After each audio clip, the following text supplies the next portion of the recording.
Although Han Li didn't believe they would be able to kill old Devil Chen so easily, he hadn't expected how elusive his devilish arts would be. His very body had turned nearly incorporeal, and it wasn't the effect of any ghostly properties but a devil Dao technique that turned his body into that of an undying devil. He had read of such techniques before. In the ancient past, there were many elder devils that took on this form, much to the great suffering of the cultivators at the time. It was truly a marvel to witness it with his own eyes. Han Li was amazed, but he had no intention of ceasing his assault. He opened his mouth to spit out a purple fireball. It surged to the size of a chariot before closely chasing after the crimson silhouette. With one hand controlling the huge net of Great North Essence light pursuing the old devil, he waved his other, releasing a dense bolt of golden lightning with thunderous booms. The horned woman assisting Han Li Guiling swiped the black rod in her hand several times at crimson mass, and countless copies of the rod swept all around it in a raging storm. As they were in the Great North Essence light, tangible treasures weren't easily used by either side. One mistake and the light could easily destroy it. Old Devil Chin now found himself trapped and saw that several attacks would soon strike him. The tide of the battle was quickly turning against him. Violent fury stirred in his heart, inspiring him to grit his teeth and bite the tip of his tongue.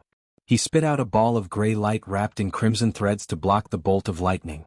The two struck and a muffled bang sounded out, resulting in green trails of smoke lingering in the air. The attacks completely vanished. In that delay, Old Devil Chin had already begun to spin in the air and summoned 5 clouds of white chi around him. They quickly grew to 6 meters, followed by a slender human skeleton emerging from each of them. They all had flawless bones and threads of icy chi pervading them. The old devil had called upon the true bodies of the unbreakable Sink Devils. As soon as the 5 skeletons appeared, they breathed out a stream of green flame. The blaze appeared unremarkable as if it were only a common ghostly flame, but 2 of the streams had aimed at the purple apex flame's fireball and were able to hold it in a deadlock. The flame streams from the other 3 skeletons formed a green wall, blocking the huge net of Great North Essence light. Like before, the mass of rods closing in on him had tied his body down with an immense and invisible pressure. But this time he didn't combust his body. After all, the method would consume a great amount of his magic power. He could only use it as a last resort. And since he had called upon the true bodies of the Sink Devil incarnations, he had a plan. With a mental command, the 5 bodies appeared around him in a blur and raised their hands, creating a gray barrier that enveloped both him and themselves. An instant later, when the rod struck, violent explosions shook the air around them as black and gray light shined in the air. Each thunderous strike was heart-shaking. When Han Li witnessed the might of the rods, he was amazed. This vast cliff tortoise was truly capable. It appeared that in their earlier battle she hadn't been able to employ even half of her abilities due to fatigue, or she would have been able to put up a far greater fight. However, the barrier was far more durable than he had anticipated. Once the explosions stopped and the rod copies all disappeared, the barrier was revealed to have stood firm, even against the astonishing assault. Gui Ling's expression sank. She gloomily looked at the barrier and snorted before opening her mouth and spitting out a black-white cloud of essence onto the rod in her hand. With a clear ring, light brightly glowed from it and its shape shifted into the form of a hatchet. With a tremble of his wrist, Gui Ling raised the axe into the air and muttered an incantation as she stared at it. A layer of dazzling silver light radiated from its surface and abruptly took over its color as the hatchet underwent another transformation. In the blink of an eye, it expanded to the size of a huge silver axe over 30 meters long. The edge was just as bright as light shining in the darkness, and its handle was as thick as an ordinary person. With the grand transformation, it released an astonishing amount of baleful chi as if it had been released from a seal. Even from far away, Han Li could sense the unruly bloodthirst of the axe's edge. Hostility lingered on Gui Ling's face and her body violently expanded in size. In only a moment she grew over 20 meters tall. Han Li gasped with an odd expression, muttering, "The giant augmentation technique. To think that you were capable of such great power. It seems that your cultivation has already reached the peak of late nascent soul stage." Meanwhile, he unconsciously glanced at an area of the Great North Essence light and his expression blanked once more. With an icy glint from his eye, his sleeve trembled and he summoned the tri-flame fan into his hand. Gui Ling reached out to the silver axe and grabbed it before looking down at Old Devil Chin in the distance. Then with both hands she chopped down. A 10-meter-long silver streak shined from the axe and was released from its edge to whistle through the air. It left a white mark in its wake as if it was tearing through space itself. Old Devil Chen was shocked to see this. He was confident in his Sink Devils, but he didn't dare to boldly resist the strike. Without another thought, he suddenly raised his hand, holding onto a short snow-white blade. In a cold flash the blade fell, chopping down towards his hand. But before it was severed, he spat out a mist of crimson blood onto it. In an instant, the blood essence fused together and caused it to extend into an oddly shaped meter-long crimson saber that was both narrow and sharp. With the blade in the hand and the huge silver crescent approaching him, he waved it with a grave expression and the strange sword disappeared from sight. A moment later, the Sink Devils warped in front of him as if to receive the attack. Contrary to Han Li's expectations, crimson and silver radiance soon filled the air as their attacks clashed without producing even the slightest sound. He saw the slim crimson saber strangely bend at several angles, trembling and on the verge of collapse. But then the Sink Devils suddenly leapt forward and merged together, forming a giant skeleton on par with Gui Ling. A brittle snap rang out as the long crimson saber snapped into pieces. It was clear to see that the silver crescent had smoothly cut through. The huge skeleton then let out a wild cackle and lifted its skull to spew out a gray mist. The mist wasn't large by any means and seemed to be condensed from essence. When the crescent chopped at it, however, it hadn't cut through but rather slowed down as if swimming through a dense liquid. Soon after, the silver streak let out a bright hum as it was instantly stained gray and thoroughly absorbed. The mist then circled in the air before returning to the skull's mouth. Gui Ling's voice roared, "Corrupting devil chi. Since your devils are capable of this, it seems they were once the bodies of nascent soul cultivators. Ordinary corpses wouldn't be able to produce such an ability." Old Devil Chen coldly laughed. "What I used to refine these united devils aren't something of your concern, demon. But since you know how fearsome it is, let's have you learn of their combined might as well." Then he raised his hand and struck the giant skeleton with several spell seals. The huge skeleton let out a piercing drone and its emotionless eyes shined with crimson light. It began to walk towards Gui Ling, each step causing the ground to tremble. Han Li's gaze flickered and fixed on the huge skeleton. With the tri-flame fan unfolded, his heart tensed but soon relaxed. He quickly flung his other hand and released the yang ring above his head. Hums resonated in the air, and the great north essence light above him formed huge silver waves. Specks of light continuously lit up and endless strings of light shot out towards the huge skeleton in a dense barrage. A sharp whistle sounded out from the skull as a layer of gray light shone from within. Many of strings struck its surface, but were scattered and had little effect. Han Li's expression stiffened as he began to pour more magic power into the ring. A massive change occurred. Now the light strings gathered together before striking, condensing into tens of ropes before blurring out of sight. Repeated pops sounded out. A dozen thumb-sized holes peppered the skeleton's body, some even piercing through its skull. The corrupting devil chi wasn't able to block the attack. Willing the yang ring to condense the great north essence light together had greatly increased their power. But soon Han Li's faint trace of happiness had instantly turned sullen. After the giant skeleton was damaged from the condensed great north essence light, white radiance lightly circulated throughout its body and mended the holes almost as fast. Han Li frowned. It appeared he would have to deal with Old Devil Chen first. While the huge skeleton appeared to be moving slowly, each step traveled a huge distance forward and it quickly arrived in front of Gui Ling. With crimson light brimming in its hollow eyes, it held its hands towards its body and summoned two of its rib bones into them, creating 3-meter-long sabers. Then with a flip of the hands, an inky devil flame lit on each of them. When Gui Ling saw this, she coldly snorted and stepped forward to strike the devil down with her axe. Silver light flashed and filled the air with thunderous booms.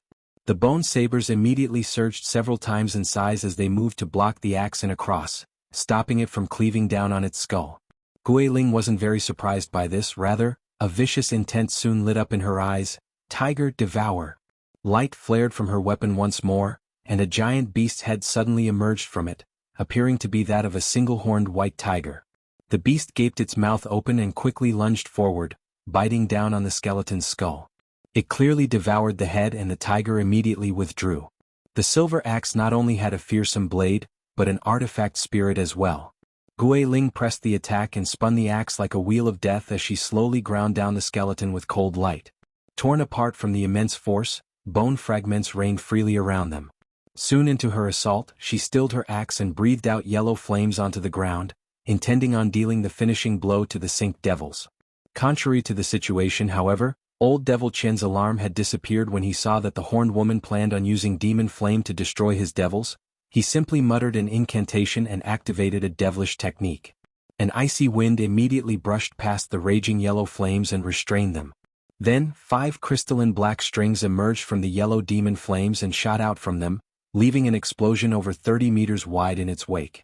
Several clouds of gray chi burst forth from the ashes, soon fading away to reveal 5 flawless skeletons standing in place. Gui Ling shouted out in alarm, "Intangible devil form. Who would have thought that your incarnations have cultivated such an ability? Do you not have any fear of future backlash? How could I worry over such a trivial thing? As if I'd give them the opportunity," the old devil indifferently replied. Then with merely a thought, a devilish art was quickly activated. The skeletons leapt forward and fused into their massive form once more. Following that, it immediately summoned the 2 bone sabers as it fiercely charged towards Gui Ling. This time she didn't command the axe's artifact spirit to attack, instead choosing to meet the blades head-on. An axe glowing with icy light and 2 slender bone sabers wrapped in white mist began to fiercely clash without end, each strike creating a deafening boom around them. The trembles seemed to be affecting the hall itself as if it would soon collapse around them. Han Li looked at the scene with narrowed eyes. Although Gui Ling managed to restore her magic power and turn into a giant, the remnant Great North Essence light nearby was unintentionally damaging her.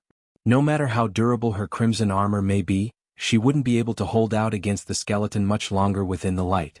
As such, he intended on finishing the battle as soon as he could. With that in mind, he looked at the crimson silhouette in the distance. Wearing a stern expression, he stealthily commanded the yang ring above his head. Several silver ropes condensed from the surrounding light appeared behind the crimson figure, like vipers silently stalking their prey. When the silver ropes grew near, Old Devil Chen's body immediately blurred as soon as he sensed something. However, the 8 chains of silver rope had completely caught him off guard and penetrated his body. He was momentarily startled, but when he looked down at the ropes piercing through his body, he wickedly smiled. Such injuries were of little consequence to him. It would only cost him a thought to repair the damage.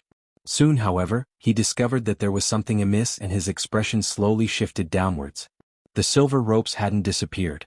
Rather, silver light radiated from them as their presence continued. "Restrain!" Han Li shouted. Like pythons, the chains tightly coiled around him and exerted great power, splitting the crimson body into 8 separate pieces. In his furious alarm, the old devil had his body disperse into blood mist and flew a distance away before condensing back together. Despite his desperation, the ropes relentlessly pursued him as soon as he dissolved, and a similar scene occurred, causing his body to resemble that of torn paper. This happened 6 more times in succession, but each time he used the blood mist to escape, it was clearly becoming more sparse. "You're courting death," the devil furiously shouted from the blood mist. It was clear that his current situation was far from good. To make matters even worse, Han Li was able to quickly condense the silver ropes around the blood mist before it reformed as it sped through the Great North Essence light, preventing any chance of escape. But soon enough, the blood mist stopped appearing altogether and condensed into a flare of light, producing a fist-sized pearl. The orb was as scarlet as blood, shined with a strange demonic light, and filled the air with a gory scent. The Blood Devil Pearl. Han Li's mouth twitched from the shock of seeing it. "Do you think I'd be scared of you? Hand over your life." Old Devil Chen's voice sounded out from the pearl and directly shot towards Han Li in a streak of crimson light as he roiled with furious rage. He took a deep breath and quickly acted, casting several spell seals at the yang ring above his head. Several silver ropes flew out, striking at it in bright flashes.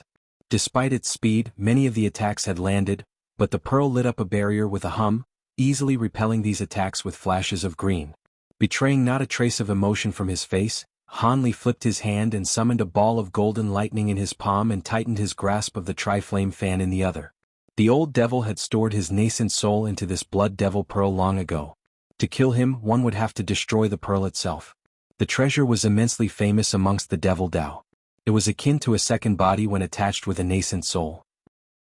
It was said that refining the treasure not only required the blood essence of over 100 different spirit beasts, but also required the combined cultivation of several peculiar devilish arts. Furthermore, the refinement method was long lost. It appeared to have fallen in the Een-sifting sect's hands some time ago and had finally been refined by this monstrous cultivator. However, this was also an opportunity.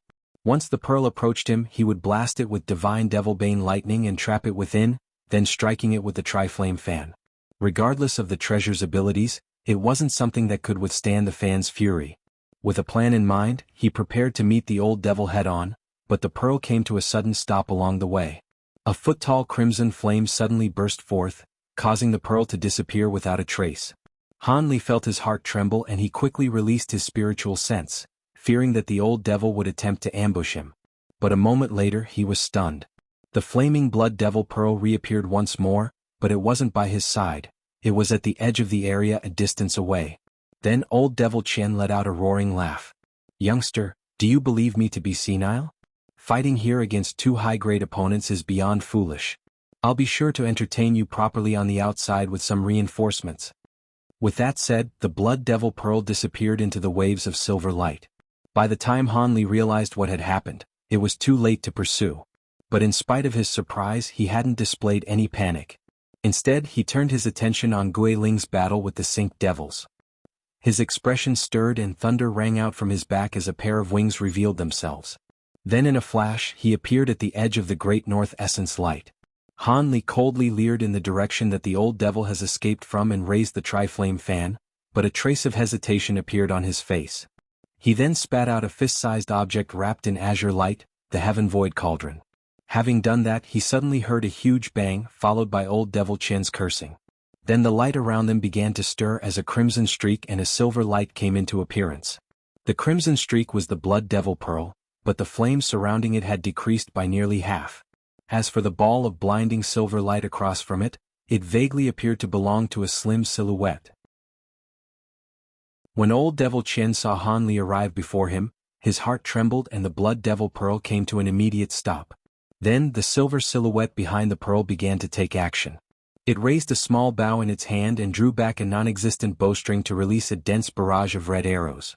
Right after, Han Li flashed a grin at the old devil and the tri-flame fan he held lit up. With the roar of a phoenix, the fan released a bird of flame towards the pearl. Soon, old devil Qian found himself between the hammer and the anvil.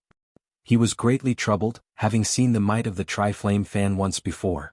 But despite knowing he couldn't afford to block the attack, the barrage from behind him was already incredibly powerful. After all, he was wounded by him at. Helpless, his blood devil pearl let out a piercing shriek and shot backwards. Crimson light surged from the pearl, followed by a manifestation of a gray face, and with it, a cloud of deep black qi suddenly shot out. In the violent gust of wind, a meter-tall banner sparkling with green light stood tall amongst the inky black qi, the ghost-sifting banner. Han Li instantly recognized the item. Apart from the density of devilish qi, the banner was almost identical to the one he had obtained. The banner then unfolded itself in front of the pearl. Winds began to erupt nearby, filling the air with a black fog.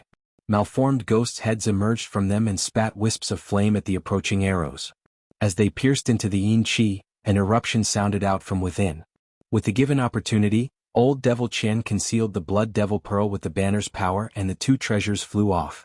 But when he glanced back around, he saw that the phoenix was closely following after him. The old devil's heart trembled at the sight, but he soon steeled his resolve. The banner released a bright green light and created a black hole on top of it. Pitch-black yin qi began to rush out and an inch-large ghost shot out from inside. It surged in size as soon as it appeared, capping out at 3 meters tall and holding a fearsome bearing. This ghost fiend was fully covered in glossy black armor and wielded a double-sided trident, making for an impressive display. The ghost seemed to have been under the restriction of the banner for some time. As soon as it manifested, it excitedly shrieked before it even registered its surroundings. But as soon as it did, it immediately became mute. In its alarm, the ghost fiend quickly spat out a fog of pitch-black yin qi in front of it and flusteredly waved its trident in front of the phoenix to block it. Although it couldn't compare to the likes of old devil Qian or Han Li, it was no less powerful than an ordinary early nascent soul cultivator. But after being confined in the banner for several hundred years, it was met with an attack of such fearsome power during a moment of carelessness, only to be treated as fodder. Then a muffled explosion sounded out when the two attacks struck one another. A halo of mysterious light appeared, pulsing before suddenly expanding over 30 meters wide. In this display of might, talisman characters began to flow through the air, and the ghost fiend along with its surrounding yin qi had completely disappeared. While the nova spread throughout the air, the Blood Devil Pearl was bought enough time to wrap itself in the ghost-sifting banner, protecting it against potential calamity. Old Devil Chin felt lucky to have survived the successive attacks, but when he glanced at the ghost-sifting banner, he felt great sorrow. The banner now barely shined with a faint light as its spiritual nature was greatly damaged. This was due to the main apparition within the banner perishing and a majority of its ghost mist being wiped away by the tricolored attack. The ghost-sifting banner might have been known as the Een-sifting sect's signature treasure, but this wasn't because of its individual power. Its true strength lay when all 18 of the banners were gathered together. Under those circumstances, he was confident he could defend himself against a deity transformation cultivator, let alone Han Li and the Horned Woman. It was a pity that the Een-sifting sect ancestor ruled that unless the sect was facing calamity, all 18 banners were forbidden to be gathered under a single person. Ordinarily, the 18 were distributed amongst the highest-ranking cultivators of the sect. Even the Grand Elder himself wasn't able to break away from this provision. Not to mention that one of these treasures had fallen into the hands of his enemy. With that resentfully thought, a ghost face made another appearance from the surface of the Blood Devil Pearl with the intention of absorbing the damaged magic tool. With the strike from the Tri-Flame fan finished, his fear of Han Li had greatly diminished.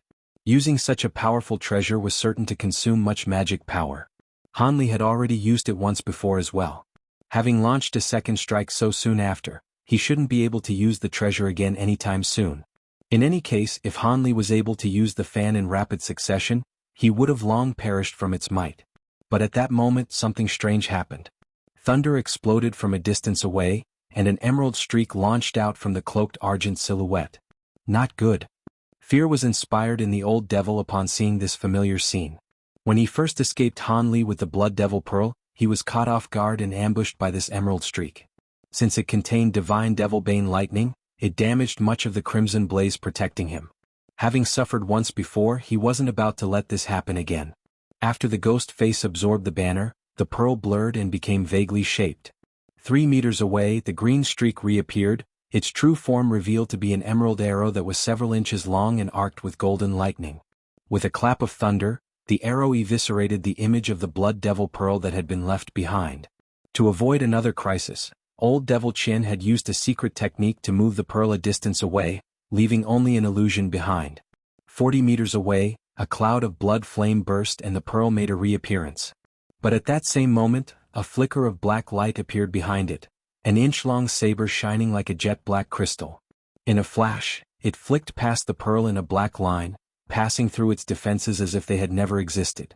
A sharp crack in Old Devil Chin's wretched scream pierced the air. The exterior of the pearl had shattered to pieces. In a furious rage, he stuttered with disbelief, "I am possible. The Blood Devil Pearl can't be so easily. Even the High Zenith sect's divine heaven-bound blade couldn't. That flying saber is." And with another muffled crack, the pearl completely shattered, revealing a single nascent soul. The soul, however, appeared truly odd. Not only was there a faint blood mist pervading it, but it was holding a small flag in its hand and had 5 skulls rigidly biting down on its body. The skulls were entirely pitch black and gnawing at the nascent soul as if to feed on its blood essence, making for a soul-chilling sight.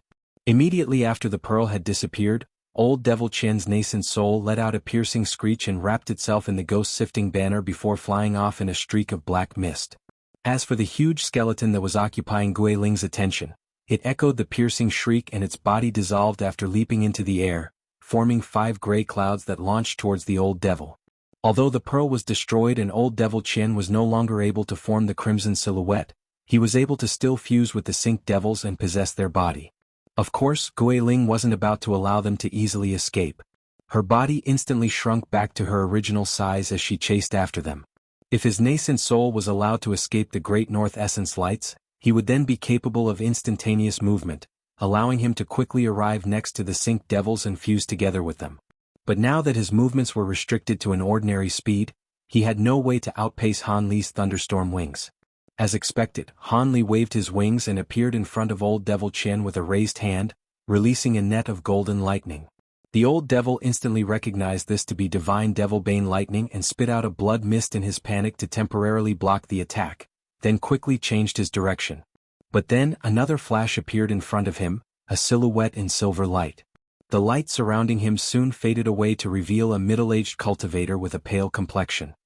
He wore yellow robes, had a blank expression, and held a small red bow in his hand. He was the human-like puppet that possessed the cultivation of a late nascent soul cultivator. But when the puppet appeared, it didn't attack. Rather, its eyes suddenly shined with a blinding purple light that released ripples into the air. When Old Devil Chen saw this purple light, he instantly became captivated as if his soul was being drawn into it.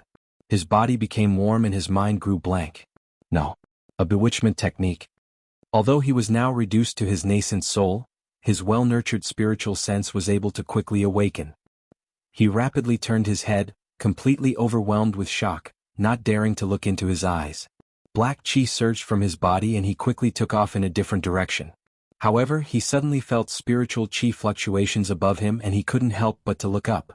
It was a small cauldron that shined with a faint azure light revolving in the air. Although this was the first time he had seen this treasure, in his 1,000 years of experience, he instantly sensed that it was beyond strange and hurriedly flew off in a black streak. The cauldron then let out a clear ring and released a dense azure mist, quickly spreading out in the direction he left in. The light appeared ordinary at first, but in a brief flash it had appeared behind Old Devil Chen's cloud of black chi. Under the radiance of 1,000 rays of light, Old Devil Chen roared in anguish. The devilish chi dissolved to reveal the crimson nascent soul and the ghost-sifting banner beneath. A short moment later, countless threads of azure mist tightly bound his soul. No matter how much resistance he raised with violent flashes of green light and roaring crimson flames, he wasn't able to escape them. Rapidly, Han Li arrived next to Old Devil Chen's nascent soul in a flash of silver. He smiled and raised his hand. Spatial fluctuations appeared above the both of them, followed by the appearance of the heaven void cauldron. After it dropped into his grasp, he looked at the captured nascent soul. Old Devil Chen's nascent soul writhed with terror and his heart dropped when he saw Han Li look at him with hostile intentions.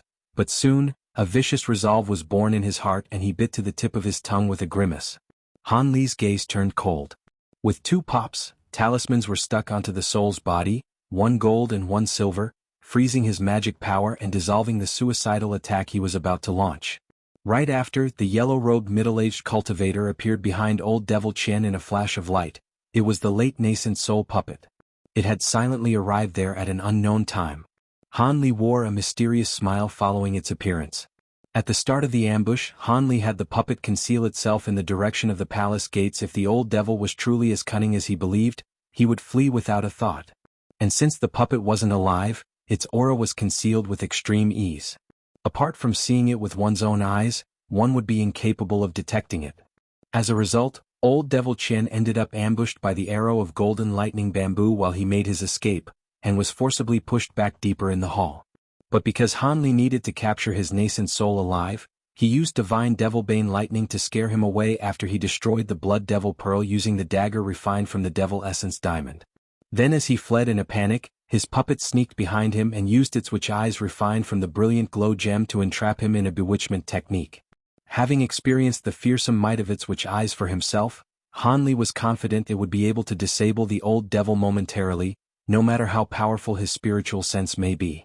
And when the eccentric lost consciousness as he expected, he used the opportunity to deploy the Heaven Void Cauldron to easily restrain him. Following those thoughts, Han Li turned his attention to the small cauldron in his hand. Because he had only refined the first layer of its artifact imprint technique, he was only capable of commanding it to release a bit of its light. If he truly wished to open the cauldron, it seemed he would have to first reach late nascent soul stage. Fellow Taoist Han, what should I do with these devils? As Han Li was basking with joy, heavy footsteps sounded out from behind him. Gui Ling released a cloud of black-white chi from her hand, containing 5 pure white skeletons that were reduced to a foot tall. Having lost the connection to Old Devil Chen's nascent soul, the synced devil incarnations had dropped dead onto the ground, allowing Gui Ling to restrain them. Those 5. Han Li was about to continue when the 5 black skulls biting onto the old devil's nascent soul suddenly released their bite and screamed, turning around and returning to the 5 skeletons nearby. Not only were their screams incredibly loud, but it also inspired a blood-chilling fear that pierced the mind. Then, the trapped skeletons suddenly sensed something and their eyes violently flickered with crimson light, filling the air with the stench of blood. The skeletons all opened their mouths and simultaneously struck a single point in the black-white mist using a deep green devil flame. An explosion sounded out.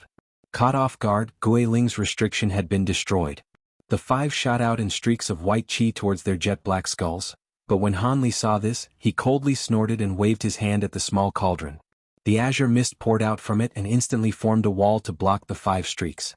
He then commanded a portion of the azure mist to wrap around them, preventing the foot-tall skeletons from reaching the skulls.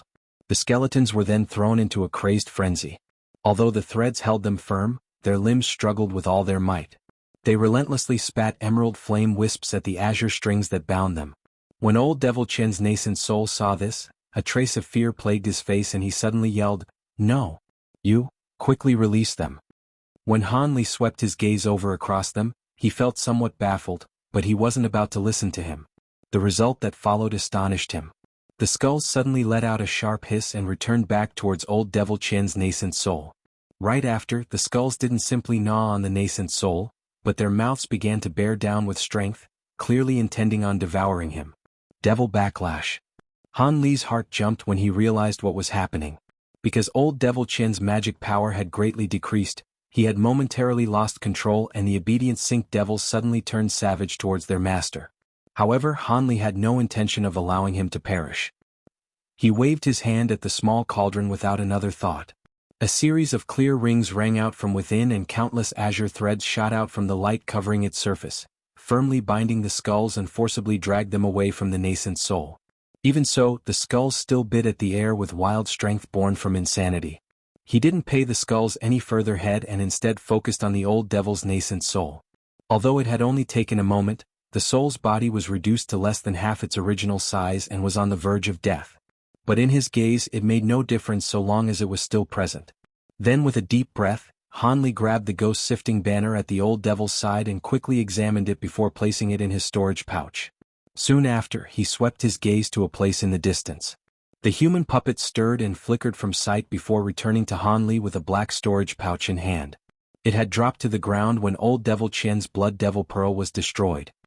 He paid no further attention to the items in the storage pouch and turned his head to Guiling. "Fellow Taoist Gui, deal with the Sink Devils for the time being. I will be handling this nascent soul."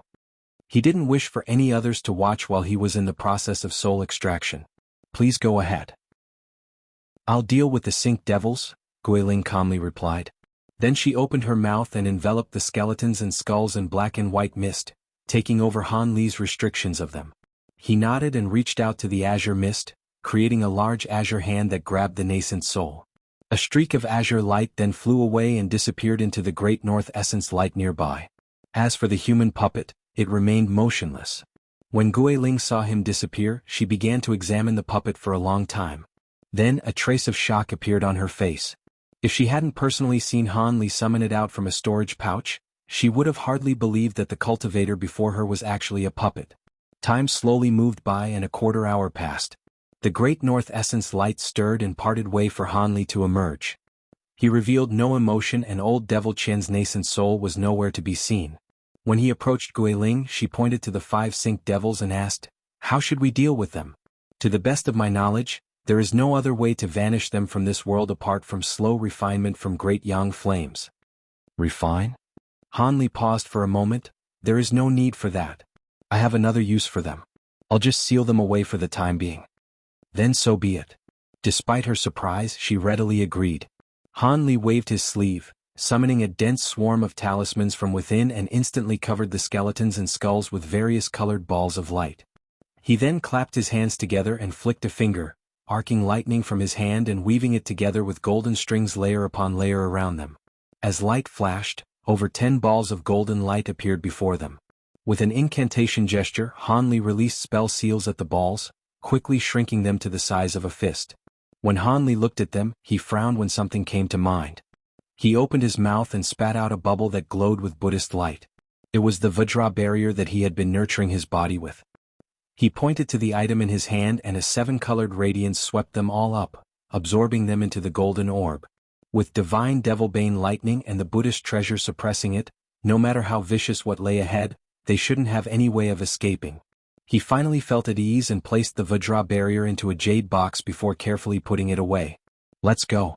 Fellow Taoist Gui should have some hidden locations on this mountain. We'll hide there for a few days and wait for the opening in the seal to recover once more." "A hidden location?" With roused spirits, Guiling instantly answered, I did unintentionally discover a place like that, and there shouldn't be anyone else that knows of it. When Han Li heard about a hidden location that only Gui Ling was aware of, he nodded and said, "Good, let's go. If we encounter our enemies along the way, there is no need to fight them. We'll just shake them off." After he put away the human-like puppet, he hurriedly flew out from the palace hall.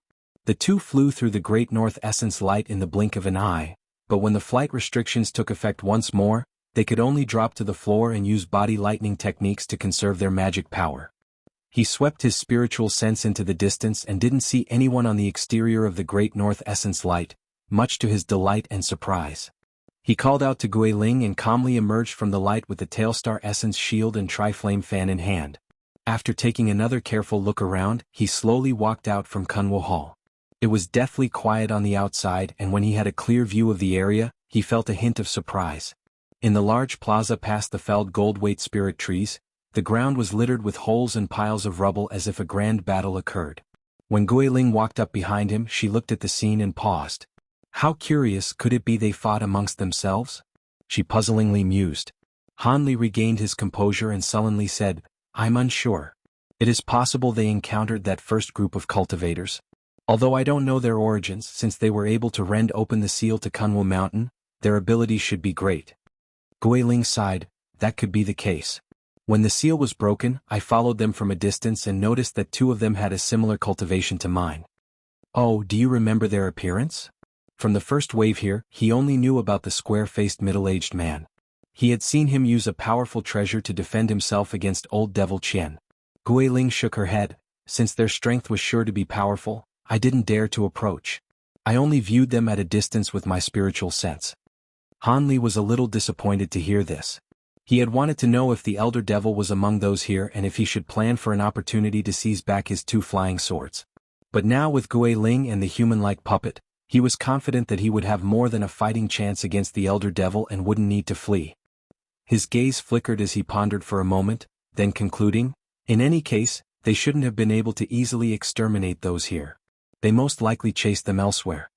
Although he had spoken as such, Han Li knew that something else was afoot. Otherwise, they wouldn't have so easily departed from their original goals, much like how Grand Immortal Su and the Endless Sky Saintess had come to pursue him. Could it be that the first one here were so powerful that they could force the lot of them to rout? But even that was highly unlikely. If they had such an advantage, why wouldn't they remain and wait for an opportunity to fight for the treasures? With all things considered, he contemplated a moment more and rubbed his chin before dropping the matter. No matter what happened, his objective had been achieved. He only needed to stay safely hidden until he could depart from the brewing storm. He would have to think of a method to reclaim the two flying swords the Elder Devil stole after he left Kunwo Mountain. Having pondered over the matter, Han Li promptly came to a decision.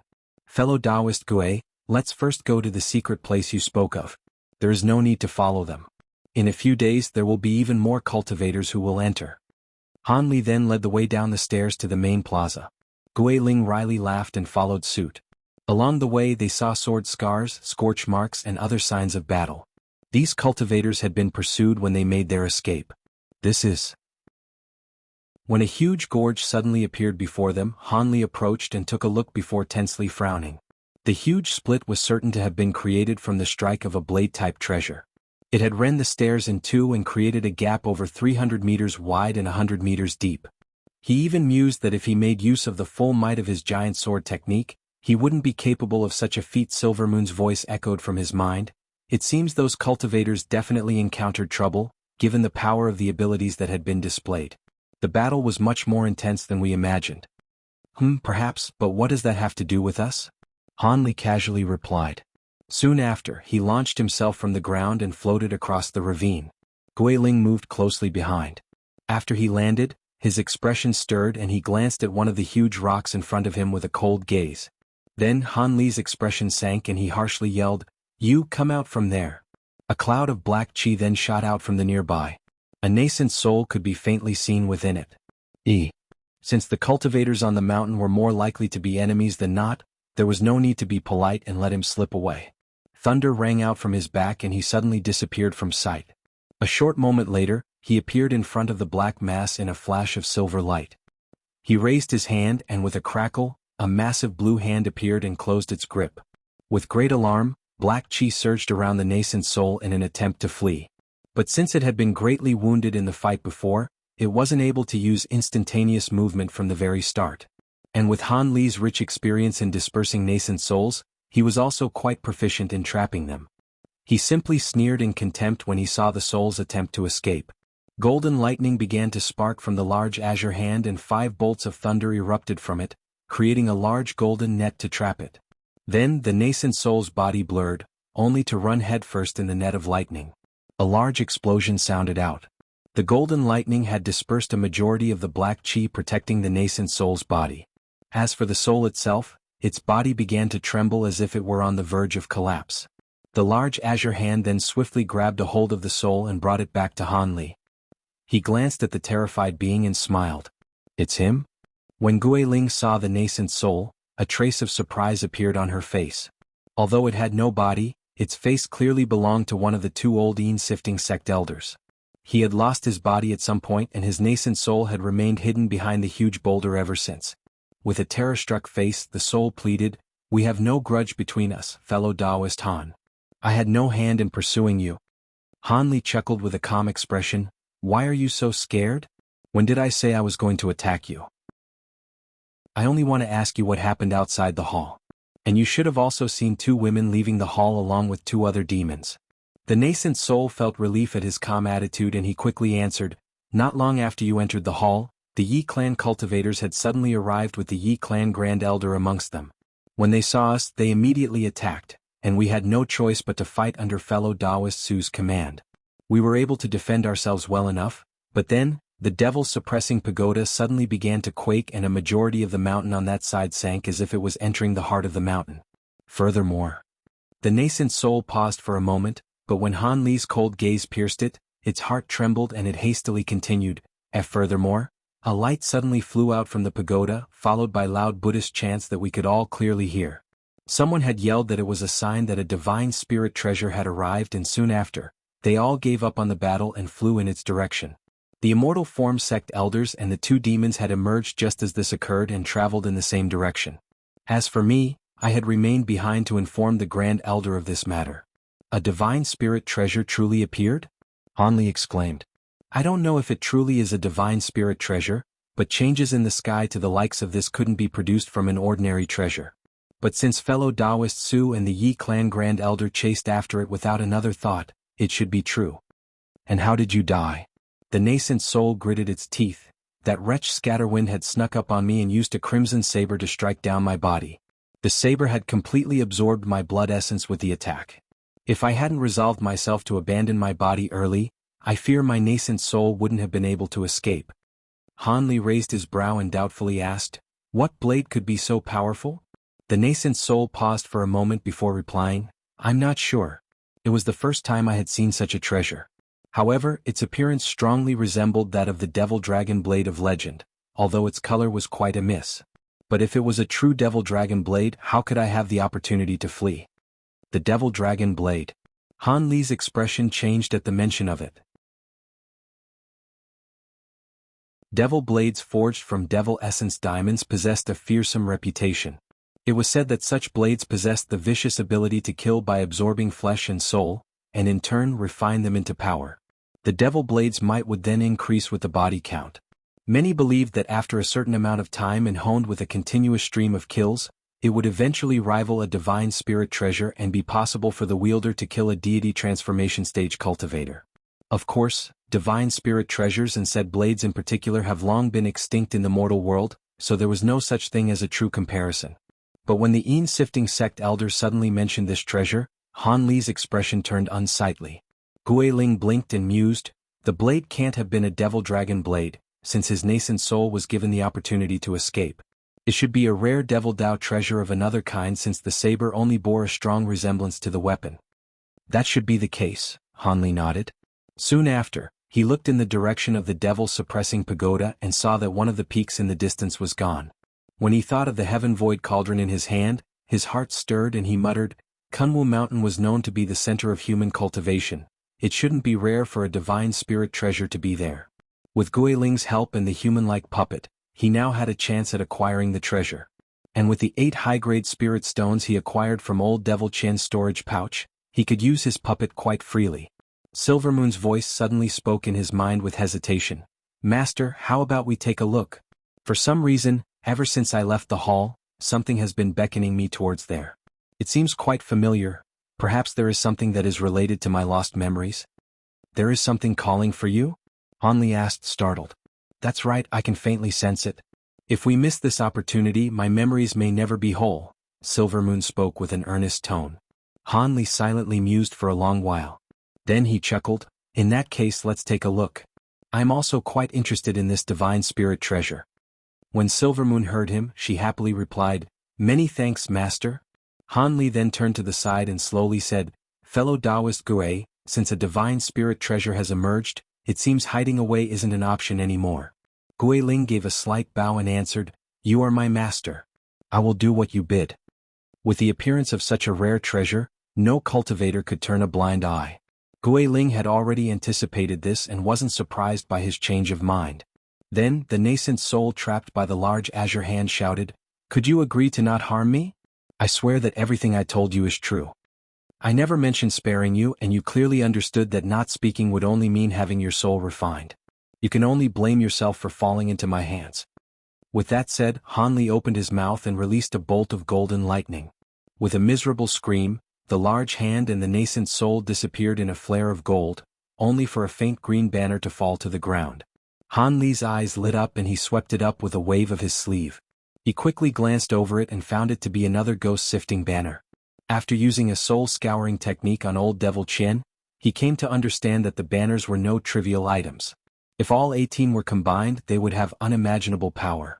Since he was already the nemesis of the Yin-sifting sect, he planned on taking all of them into his possession. Even if they were of little value to him, he couldn't allow them to restore their number.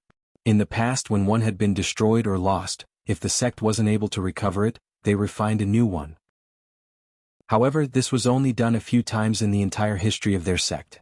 No matter how wealthy they may be, these banners weren't easily created.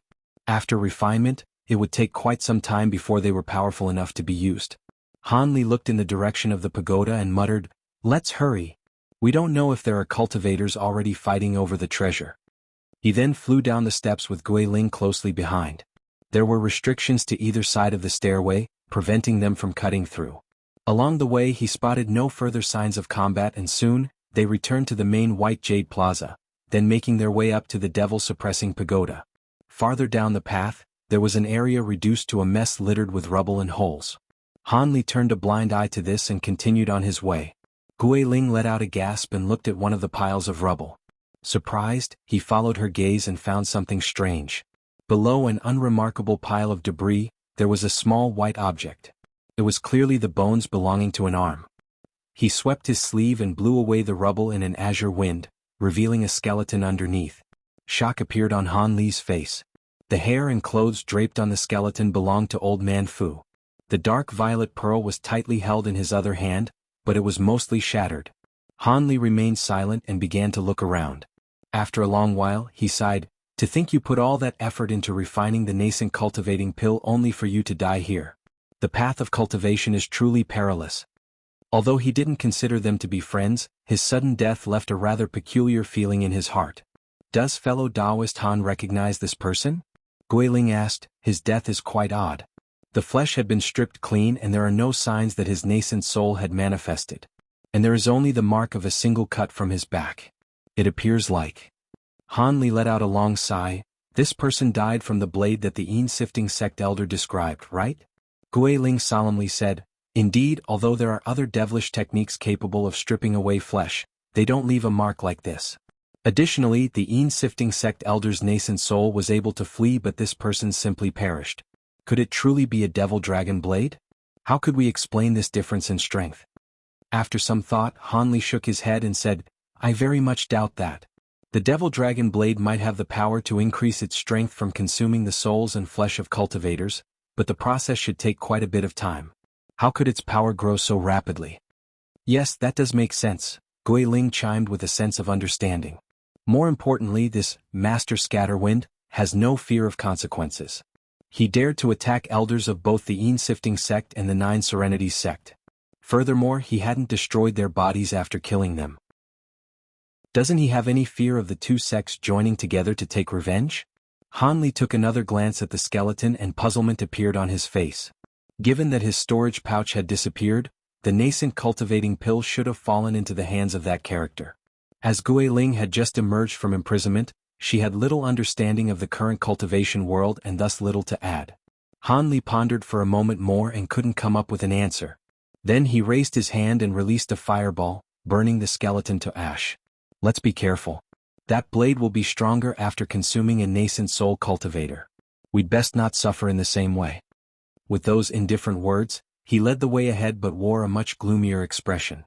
Gui Ling's heart trembled upon hearing this, and she grimaced with her unsightly face before following after him with a wry smile. As they headed up, the two hadn't encountered anything else of note and eventually arrived at the end of the stairway, or what remained of it. They found themselves at a cliff that had been cut half in size and the mountain behind it had vanished without a trace. Han Li peered into the distance and then looked down at the unfathomable depth. He then stroked his chin with a pensive expression. Although Gui Ling had already been expecting this from what the Een-sifting sect elder had said, she was astonished to see this with her own eyes. It appears that others have already descended and that the devil-suppressing pagoda had truly sunk into the mountain. Who knows what's going on below? Fellow Taoist Gui, do you know what monsters are being detained in the pagoda? After some hesitation, Gui Ling earnestly replied, I'm not too sure. In the past, I was one of the demon beasts used to guard the mountain. Those cultivators hadn't mentioned the matter to me. But before I was moved outside the mountain, I sensed a huge devilish chi that appeared here. Soon after, it disappeared. It should have been sealed in the pagoda. It is a pity that my cultivation at the time had been rather shallow. From how powerful the aura was, I could have determined the true cultivation of the master of the chi. Han Li took a deep look down the cliff and said, It's no matter. Regardless of how powerful that being may be, it should have been immensely weakened after being suppressed for so many years. Furthermore, there should have been many late nascent soul cultivators to deal with it. Soon after, he beckoned to Gui Ling and the two slowly floated down. The darkness was unfathomably deep. After floating down for a quarter hour, they still hadn't reached the bottom. Han Li felt both sullen and bewildered. At this depth, his surroundings had already become shadowed and dark, and his vision was limited. He raised his head and could only faintly see a white dot shining far away. Under the present restrictions limiting one's spiritual sense, a common cultivator would only be able to sense movement within 100 meters. But Han Li had the bright-sight spirit eyes, allowing him to clearly see a kilometer around him. As they continued to drop, Gui Ling suddenly shouted, Fellow Taoist Han below us. Stirred by her words, he looked down. Specks of light glowed not far below them and they could see the faint outline of a huge building. His expression stirred and he moved to get a closer look when saw something flash from the corner of his eye. A crimson light was silently sweeping towards him from the darkness. He was suddenly barraged by a bloody scent assailing his nose which filled him with absolute disgust. Master Scatterwind. Han Li's heart trembled. The crimson light was as fast as lightning, arriving before him in the blink of an eye. If it weren't for his continued vigilance, he feared that he would have been too slow to act. He quickly raised his hand and summoned a sparkling small silver disc, the Tailstar Essence Shield. It violently surged in size and a sheen of white light emerged from it to cover Han Li. Before an eye could even blink, crimson light cascaded around him, leaving him completely surrounded. A 3-meter-long saber suddenly emerged from the light and struck the silver barrier. The saber appeared peculiar as it was as narrow as 2 fingers and as thin as paper, not to mention the demonic crimson glow on its surface. The barrier swayed from the strike before shattering into tiny fragments. The saber moved on to directly strike at the Tailstar Essence Shield. The shield brilliantly flashed and its surface turned sleek as a mirror. Crimson and silver intertwined, finding them at a deadlock for the time being. Just as the tension in his heart eased, the blood saber suddenly warped and twisted around the shield with an unbelievable flexibility. Seeing that the saber had snaked around to strike him, he shot backward and flicked his fingers, releasing azure sword streaks to repel it. Clangs of metal sounded out as the saber incisively slid through all of them in a single blow and continued towards Han Li without the slightest obstruction. Han Li's face paled and he opened his mouth to spit out an object wrapped in azure light. A crisp clang rang as the crimson saber was blocked by not the object, but the light that surrounded it. It was the Heaven Void Cauldron. A surprised yelp came from the distance. Taking advantage of this opportunity, Hanli summoned his thunderstorm wings and blinked over 30 meters away. He then raised his hand and had the Tailstar Essence shield and the Heaven Void Cauldron shoot back towards him. Then, the crimson light surrounding him surged and rushed at him in every direction, filling the air with a disgusting bloody scent. Hanli coldly snorted and held his hands in an incantation gesture. Thunder sounded out and a barrier of golden lightning emerged from his body, dispersing the crimson that attempted to approach him and held them at bay. Divine Devilbane Lightning. When the hidden figure saw this, he was surprised and knew that they had encountered a fearsome opponent. Hanli looked at the figure in the distance and coldly said, "Master Scatterwind? Is that you?" The person didn't reply. Instead, the saber let out a hum and absorbed all of the crimson light nearby. Then in a blur, the figure disappeared into the darkness along with the weapon. "Fellow Taoist, are you all right?" The ambush had taken place in only a moment, and Guiling was caught off guard. She anxiously asked about his well-being, fearing that he would rebuke her afterwards. "Yes. As I expected, it does resemble a devil dragon blade. A common treasure would have been split in two by the initial attack, but my shield managed to block it well enough," Hanli calmly stated. Then with a wave of his arm, the Tailstar shield returned to his hand. When he glanced it over, he saw a deep slender cut on the surface. Hanli's eyes widened in surprise and he frowned. As he poured great amounts of spiritual power into it, silver light began to wander across its surface and the cut was slowly mended. With a now restored shield, he put it away and absorbed the cauldron back into his body. Did Brother Han clearly see the person's appearance? No, spiritual light masked his body. I wasn't able to see if he was truly Master Scatterwind. However, his cultivation didn't seem very high. With that said, he turned to look at the silhouette of the large building and narrowed his eyes in contemplation. Although Guiling wished to proceed, she didn't know what he was thinking and simply remained at his side. Without raising his head, he indifferently said, "Fellow Taoist Gui, I will treat your hesitation to act as a single mistake and ignore it. I hope you will not have any further thoughts of this in the future." Then he flew down in an azure streak before she could reply. Guiling felt her heart thump, but was relieved after hearing that he didn't plan on harming her. But for a time her expression was conflicted. She did have a few erring thoughts a moment ago, and it seemed that the Hanli had sensed this from the portion of her soul possessing her life soul tile. A long while later, Guiling let out a wry laugh and helplessly followed suit. Hanli arrived above a huge square platform and began to calmly examine his surroundings. Apart from veiled steps heading downward, there was no other course. "So this is the devil-suppressing pagoda," he muttered. Guiling landed behind him. Having heard his words, she quickly explained, "You may not know this, but the pagoda is structured quite oddly. They constructed it so that its peak is on the lowest floor. The deeper one heads in, the more fearsome the monsters it imprisons. So it was like that." Hanli nodded and looked around him once more. He acted as if nothing from moments ago had happened at all, causing her to hold him in even more fear. He tossed a moonlight stone into the air and had it float above him. After calling out to Guiling, they began the descent into the pagoda. The first few floors were exceptionally wide and peaceful as there were no ghosts inside. It seemed the cultivators who arrived first had cleanly wiped them out. However, there were many signs of battle. There was fighting to prevent others from heading further inside. When he arrived on the third floor, a scorched corpse lay sprawling at the side of a stone pillar. Hanli examined it for a while before concluding that it didn't belong to someone he could recognize, likely a Yi clan cultivator. However, this one had released his nascent soul before his body perished, but it was unknown if it managed to successfully escape. Oddly, there was nothing of note on the fourth floor, but once he entered the fifth, he found two more corpses. One was a shade of dark green, having perished from some kind of fierce poison. As for the other, it belonged to the large man from the band of vagrant cultivators. His head was lobbed to the side and his body was shredded to pieces. His severed head donned a face of disbelief. Although Hanli felt his heart tremble at the sight of this, he didn't slow his stride. After turning the corpses to ash, he solemnly entered the sixth floor. To his unexpected surprise, he found a living person, a palace-robed woman sealed in a huge chunk of ice, by Yaoi. Her eyes were shut and she had her hands clasped in a gesture around a crystalline flying sword. If it weren't for the faint spiritual fluctuations he sensed from her, he would have believed her to be dead from her deathly white complexion. However, he didn't immediately free her and instead swept his entire spiritual sense past the floor. When he made sure the area was clear, he softly placed his hand against the block of ice.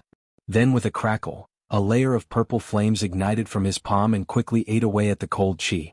In the blink of an eye, the huge chunk shrunk and soon Bai Yaoi was released. As the last of the ice evaporated from her body, her eyelashes fluttered before she opened her eyes. When she saw that Han Li had appeared in front of her, her tense expression instantly relaxed. So it was Brother Han. I had begun to worry. Bai Yaoi weakly smiled. It was clear her vitality was greatly weakened.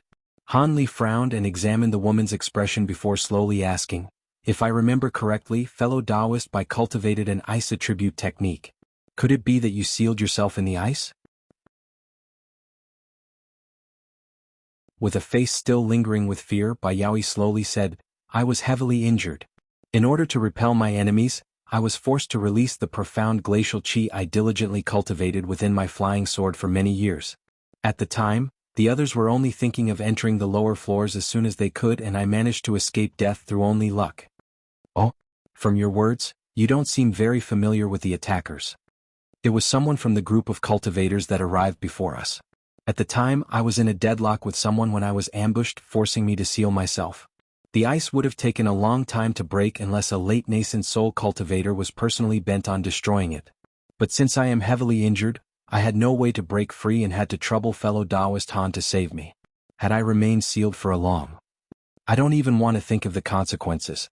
Speaking of it, Brother Han is truly powerful to be able to wipe away the glacial chi in only a short time. It didn't take much effort. Could fellow Taoist Bai tell me what happened here?"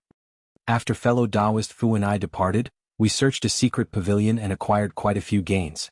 We planned to withdraw, but then an abrupt change occurred in the sky above the devil-suppressing pagoda, signifying the appearance of a grand treasure. We were overcome with greed and had joined the fray. Along the way we encountered many cultivators that were heading in that direction as well. We saw the Een-sifting sect elders, the cultivators that had opened the seal, the vagrant cultivators, and even the silver-winged night fiend from before. To tell the truth, when we saw so many powerful figures, we immediately felt regret and thought to withdraw. However, they had attacked as soon as they spotted us and we were forced to fight. I had been pursued from the very beginning and fled here. Fellow Taoist Fu had disappeared along the way. It seemed he had an opportunity to escape. As Bai Yaoi explained what happened, she examined the horned woman at his side with an uneasy expression. She clearly sensed the fearsome demonic chi emitting from her body. Seeing that she was startled, Han Li smiled and said, "There is no need to fear, fellow Taoist Bai.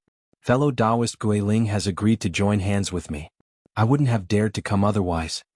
Guiling then squeezed out a faint smile. Although Bai Yaoi didn't believe the two circumstances were as simple as he stated, she felt relieved. So it was like that. I did say Brother Han's abilities and wisdom is far beyond the likes of us. Then with a stern expression, he continued, "But I have to mention I saw the remains of fellow Taoist Fu. He had passed near the entrance." "Truly?" Bai Yaoi wore a trace of astonishment. "I personally dealt with his corpse and there are no signs that his nascent soul manifested." Han Li was then reminded of the crimson saber and a cold glint flashed from his eyes. "Speaking of which, did you sense anyone pass by you when you were trapped in the ice?" "No." Bai Yaoi paused in surprise. "Could it that others have entered?" "Nothing of the sort." Han Li pondered to himself and looked down at the entrance to the bottom floor. "Since your vitality is weakened, what do you plan on doing now? What is there to do? No matter how valuable the treasure is within, it would only be a vain attempt on my part. I plan on immediately departing as soon as the seal's opening stabilizes." "That will be good. Let's part here then, fellow Taoist Bai. I still hold quite a bit of interest in the treasure," Han Li said, revealing no surprise at her intent to retreat. When she heard him, she chuckled. "Since Brother Han is confident, I will not try to change your mind. Be careful. Take care of yourself too, fellow Taoist Bai." Han Li saluted her and then blurred in the direction of the entrance to the next floor. Gui Ling silently followed after him. When Bai Yaoi saw the two depart, she sighed and swallowed a fire-red pill she summoned from her storage pouch. Just after he was 60 meters away, Han Li suddenly thought of something and turned around. "Fellow Taoist Bai, I've long heard of the fame of North Night Palace. Would it be possible for me to visit it in the future?" Bai Yaoi paused in surprise and replied with a sweet smile, "Fellow Taoist must be joking. Our palace would be happy to receive you." "Your words put me at ease." Han Li smiled and departed without any further delay. Bai Yaoi waited for Han Li to disappear before her smile changed to a pensive expression. Although she happily agreed, she felt rather bewildered as to why he would suddenly mention the North Night Palace. On the 7th floor where the Elder Devil and company had previously fought against the ghost fiends, it was completely empty without a soul in sight. The two easily made their way down to a small room that contained a white and a black teleportation formation. When Han Li glanced at the formations, he stroked his chin and carefully mused. Within his mind he asked, "Silvermoon, do you sense anything? These two are both short-ranged and should lead to the next floor. Is there anything about them that beckons you?" "How strange," Silvermoon slowly answered. "I sense something awfully familiar from them both, but the feeling from the white one is far stronger." After a moment of silent thought, Han Li calmly said, "Then let's go through that one. I faintly sense a devil chi from the black teleportation formation. It makes me feel uncomfortable." Soon after, he wordlessly stepped into the white formation and Gui Ling followed suit. Then with a spell seal striking the edge of the formation, white light flashed from around them and they disappeared. Just as they appeared on the 8th floor, Han Li summoned the Tailstar Essence shield in front of him and Gui Ling's crimson armor shimmered on her body. After all, they didn't know where the formation would take them, nor if there was anyone guarding it. Given how experienced they were, they didn't dare to be careless. But contrary to their expectations, there weren't immediate attacks. Instead, they heard raging explosions in the distance. When the teleportation sickness faded away, Han Li glanced around, only for his heart to stir. The terrain in front of him was in complete disarray. Up above them, flying swords and other treasures were dancing in the air. Han Li hastily swept his eyes up above and spotted a dozen silhouettes. The silver-winged night fiend, the lion hawk, the grand immortal Su, the endless sky saintess Lin Yinping, and the two immortal form sect elders were among them. There were also several unfamiliar cultivators that Han Li guessed to be the ones from the Yi clan. However, Gu Tianhao and the remaining Yin-sifting sect elder was nowhere to be seen. All of the figures in the sky weren't actually attacking each other at the moment. Rather, they were scattered across the palace at the center of the area. There was a huge spell formation surrounding the palace and tens of altars surrounding it, each enshrined with a white jade statue that was 10 meters tall. The statues were clad in glittering armor and held huge golden blades in their hands.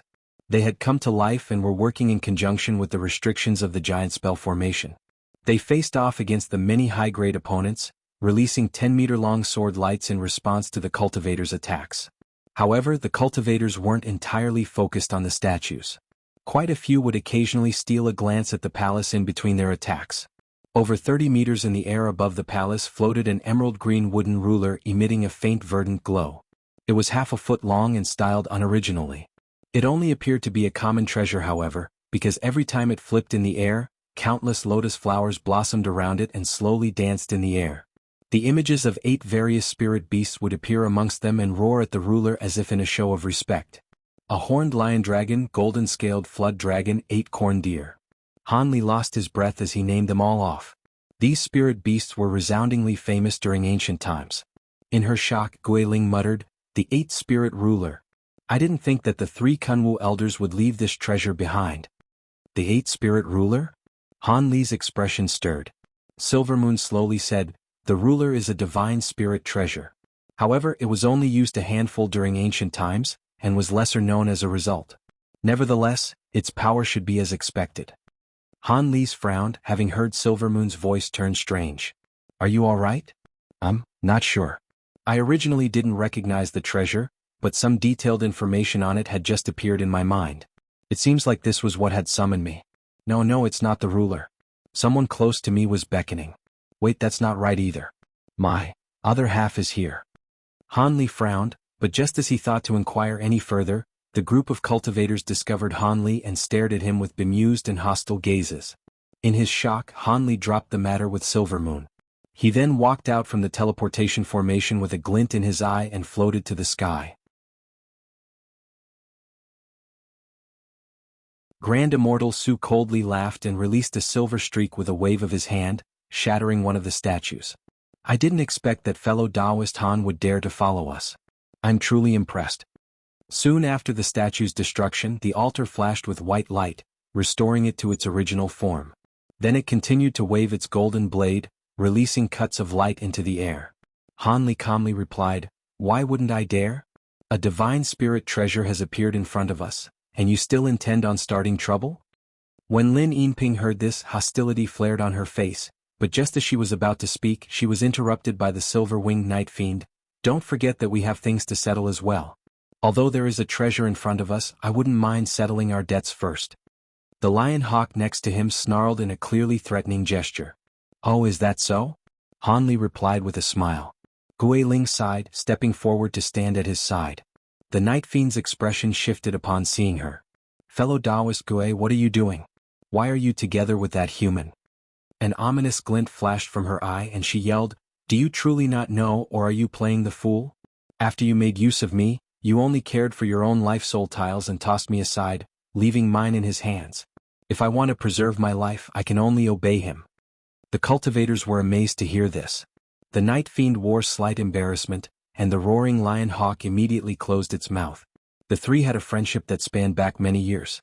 If it were possible, the two would have liked to help retrieve her life soul tile. However, the circumstances at the time were peculiar. They only managed to grab their own tiles due to luck. They truly had no method to grab Gui Ling's.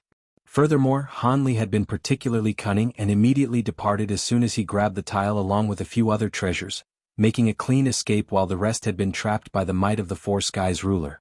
The night fiend's expression returned to normal and he sullenly stared at Han Li. Fellow Taoist Gui, don't worry. I'll help you take it back. Gui Ling glared. Now that we reached this far, there is no point. I have no choice but to obey. If you get in our way, don't blame me for being ruthless. The demon wryly chuckled and said nothing else, but he continued to leer at Han Li. Han Li indifferently ignored him as he began to form a plan of action.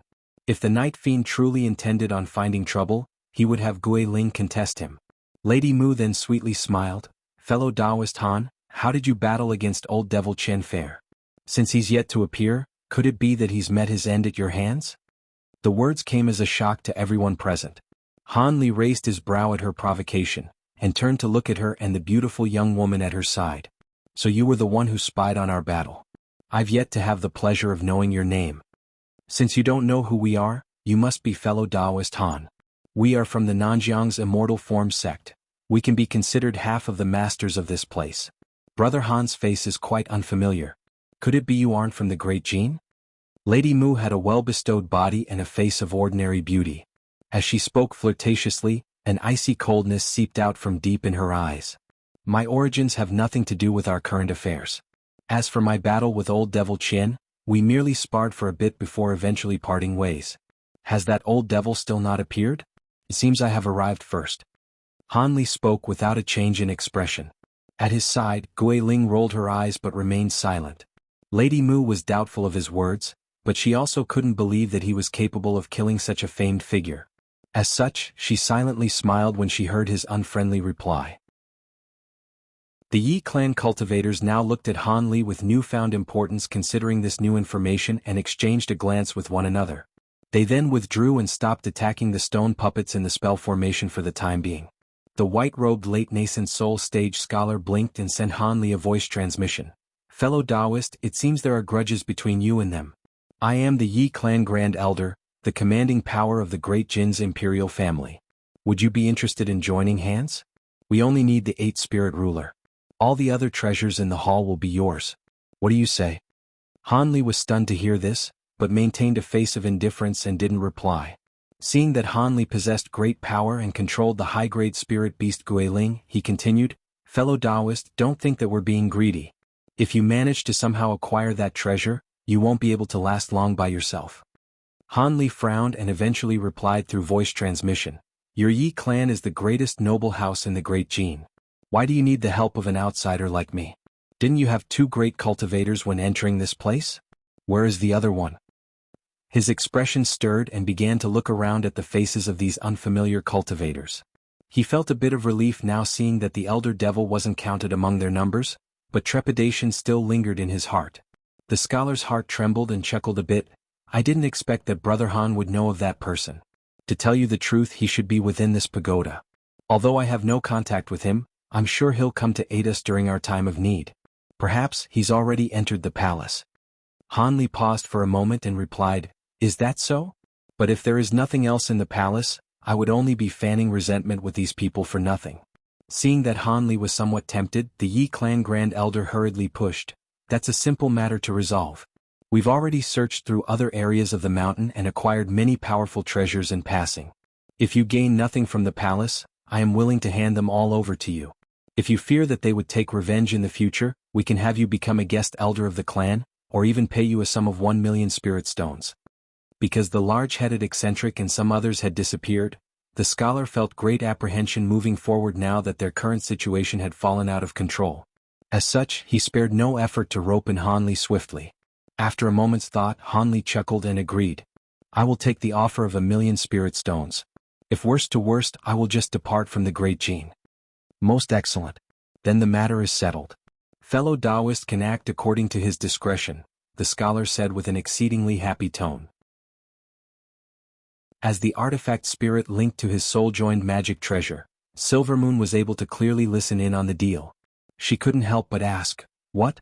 You truly wish to hand over the 8 spirit ruler to them?" "Of course not," Hanli leisurely replied. "The Yi clan is conscious of their own weakness and I also need their help. With only an oral agreement, neither side is obliged to hold to their terms." Silvermoon sighed. "I also think this is the case. When the great formation is broken through, you will have to prepare to acquire the ruler and make use of all your abilities to escape." Hanli smiled and said little else. At that moment, the scholar channeled magic power into his voice and loudly yelled, "Everyone, since fellow Taoist Han has arrived, we have a greater chance at destroying this ancient formation. How about we include the fellow Taoist in our previous arrangement?" Grand Immortal Su coldly snorted, "We're already enough to destroy the formation. We don't need another. We will be capturing him." The scholar's expression sank and he sullenly said, "Brother Su must be joking. I have no objection should you choose to do so, but do you think you'll have the time to play around?" "That is true." Lady Mu swept her hair to the side and said, "The High Zenith Sect's Master Sable and the Heavenly Devil Sect's Taoist 7 Wonders are soon to arrive from the outside. We maybe have a day at most to acquire the treasure. When the greatest sects of the Devil and Righteous Tao come here, do you believe that the treasure will belong to any of us?" Apart from the 3 demons present, all of the cultivators felt great shock upon hearing the names of these 2 sections. The Yi clan Grand Elder in particular instantly paled. Grand Immortal Su and Lin Yinping glanced at each other and their previous emotions were nowhere to be seen. Although the Endless Skies Temple and the Heavenly Devil Sect had friendly relations, they definitely wouldn't remotely give them an even share of Kunwu Mountain's treasures. "Fine," Grand Immortal Su begrudgingly spoke, "let's have him join in breaking the restriction. Once it's destroyed, the Divine Spirit treasure will belong to whoever can take it." The others raised no objections, harboring their own intentions. Han Li's lip curled up when he saw this. He then released a dozen golden swords with a shake of his sleeve and began to attack the statues below. The others were also unwilling to delay any further. As for the statues down below, they immediately began to move again and wave their sabers towards the air, filling the sky with slices of light and thunderous booms. As the others continued to attack the formation surrounding the palace, the 2 Immortal Form Sect elders were having a secret discussion. The junior woman sent a voice transmission to Lady Mu with a worried tone, "Senior Martial Sister, must we truly aid them in breaking the formation?" Elder Xiang mentioned that the palace was connected with the Elder Devil Ancestor's seal. And how was the 8 Spirit Ruler discovered here? "Don't worry, Junior Martial Sister," Lady Mu quickly calmed. "This isn't the place where the devil is sealed or the Dragon Call crest would have reacted by now. As for the reason why we must break this formation, it isn't solely for the ruler.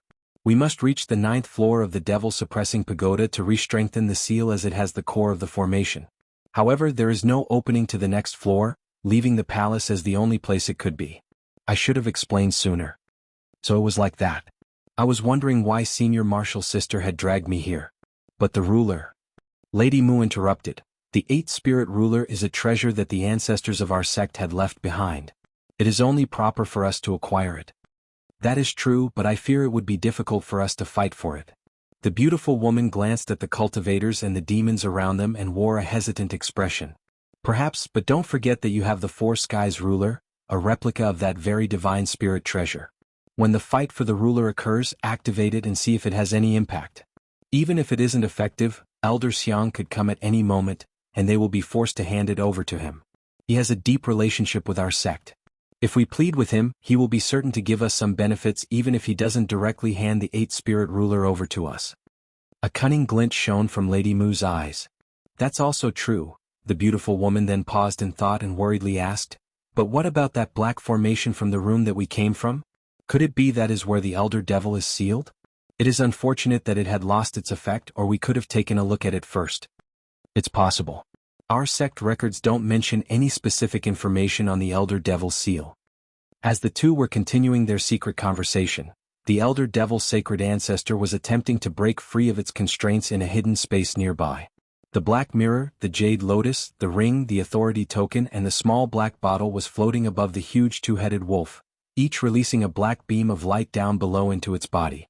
This produced a layer of eerie devilish light, pushing the talismans and chains a foot off the wolf's hide. The restraints twinkled with light, activating their restrictions in response to this. But the most notable of these was the yellow mirrors that surrounded it. They all simultaneously let out a drone, and the bright beams of light had been strengthened, turning them several times thicker. The two-headed and four-armed elder devil was currently floating in the air and striking the 5 devilish artifacts with spell seals. His two faces wore grave expressions as they stared at the silver wolf in the air. The black teleportation formation below them was covered in a shroud of gray light, causing temporary disruption and prevent any others from barging in. At the moment, the black wolf had assumed a completely devilish appearance. Not only was its horn several times larger, but black lightning also flashed from its surface, occasionally releasing pangs of thunder. The wolf's eyes were lit with a purple devil flame and began to incinerate the nearby talismans through merely glancing at them. After the infusion of devilish chi from the 5 artifacts, the sacred ancestor's soul fragment had accumulated enough chi and finally began to break free of its constraints. As time slowly ticked by, the wolf had eventually destroyed all of the nearby talismans and let out a series of howls. Black light began to sway across its body, and it grew even larger, as if turning into a world-rending god. The net of yellow light beams managed to barely suppress for a short while, but the wolf's tyrannical expansion had soon broken through, causing all of the mirrors to simultaneously burst into specks of starlight.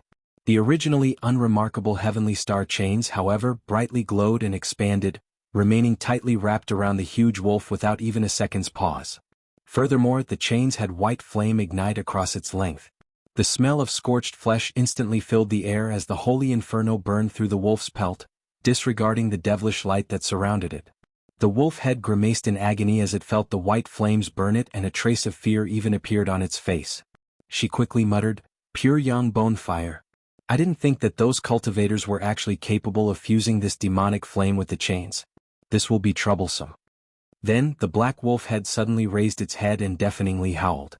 Black lightning surged from its horn, releasing a ball of lightning to the sky, only for it to burst into countless arcs of black to rain down on the chains. In the blink of an eye, white flames and black lightning raged against one another as if they were two pythons coiled on chains and let out strange muffled sounds. The head hadn't stopped there. With purple flames surging from its eyes, it let out a soft incantation and opened its mouth again, this time spitting out a mist of inky light all around it, engulfing the world in a wave of black. Deafening crashes could be heard as it wiped away the dense number of restrictions in the distance. When the felt joy elder devil when he saw this. Although the devil ancestor's soul fragment was trapped for countless years, its abilities hadn't suffered in the least. Outside Kunwu Mountains, as the opening to the seal, there were a few hundred cultivators gathered around, less than half the number that had gathered there earlier. However, Master Sable still remained sitting at the opening and wore a solemn expression. This was due to the dozen nascent soul cultivators that were heads of the crowd. If it weren't for the fame of the High Zenith sect and his high cultivation, he suspected they would have impatiently head inside already. But even so, he couldn't afford to block them for much longer. Many of the nascent soul cultivators present actually belonged to a few great sections. Even the High Zenith sect wasn't willing to provoke them. Eventually, a mid-nascent soul old man with a face glowing red emerged from the crowd. "Master Sable, what are you planning? I didn't come here to waste my time." Master Sable sighed and opened his eyes from meditation. With an even tone he replied, "Fellow Taoist Luo, didn't I already tell you? The opening is in no shape for people to pass through. I am only blocking you because I don't wish for your lives to be spent in vain." The old man Luo annoyedly retorted, "Then why did I hear that the Een-sifting sect and Immortal Form sect cultivators have already entered?" Master Sable calmly replied, "That was because Lady Mu had the Sun Moon Shuttle and Brother Su had the Keen Spirit Peacock to brave the danger. If Brother Luo also has one of the 3 great spirit shuttles, I won't block you any further. But you can wait a few more days, the passage will stabilize. A few more days? Then all the treasures will be long taken. Another unhappy voice sounded out, coming from a silhouette shrouded in green light. He floated from the crowd and walked forward. So it was the Jade Wisp Horizon's fellow Taoist you. You've also come. When Master Sable saw this person, he unconsciously frowned. Although he wasn't someone from the great sects, his poison techniques were well known in the Great Gene. Even he didn't want to provoke such a difficult enemy. In truth, he didn't actually care about them. He wouldn't bat an eye if they all lost their lives to the unstable opening. But he had previously acquired a secret report that the breach in the seal was the doing of the Yi clan. Just as he was pondering about the nature of the Yi clan's plans, he immediately received an order from his sect, requiring him to only enter with the assistance of the Heavenly Devil sect's Taoist 7 wonders and to prevent anyone else from entering. The one who had given him the order was a peculiar existence in their sect, one who even he didn't dare to disobey. Why else would he exert himself for such a troublesome affair? But since the order called for 2 late nascent soul cultivators, the matter can't be simple.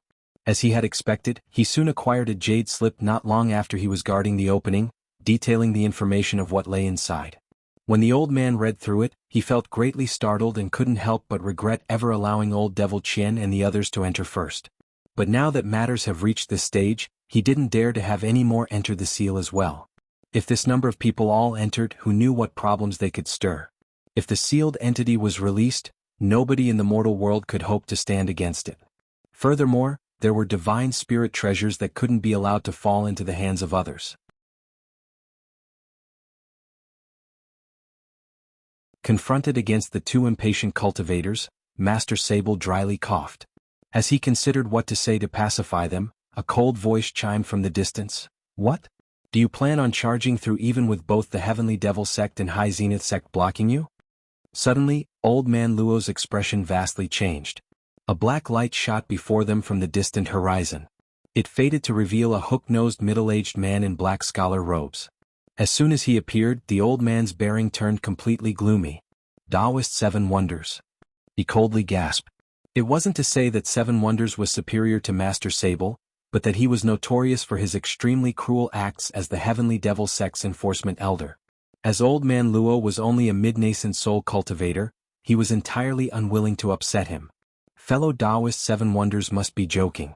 Since your esteemed sects view this matter with such severity, it seems the passage must truly be dangerous. Waiting a few more days is perfectly acceptable. The old eccentric chuckled and drew back into the crowd. The cultivator in green mist silently withdrew as well. With the appearance of the top sects of both the righteous and devilish Tao joining hands, dissidence stirred in the crowd. As of current, even an idiot would know that whatever being sealed was of grave importance. Why else would the 2 greatest sects be willing to spare such a strong force? But under the pressure of 2 vastly powerful factions, the vagrants and those from smaller sects didn't dare complain. Even those from the larger sects were unwilling to stir up trouble. 8 Heavenly Devil sect cultivators flew in their direction, all at nascent soul stage. As soon as they arrived, they silently took out formation plates and spell flags, quickly erecting a huge restriction in the blink of an eye and creating a dense white mist over the seal's opening. The High Zenith and the Heavenly Devil sect cultivators then disappeared into the formation without a trace. Right after, many of the cultivators that wished to observe them looked at each other in dismay. Inside the restriction, Master Sable sighed and smiled to Taoist 7 wonders. Fortunately, you made haste. I fear I wouldn't have been able to ward them off much longer. Your reputation should strike them with fear. The middle-aged scholar put on an insincere smile and said, Do you wish to yell my name to those outside? Master Sable dryly laughed. Perish the thought. All right, let's get back to the matter at hand. 7 wonders frowned and said, These orders are not something we can simply disobey. On the way, I heard that the Een-sifting sect already managed to enter. Did you let them in because Old Devil Qian be among them? Before I came, Old Devil Qian and a few vagrant cultivators had already entered. Later on, some Een-sifting sect and a few Endless Sky Temple cultivators entered as well with one of their grand immortals in tow. At the time, I hadn't known the grave importance of the seal and wasn't resolved to block them. 7 wonders snorted and gloomily said, I didn't expect the Yi clan to use their divine spirit treasure replica as a diversion, and use the opportunity to come here and seize genuine divine spirit treasures. If it weren't for the spies we placed in their ranks long ago, we would have been entirely in the dark. Master Sable sighed. It is a pity. The Yi clan had kept a close watch over their plans. Although our informants had known of this some time ago, they didn't have an opportunity to report it. They were only able to destroy a few of their spell formations before escaping. Had we discovered this information earlier, we would have never given them the opportunity in the first place. What's the worth of a divine spirit treasure if the incarnation of the ancient devil ancestor is released? There will be nothing that can be done if we allow it. Given how long it's been since old Devil Qian had entered, he should have already found the site where the devil was sealed. He isn't a fool. He won't do something that won't benefit himself. However, those endless sky cultivators are another story. They aren't from the Great Gene. Oh, I heard that your sect had a relationship with the Endless Sky Temple. I didn't expect you'd be wary of them. What relationship? We merely conduct deals in our own interest, Seven Wonders indifferently replied. How can a seal placed by the ancients be so easily broken? So long as they hadn't yet dissolved the Elder Devil's restrictions, we should be able to stop their rampant actions. And even if the Elder Devil incarnation escapes, it will have been greatly weakened after spending so many years imprisoned. With the 5 devil restriction bands I've brought along, we should be able to subdue it. The devil restricting bands? Those ancient artifact passed down from the spirit realm? Master Sable's eyes lit up at the mention of it. Seven Wonders coldly smiled. That's right. When the Elder Devils invaded our world, the cultivators from the spirit realm brought along a treasure specifically meant to deal with the high-grade Elder Devils. With the 5 devil suppression bands, even the incarnation of the Elder Devil sacred ancestor will be helpless. Master Sable's expression calmed and he said, that will be good. I was originally worried that the trip would prove dangerous. I didn't expect you would be able to find these treasures. Who said that I found them? These bands were given to me from the same person who gave me my orders. The one from the High Zenith sect didn't send you a treasure to deal with them? The scholar shot a doubtful glance at the old man. When I left, I was particularly busy and hadn't the time to prepare anything. However, I did bring the heaven-bound blade. I should be able to offer some assistance, Master Sable said with a wry smile. Seven Wonders nodded. That treasure will be suitable enough. However, there is something I still don't understand. Why are we prevented from taking the devil's life unless it's absolutely necessary? Why would they want us to seal it again so it can break out again in the future? Seven Wonders pondered for a moment and seriously replied, who knows, the ancient cultivators hadn't killed the devil either. There should be some extraordinary circumstances behind this. Let's just follow our orders. Master Sable pensively nodded and then glanced in the direction of the seal's opening. It is as you say. Let's save ourselves the trouble and not be so meddlesome. Did Brother Seven Wonders come here on the flying tortoise chariot? Let's hurry inside. Seven Wonders chuckled and shook his sleeve, summoning a ball of light. It circled around them before massively expanding in size, turning into a 10-meter-long chariot. It appeared similar to a huge tortoise shell. Soon after, Master Sable and Seven Wonders gave orders to the cultivators accompanying them, and the two entered the carriage in the blur before shooting into the seal's opening in a streak of black. The Great Pillar Mountain Range was one of the 4 grand spirit veins in the Great Gene. It belonged to the Righteous Tao's number 1 sect, the High Zenith sect. Apart from the Heavenly Devil sect in the Myriad Demon Valley, no other faction on the continent could compete in terms of power. This resulted in over 100 various spirit mountains falling under the control of the High Zenith sect. Ice Soul Valley was an unremarkably small place among these mountains. It was entirely lacking in spiritual chi, and bone-chilling winds haunted the location, coating the valley walls in an icy sheet year-long. This place of seemingly little value was actually one of the forbidden areas of the High Zenith sect that few knew of. What was particularly mysterious was the illusion formation concealing the valley entrance. Outside from these few restrictions, there were no cultivators standing guard. In truth, no one had dared to step foot near the place for several hundred years. Even the high-ranking elders of the sect didn't dare to step inside. They merely stood outside and spoke towards the valley with a respectful tone. Right around when Taoist Seven Wonders and Master Sable both entered Kunwu Mountain, a gray-robed old man with a sickly appearance appeared outside the valley. He glanced at the illusion formation at the entrance with ridicule and let out a cough, then flying inside in a streak of green light.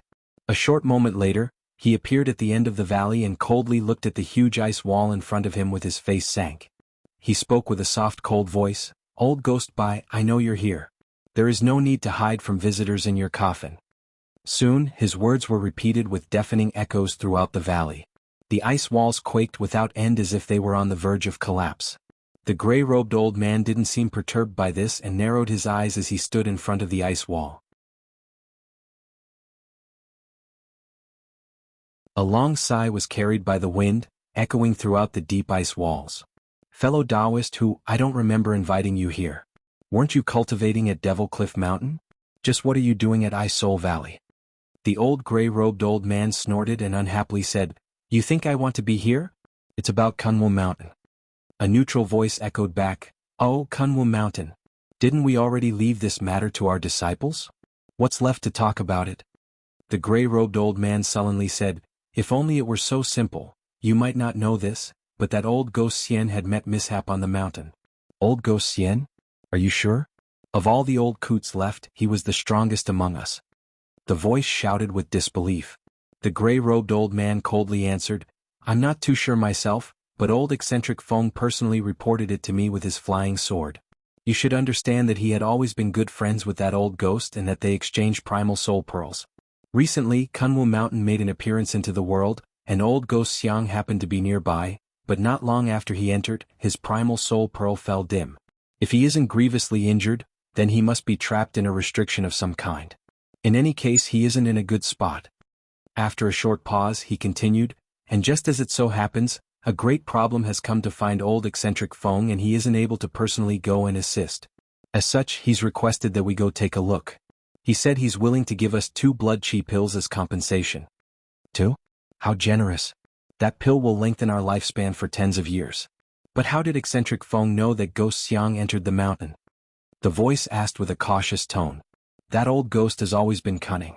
Whenever he sets out to do something, he leaves behind a contingency plan in case anything happens. Before he entered Kunwu Mountain, he sent a message to eccentric Feng with a flying sword. It seems his actions had proved fruitful and now we're here to save him. How about it? Would fellow Taoist be interested in taking a look? It would take us quite some time to refine those on our own, the old man spoke enticingly. The voice then paused in thought. Not long after, he then said, I'll leave it alone. You can go, but I won't follow. What? Does the blood chi pill really not tempt you? The old man asked with surprise. The voice coldly replied, I am indeed tempted, but I fear what I encounter isn't worth the risk. What do you mean? Even if that devil truly escaped confinement, if we join hands, we have nothing to fear. What is there to fear? No matter how fierce it has been in the past, after being suppressed for so many years, its ability shouldn't be much higher than our own. It can't have been as domineering as it had in ancient times, daring to use spatial tempering stage abilities in the mortal world. Then why not go? The old man frowned. If I hadn't taken the fire essence juju, perhaps. But now that I am using the fruit to break through my bottleneck, I can't miss this opportunity, no matter how minor the changes may be. The old man's expression revealed alarm. The spiritual item you acquired was, did you take it directly? Of course, that's the only way to receive sufficient fire spiritual power. A glint flashed from the old man's eye and he sullenly said, You actually did. Don't you know that fruit's spiritual power is overbearing if you don't refine it into a pill? It is enough to ignite the magic power in your body. Hadn't we become all too familiar with the dangers the last time we met? I am well aware. But if I don't take the risk, I could perish within these walls of ice. Or perhaps I will take Ghost Xiang and eccentric Feng's example, and let go of my grand abilities to play the fool. Mingle with low-grade cultivators and fear that using too much magic power would take my life, the voice said with a mocking tone. Brother Bai's words are a bit harsh. They are only doing that in order to find the reverse spirit streams that the spirit world cultivators used in the past to descend into this world. Without reaching late deity transformation stage, we will need to use these passages to ascend. After all, the cultivators of the higher realms were capable of suppressing their magic power and forcefully descend onto our world. If we find these passages, we can temporarily raise our magic power and use them to enter the spirit realm. Ever since the world changed in the past, countless of our fellow deity transformation brethren went searching throughout most of the mortal world for any reverse spirit streams. If any existed, they should have been found by now, or they could be located in the far reaches of the ocean, meaning they could hardly be found at all. Perhaps. But in any case, pursuing our only hope of ascending to the spirit realm is better than sitting around dying. The gray-robed old man wore a helpless expression. Rather than looking for reverse spirit streams, wouldn't it be better to cultivate to late deity transformation stage? But if it weren't for the ancient devil realm's wickedness and having our world's strength turning sparse, we wouldn't be stuck at this stage to begin with, the man chimed resentfully. There is no use in cursing them, Brother Bai, the old man gloomily said. With the last of the ancients that had ascended, it will be some time until the next cultivator manages to reach late deity transformation stage and ascend, and even then their numbers will be incredibly few in comparison to ancient times. Recently, the situation has turned even worse. In nearly 10,000 years, not a single cultivator managed to ascend. Not one. It is no wonder eccentric Feng and the others wanted to put their trust into finding a reverse spirit stream. They can do whatever they please. As for me, I'll be cultivating in seclusion. Let's end our talk here. You already know what I intend to do. Either refuse eccentric Feng's request or head out on your own. Forgive me for not personally sending you off. In the future, I will be asking my disciples to seal off this valley. I won't be seeing anybody else until I fully refine the jujube. Make sure to inform the others. After that, the voice ceased speaking and silence filled the air. The old man wore a sullen expression and lingered near the ice for a moment more before stamping down his foot. For 2 blood chi pills, I only need to risk danger once. The extra 100 years of life should be more than enough to compensate for my loss of origin essence.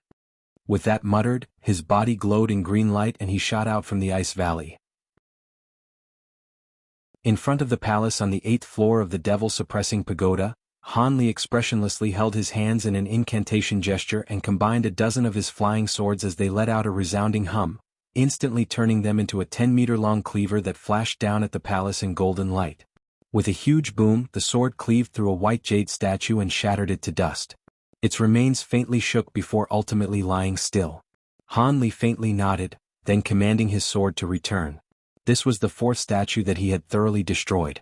The great formation around the palace seemed to make the statues undying, but in truth, they stopped regenerating after being shattered several times. However, this was only possible with a great number of nascent soul cultivators attacking the formation simultaneously. If it were only a couple, it would take far too much magic power to entirely eliminate the formation. As for the golden sabers the stone statues wielded, they were made from a material unknown to him. Not only were they incredibly incisive, they all also had devilbane properties. But what particularly caught his attention was the blades of light that the sabers released. The cultivators of devil techniques wouldn't dare to approach them as they would be able to penetrate through devilish chi as if it were thin air. As for those that wished to enter, the statues would ignore those on the outside and simultaneously release a combined attack in the direction of the trespasser, forcing them to flee back as the attack seemed to cover every angle. And as it turned out, the spell formation was an overlap of several kinds of restrictions. Even after destroying the main body, they wouldn't be able to rush in. Of course, no one was about to take this risk and simply bore through attacking the statues nearby. After they were finished being destroyed, they would be able to tear down the rest of the formation with less effort. After Han Li struck the statue in front of him, he suddenly frowned and looked around. He only saw a few more puppets that still moved. When he thought that, Silvermoon suddenly yelped from his mind and began to sob in pain. In his alarm he couldn't help but ask, "What's going on? Is there something wrong?" His voice carried a tone of concern. "It isn't important. There is something in the palace that has awakened. It gives me an important, strange feeling as if it is familiar on my head." After forcing out those few words, all Silvermoon could do was groan.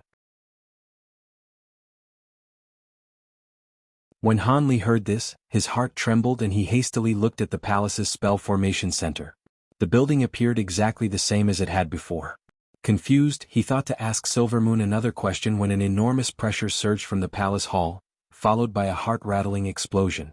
Yellow light shot out from the top of the hall, a large hand moving to grab the 8th spirit ruler. All of the cultivators present were shocked by this and several of them even yelped in surprise.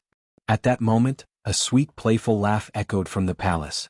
Then, the space around the 8th spirit ruler began to fluctuate before a silhouette with disheveled hair appeared. He opened his mouth as soon after, releasing a ray of light that flashed like lightning, striking the hand and easily penetrating it. A miserable screech sounded out and the large hand quickly disappeared. Soon after, a silhouette wrapped in yellow light flew up and quickly shot away. The disheveled figure chuckled and flickered in an inhuman blur. It somehow stretched itself over 30 meters away in instant pursuit.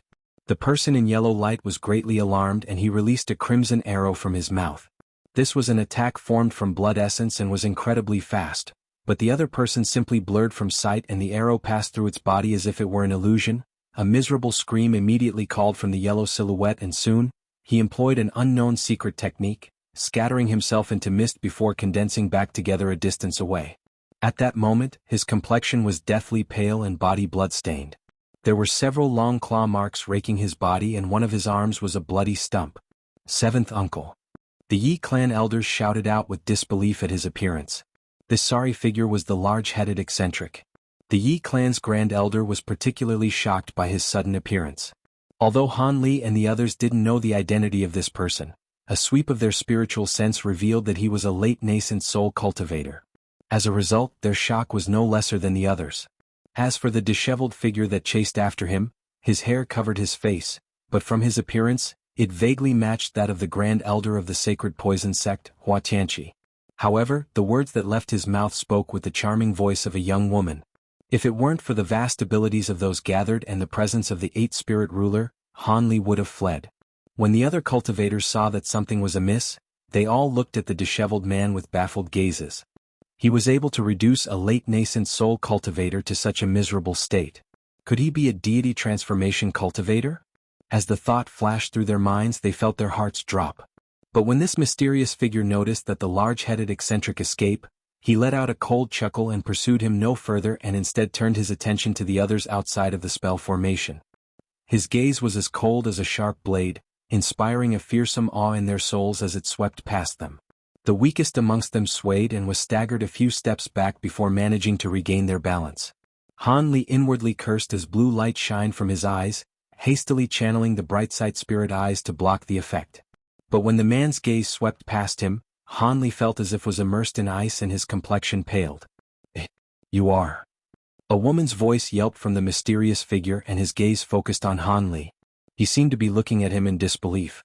At that moment, his storage pouch stirred and a white light shot out, circling once in the air before landing in front of him. In a silver flash, the summoned fox took the form of a beautiful young woman in white robes. It really is you. When the mysterious person saw Silver Moon, his body shook and he raised his head, revealing his true face. Hua Tianqi. The surrounding cultivators were thrown back into an uproar. Apart from his now jade eyes, the rest of his appearance hadn't changed at all. He was also now staring at Silver Moon with an odd expression. When the other cultivators saw this odd scene, they were at a complete loss. With their vast experience, they knew Hua Tianqi had been possessed. As for the identity of the possessor, it was a complete mystery. The large-headed eccentric took this opportunity to stealthily retreat, at the same time quickly swallowing a medicine pill and placing several talismans on his stumped arm. It was instantly restored in a sudden flash of white. Afterwards, he raised his head and took another look at the possessed man. Under the current circumstances, Han Li narrowed his eyes as thoughts rushed through his head. Whatever was possessing him had most likely summoned Silver Moon there. However, he didn't know what relationship it had to Silver Moon. Could it be a friend or foe? The shock on Hua Tianqi's face faded away and he indifferently said, Xue Ling, you should have found this place many years ago. I didn't expect you to arrive now. Why has your aura become so much weaker? And why are you possessing the body of a four-pupiled fox? Don't you believe this to be an insult to our status as heavenly Silver Moon wolves?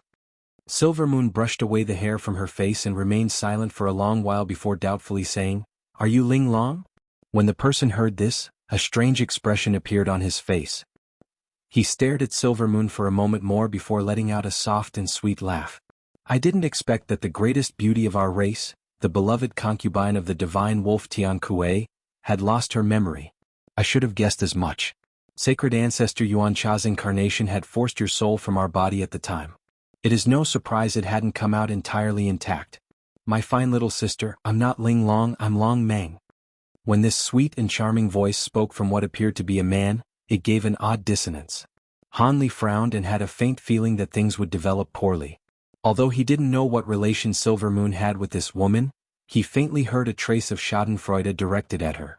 Silver Moon tensely frowned and stared at Long Meng for a long while, her expression wavering as if something had come to mind. Your words had stirred up a few memories, though they are still very vague. If I am correct, then we are the same. Long Meng's voice turned icy. Humph. so you do remember. In truth, we were originally one person named Ling Long, but when our past self dealt with her 5,000-year tribulation, she cultivated the supreme secret technique of our Silver Moon Wolf clan. But she had made a mistake halfway through and her soul split in two, resulting in the creation of us. However, your primal soul was stronger and you had acted as the master, suppressing me into eternal sleep. But now matters have turned around. With your primal soul being so pathetic, I can finally eradicate you. Silver Moon's face tensed but her expression soon grew calm. Although I don't remember much, I do recall the Bloodbite soul imprint. You cannot kill me. If I truly die, you will have nowhere to go. Long Meng's expression grew sullen and green light brightly burst from her eyes. Silver Moon immediately let out a yelp, her body trembling as a huge invisible force struck her. Han Li pursed his lips and reached out to the air without another thought. Suddenly, a large azure hand appeared behind her and dragged Silver Moon out from the attack. Long Meng was startled by this and soon furiously glared at Han Li. Not good. Han Li hastily raised his hand and produced the enlarged form of the Tailstar Essence shield in front of him. A huge explosion shook the air. The surface of the shield violently flashed and several-inch large indents caved into it. Han Li felt his breath turn cold. When the others nearby heard their conversation, they felt as if they had been drenched under a waterfall. The scene had caused them to become restless. Ever since Hua Tianqi appeared, the Silver-Winged Night Fiend and the Lion Hawk were completely perplexed, but after hearing their names, they instantly wore an expression of terror. After briefly exchanging a few words, they stealthily withdrew back in the direction of the exit. When Long Meng saw that her strike wasn't effective, she felt a bit of surprise. However, something came to mind when she thought to attack again. She glanced at him and then at Silver Moon before letting out a smile. Xueling. Your scent is heavily present on him and you previously emerged from his spirit beast pouch. Could it be you've become his spirit beast?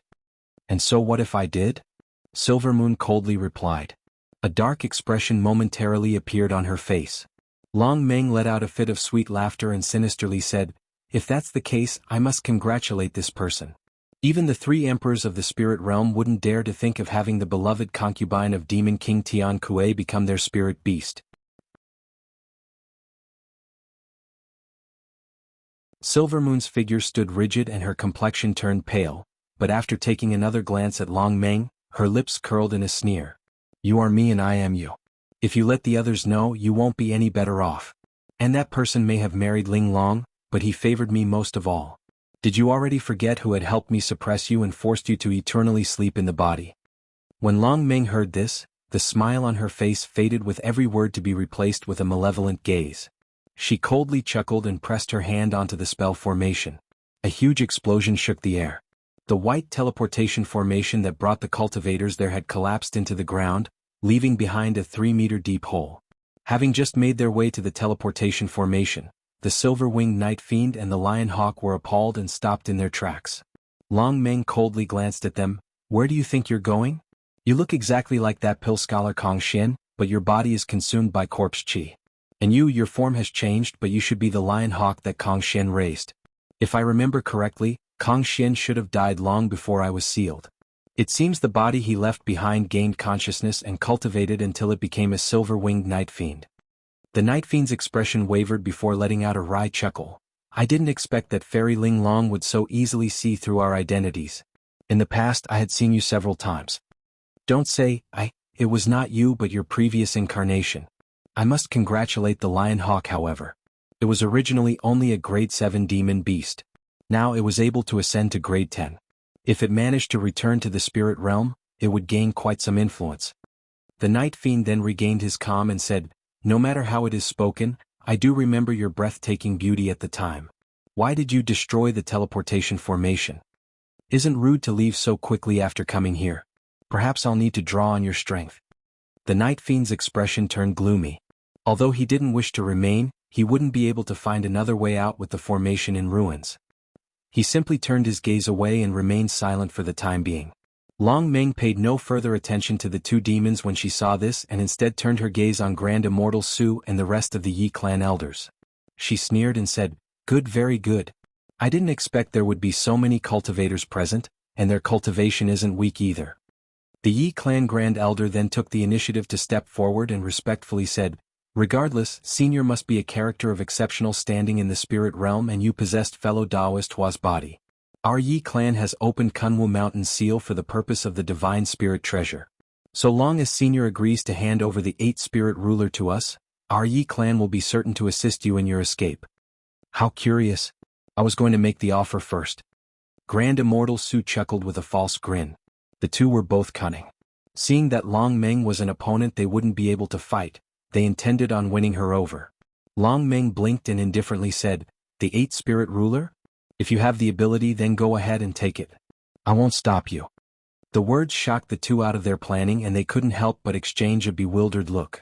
"What, you seem a bit scared?" Long Meng wore a mocking smile. The two remained silent and still, not daring to take any rash action. Lady Mu, who was sitting on the sidelines, wore a vigilant expression as soon as Long Meng had appeared. With a flick of her wrist, she summoned a storage pouch into her hand. Her actions were careful, fearing that the entity would discover her. In the distance, the large-headed eccentric suddenly cried out, "Since Senior doesn't want the treasure, why did you block me when I tried to take it?" Long Meng stole a glance at the beaten man and casually said, "The others can have the treasure, but only you can't." "Why?" The eccentric glanced at his stump of an arm with a resentful expression. "Isn't it obvious? Because you recently met with the incarnation of the devil ancestor Yuan Cha." "I don't know any of this." The eccentric flatly denied, but his heart was entirely shaken. "Although you were only together for a short time, it's polluted your body with rare devilish qi. I was able to see through it at a glance. Regardless if you concede this, when you saw that my soul box was vulnerable, you held malicious intentions. If it weren't for how quickly I awakened this possessed body, I fear I would have fallen to your hands. Aren't you quite bold to try using a soul-extinguishing talisman on me?" When the clan's Grand Elder heard this, he was stunned, but soon after hastily sent a few voice transmissions to the eccentric. However, the recipient remained silent as if he hadn't heard a thing. The Grand Elder's expression turned frigid. Hanli then asked, "Who is this devil ancestor Yuan Cha? Are they an elder devil?" Long Meng's expression faintly moved in response, but she soon raised her head and coldly giggled. Hanli frowned. In truth, he felt that if the elder devil from the heavenly south appeared in Kunwu Mountain, it was more than likely that he had some relation to this Yuan Cha. As he pondered this to himself, the entire area was filled with silence. A short moment later, a soft voice eventually spoke up, "Everyone, please don't be deceived. This woman isn't some demon from a higher realm. She is clearly the incarnation of the elder devil's sacred ancestor. If you step forward and take the 8 spirit ruler, the devil will be unleashed, bringing calamity upon the mortal world." The one who spoke was the immortal form sex Lady Mu. She was holding a several-inch large jade seal in her hand. Its surface twinkled with rays of light, creating the illusion of a real dragon. The image caused Long Meng to grimace with rage as if she were seeing something she loathed completely. The dragon call crest. Her expression held vast rage, and she immediately held out her hand to Lady Mu. With a crackle, a huge force tore through the air and attempted to crush her from above. In her alarm, Lady Mu hastily raised the seal. Suddenly, a dragon's roar called out, and 10 dragon phantoms suddenly soared from the crest to meet the invisible force head-on. A huge boom shook the air, white light radiating from the impact. Lady Mu and her junior martial sister made use of this opportunity, releasing a silver and golden streak of light to form the Sun-Moon shuttle, entering it in a blur. Long Meng tensely frowned at this development and spat out a silver beam of light towards them. A shocking scene occurred. The phantom of a strangely scaled huge deer suddenly appeared from the grand formation surrounding them and absorbed the beam of light into its stomach. Afterwards, it disappeared without a trace. The 8-corn deer. In her alarm, she quickly looked at the 8 spirit ruler. While it remained floating in the air, it had begun to shake at an unknown time. Each of its trembles released a ball of 7-colored light, and the 8 spirit beast phantoms began to form around the ruler with distinct detail as if it were on the verge of activating. Long Meng's expression turned sour when she saw this, and her entire body flashed with silver light before shooting into the palace without another word. The 8 spirit ruler suddenly released an ear-piercing drone, followed by bright light flashing from the spell formation. The ground quaked and 9 cracks split open, making way for 9 more altars to emerge. These altars were several times larger than what was originally surrounding the palace, and each had a shimmering golden blade enshrined on them. However, these blades were far larger, spanning over 30 meters in scope as if they were pillars themselves. When the Yi clan Grand Elder saw this, he immediately shouted out, "The Nine Truths Devil Suppression Formation." Han Li had already predicted that things were turning for the worse, and grabbed Silvermoon's arm to pull her back, but when he heard what the Yi clan Grand Elder said, something lit up in his mind. He felt as if he heard the name before, but he didn't have the time to consider it. Black light flickered from the air and countless strands of black devilish chi began to emerge from the earth like evil pythons. With a series of howling cackles, a four-armed and two-headed devil emerged from the black chi and floated in the air. Then 9 of the huge golden blades flared and their edges released a dense barrage of light, leaving behind a golden mist that seemed to fill the air itself and fiercely suppress the figure. The devil's wild laughter came to an abrupt stop and he immediately retreated with a face full of terror. But suddenly, the blades of light flashed and strangely warped above the devil's head and fiercely chopped down to follow him. Golden light and devilish chi met one another, resulting in a huge impact. A fair and seductive figure had appeared just in time in front of the devil and blocked the blades of light with a single finger.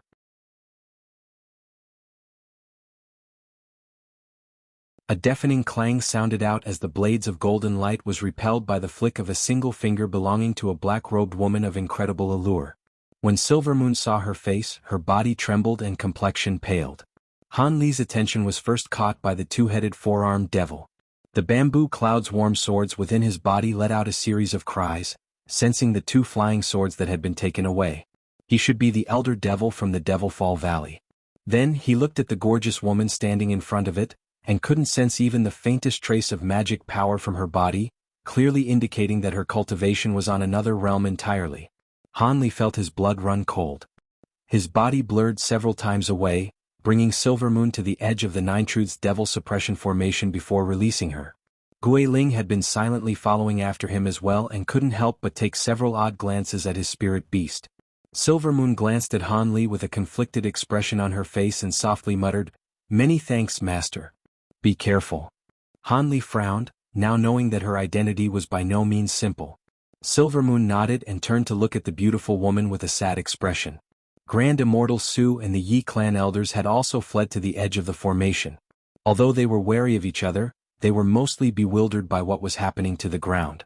What is going on? Devilish chi is flaring from their bodies. A voice of disbelief sounded out from the Sun-Moon shuttle. Soon after, Lady Mu's body blurred and she appeared above the treasure, holding the Dragon Call Seal's Dragon Phantom in her hand. However, the Dragon Phantom was now giving a far more violent reaction to this newly appeared group, compared to when it faced Long Meng. Even if Lady Mu hadn't activated the treasure, the Phantom would have summoned itself regardless. At a loss of the current situation, Grand Immortal Su coldly glanced at Lady Mu. In any case, the conflict had turned chaotic and devils were appearing, each new more vicious than the last. He already made up his mind to flee. With that thought, his lips began to move as he sent voice transmissions towards the endless sky saintess, Lin Yinping.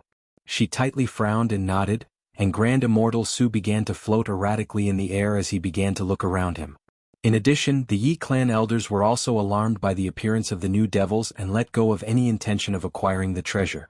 The Grand Elder gave the other 2 Yi clan members a meaningful glance and they formed an incantation gesture. Their bodies then blurred before stealthily slipping away. When the silver-winged night fiend saw the woman's face, he was stunned. If it weren't for the profuse devilish chi emitting from her body, she appeared exactly like the original fairy Ling Long.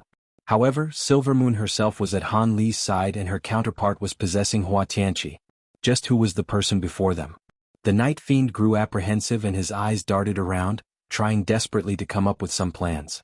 As for Lady Mu, when she glanced at the Dragon Call crest in her hand, her expression wavered. Then with a stamp of her foot, the shuttle blurred and fell to the ground before disappearing into it. Full. The air and ground have restrictions placed down by the old occupants. There is no point in burrowing away, Guiling scoffed, viewing their actions with contempt. That might not be so. Those 2 were rather mysterious and understand much of the mountain. Perhaps they have a method to break through its restrictions, Han Li said with a flickering gaze. He then recalled the Nine Truths Devil Suppression Formation, something that had been mentioned in a scroll he read in the past. Although it hadn't went into much detail, it was said to be the most powerful devil warding formation in the mortal world. In the ancient war against the devils, the human cultivators managed to use it to great effect. With that thought, he hurriedly turned his attention back to the sky. Ever since the gorgeous woman appeared, the 9 huge blades released countless streaks of light, filling the air like a violent storm. However, the woman was able to flick them away, displaying not even the slightest effort. But as he observed with complete awe, he was able to see the truth. The woman was actually fearful of the spell formation, and was lingering at its edge. Additionally, she looked at the cultivators and demons with indifference. Only the 8th spirit ruler near the palace had captured her attention. Ever since the second devil appeared, it began to hum and flash without end. The black-robed woman then muttered a few inaudible words to the elder devil at her side. Silver Moon, is that woman the incarnation of the devil ancestor Yuan Cha? Having just recovered a significant portion of her memories, she shortly explained, without a doubt. That person took form from the devil ancestor's soul fragment. She was one of the 3 commanders of the elder devil's invasion. At the time she had slain countless humans. The devil ancestor's soul fragment? I heard that person say that your soul had been expelled from your body at the time. Could it be that she is using your body too? With gritted teeth, Silver Moon said, although I don't remember how she came to possess it nor how I turned into an artifact spirit, there is no doubt that is my original body. Han Li looked at the black-robed woman and said, oh, do you think you'll be able to reclaim it? After all, you are the true owner of the body. Master, don't forget that I've already used the soul-devouring technique. After occupying this body for such a long time, how could I have the power to take back my original body? This isn't something that I would be able to accomplish in the mortal world. I would have to first return to the spirit realm. Furthermore, my spiritual sense is damaged, and my cultivation has dropped down to its lowest stage, and I've forgotten a majority of my abilities. How could I possibly fight that demon, apart from? Silver Moon trailed off with hesitation. Apart from? Han Li closely followed up. Silver Moon sighed, apart from joining hands with Long Meng. As you are well aware, I couldn't agree with this. She would likely seal me away after she expels the devil from our body and take control. Han Li grew silent when he heard this. At that moment, the 4-armed and 2-headed elder devil shouted out to the large-headed eccentric, Brother Yi, why are you hesitating? Since you aren't able to kill the wolf soul, so long as you restrain the 8th spirit ruler, the sacred ancestor is willing to infuse your body with devilish qi. Since your cultivation art isn't devilish, the masterless divine spirit treasure shouldn't harm you. Everyone was shocked when they heard this and turned to look at ruler floating above the palace. The eccentric wore a conflicted expression, but after a moment's thought, he gritted his teeth and shot towards the ruler in a yellow streak. As a result, the eccentric arrived before the treasure in the blink of an eye, and the ruler hadn't reacted in the slightest. He was relieved and overjoyed to see this and attempted to take it into his grasp. You are truly quite bold. A cold snort sounded out from the hall. When the eccentric heard this, he shot to the side with an expression of shock. Then, a huge force ruptured the air where he originally stood, tearing apart the top portion of the palace. The large-headed eccentric's expression turned ugly. Long Meng's voice coldly chimed, Old devil, you don't need to use these juniors to pull some fast tricks. With me guarding the ruler, no one will be able to take the treasure without my permission. I didn't expect that you'd be able to break free of the black wind flags. Now, the treasure that originally suppressed me has turned into a weapon against you. The black-robed woman smiled and replied, Is that so? Unfortunately, I don't have the mind to continue playing with you much longer. Do you think a meager spatial wall can block the likes of me? Afterwards, the woman suddenly shot over 30 meters away and was tangled up by the golden blades of light for just a moment before suddenly reaching her hand out into the air. The mist of black devilish qi in the air suddenly began to form and condense together. It instantly disappeared, only to appear was a glossy black flag. The flag circled once in the air before falling into the black-robed woman's hand. The black wind flag? Impossible, you haven't cultivated its treasure imprinting arts yet. How are you able to control it? Long Meng shouted out. Don't forget that I am the incarnation of a sacred ancestor. Even if it is a divine spirit treasure, I can temporarily command it if I infuse it with my devilish qi. The black-robed woman sweetly smiled and then waved the flag. A muffled explosion sounded out and caused the entire air to tremble. Han Li and the others suddenly felt the nearby space tense as if it had turned solid. Han Li felt his breath turn cold. This battle now exceeded the realm of nascent soul cultivators. It wasn't something that they could interfere with. While his mind was now occupied with planning, a glint flashed from Guiling's eye. She hesitated but eventually burrowed into the ground in a yellow streak. Soon after, Hanli began to float erratically about, but something soon caught his attention. In the space behind the two devils, there was an intact black teleportation formation shrouded in flags. That is. Hanli was immediately reminded of the other teleportation formation from the previous room. Right after he found it, he met Grand Immortal Sue's gaze and they both turned away. The two had the same idea in mind. As for the black-robed woman wielding the black wind flag, she wasn't standing idle during all this. She waved the banner down at Palace in the center of the formation. The four-armed elder devil stood closely behind her and took out 4 common treasures of his own. The two devils' actions naturally incurred the wrath of the Nine Truths Devil Suppression Formation, violently engulfing the air in huge amounts of golden light. The woman sneered and clasped the flag with both her hands. As it wildly sparkled with black light, an inky barrier emerged from it, covering both of the devils. When the overbearing barrage of golden light touched the black barrier, they disappeared entirely from sight without damaging the mass as if they had been swallowed in the barrier's depths. Inside the barrier, the black-robed woman pushed forward and arrived within the boundaries of the Nine Truths Devil Suppression Formation. The 9 huge blades unanimously trembled, and suddenly clear rings filled the air with mysterious talisman characters. The huge blades quickly shanked to a foot in size in the blink of an eye. The blades then dazzlingly shined, filling the air with what seemed to be giant brilliant suns. The woman's expression fell solemn appeared on her calm face. The black light barrier then increased several times in thickness and the surface became far smoother. After a tense moment, the 9 golden blades began to spin in the air as they made their way down. With a brilliant glint, 9 thin sword threads pierced the air and completely disappeared. Suddenly, golden circles erupted from the devil's black barrier. Golden light magnificently shone and completely enveloped the black light in every direction.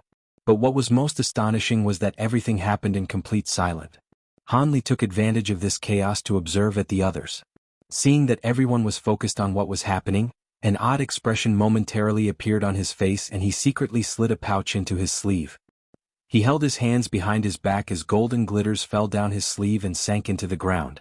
In just a moment he had released several thousands of his gold-devouring beetles and had them set up in preparation, with no one having discovered him.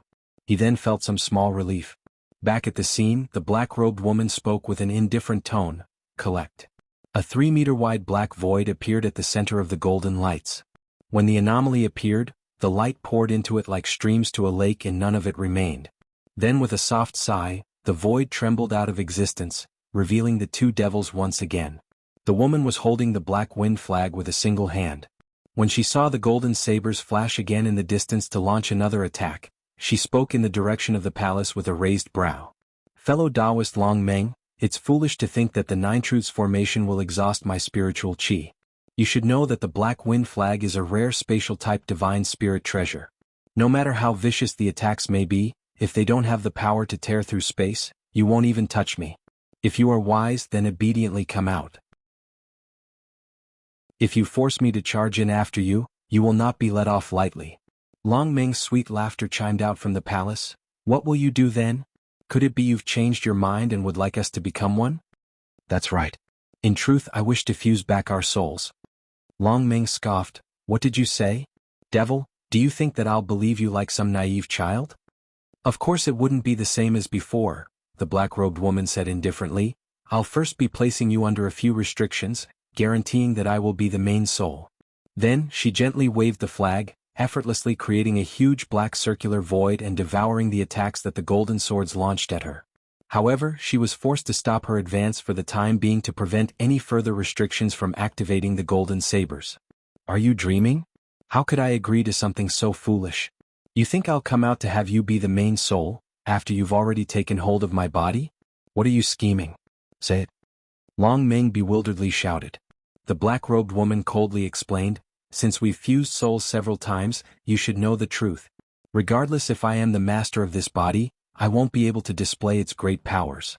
It is only when we were fused that we were able to deal with the deity transformation stage cultivator that entered. If you remain inside, you'll be sealed by the cultivators of this world once more. It should be better to be rejoined with me." Long Meng paused before breaking out into a sneer. "Kiki, I didn't expect that the Grand Commander of the Elder Devil Invasion would fear a few trifling deity transformation cultivators. How laughable." The black-robed woman calmly said, "At that time, there was a passage between the holy realm and the mortal realm, and we could regularly return to restore our devilish chi, allowing us to use our grand abilities with wanton disregard. Times have changed along with the world's origin chi. No matter how powerful I may have been, I can't do much as I am now. I am at a loss of how to handle these fearsome deity transformation cultivators. Don't you feel the same? Weren't you originally a late deity transformation demon from the spirit realm? Can you even use a fraction of that power in your current state? I cannot agree to your delusions of being the main soul in my body," Long Meng resolutely declared. "Even if you are able to escape entrapment, what difference will it make for me? You may be able to forcefully control the Black Wind Flag for some time with your devilish chi, but you can't even exert half its power. If you want to fuse your soul with mine, I will be the head. There is no alternative." When the black-robed woman heard her, malice slowly crept onto her face. "It seems you are quite confident in the 8 Spirit Ruler and the 9 Truths Devil Suppression Formation. Since you've refused, it seems I'll have to personally restrain you and draw out the power from your primal soul. Not the most effective option, but I'll make do." Having finished her threat, she glanced at Han Li and muttered a few commands at the elder devil. The devil nodded his head in response and shot out of the perimeter of the spell formation, instantly arriving before the black teleportation formation. He motionlessly floated above it as if he were guarding it. The cultivators inwardly cursed at this. Their original plan to stealthily slip away had collapsed. Han Li had expected this though, so he felt more at ease than the others. But to his surprise, the silver-winged Night Fiend and the Lion Hawk faded to smoke in a series of blurs. Grand Immortal Su and Lin Yinping began to converse with voice transmission, each wearing a sullen expression. The Yi Clan Grand Elder, however, he remained silent and idle. Han Li frowned and his gaze fell onto the white-robed scholar's face, sensing that there was something amiss. After investigating for a moment more, he discovered that the man was actually an illusion formed from white light. As his heart trembled, he hastily looked around for him, but to his relief, he soon spotted him.